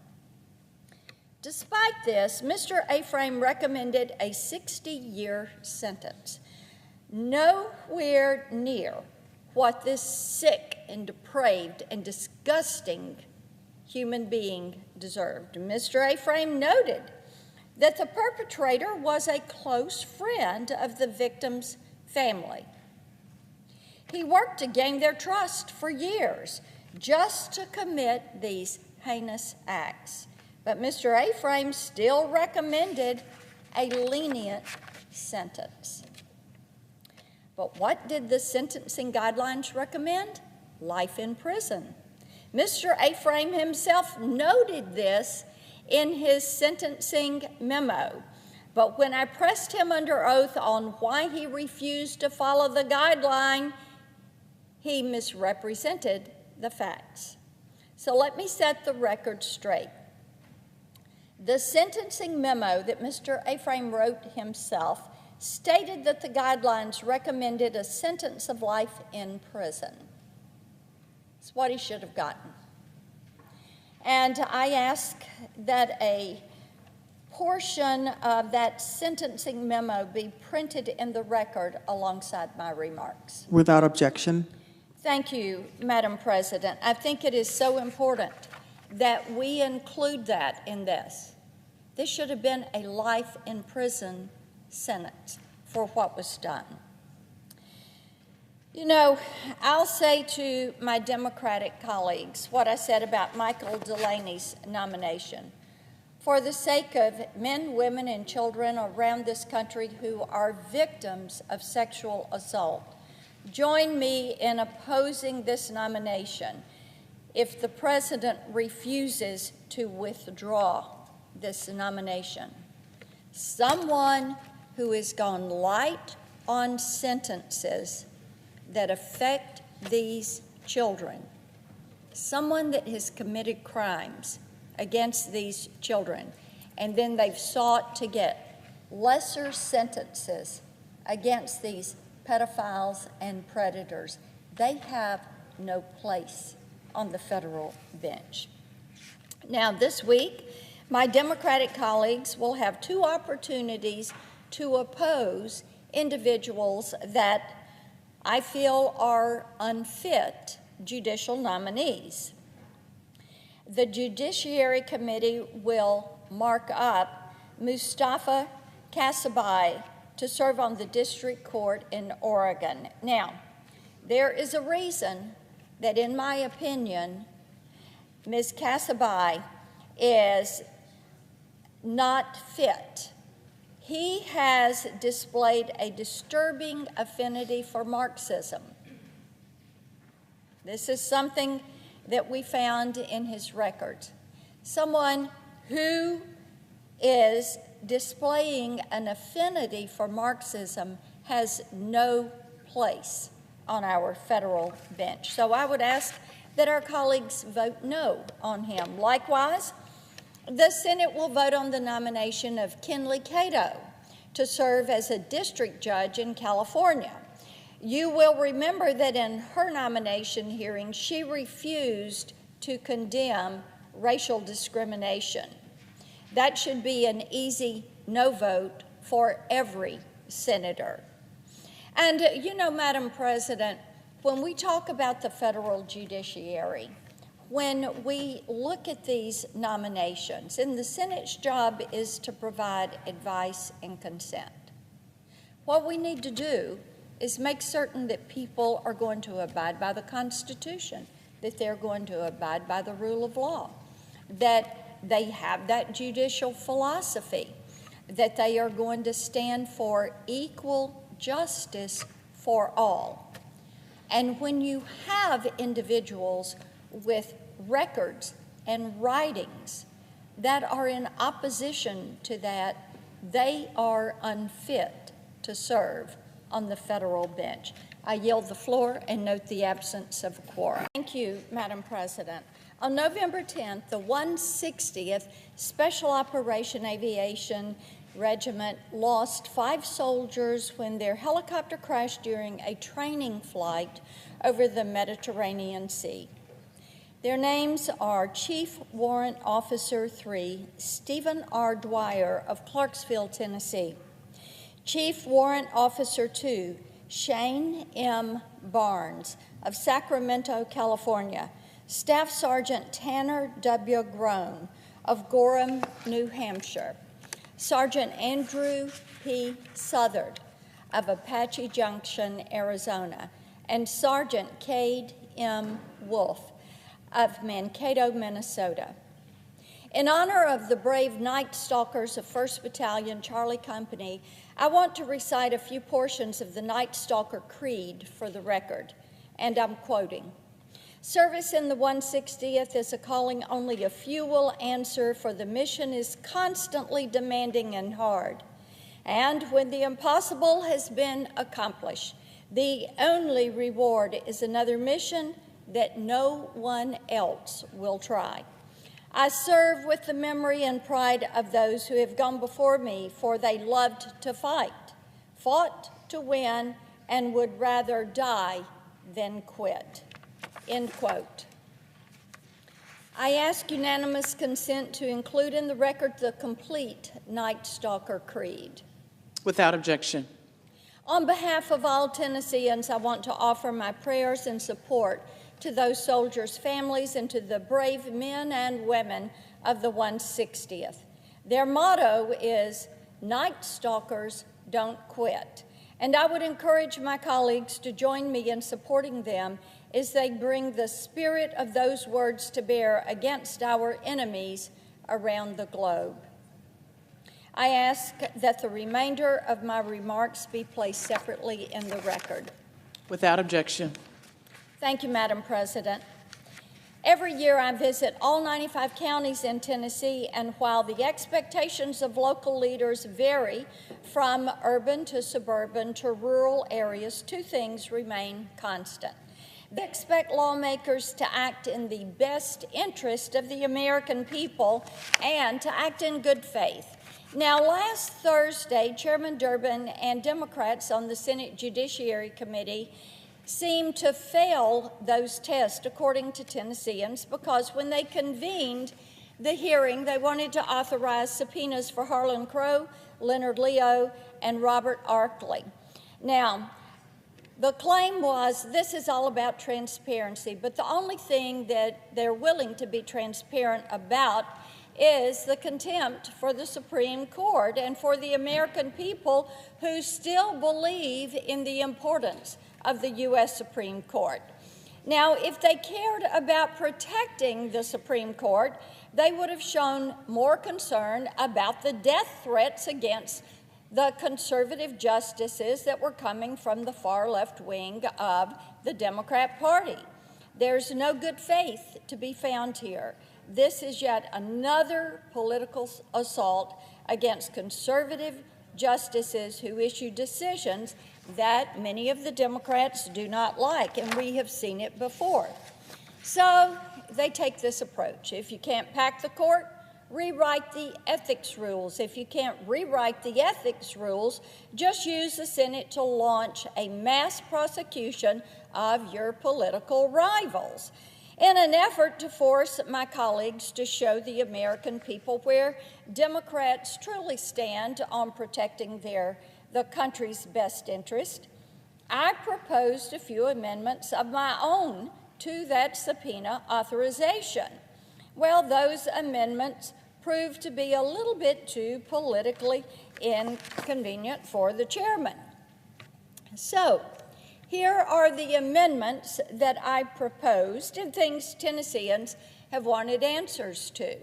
Now, this summer, we learned that Justice Sotomayor's staff had been pressuring the public institutions that host her speaking engagements to buy her books. She got a $3 million book advance, not reported. She's made $4 million on the sale of the books. We also know that she has refused to recuse herself in not one but two copyright infringement cases that involve the publisher of her books. So I filed an amendment issuing subpoenas to her staff and her publisher so we can get to the bottom of this ethical conundrum. I also proposed we subpoena Jeffrey Epstein's estate to provide the flight logs for his private planes. Given the numerous allegations of human trafficking and sexual abuse surrounding the late Mr. Epstein, I believe the committee has an interest in identifying everyone complicit, no matter their political affiliation. And we also need to get to the bottom of the investigation into Elon Musk. We know that the Biden administration gets nervous at the thought of conservatives speaking freely online. So it's no surprise they're trying to weaponize multiple federal agencies against Mr. Musk and his company. I proposed a subpoena to compel the DOJ and the FTC to turn over all documents related to that sham investigation. The far left is the enemy of free speech, and their hostility toward conservatives is on display in the form of their repeated efforts to take down President Trump. So I filed a subpoena amendment for all documents related to any political donations made by Special Counsel Robert Mueller's staff, and for the executive branch we have a couple of amendments that are filed. The first would authorize a subpoena for Secretary Becerra to come before the committee and explain to us how his agency has lost track of 85,000 unaccompanied children, migrant children who have come to this country. I've talked about this several times on the floor. How can you lose track of 85,000 migrant children? They did it. We need to know, so that's why they're getting a subpoena. The second would subpoena the DOJ to provide all documentation concerning the termination of the China initiative. Now, that was one of the best tools we have had to fight against Chinese espionage and Chinese spies on U.S. soil. Now, if I were Chairman Durbin, I wouldn't want to debate those subpoenas either, because they strike at the heart of one of the Biden administration's most dangerous governing principles. There are two tiers of justice in this country. Obviously, that's the way this administration wants it. There is one tier of justice for people the Democrats need to protect and for their cronies and buddies and friends, and one for people that the Democrats need to destroy to maintain their hold on power. Tennesseans are deeply afraid of what this means because they know where they stand in this new approach of two tiers of justice. I don't know if or when Chairman Durbin will reconvene to discuss these subpoenas, but I hope that when the time comes, he will abandon this latest assault on the Supreme Court and allow the committee to pursue real accountability. Madam President,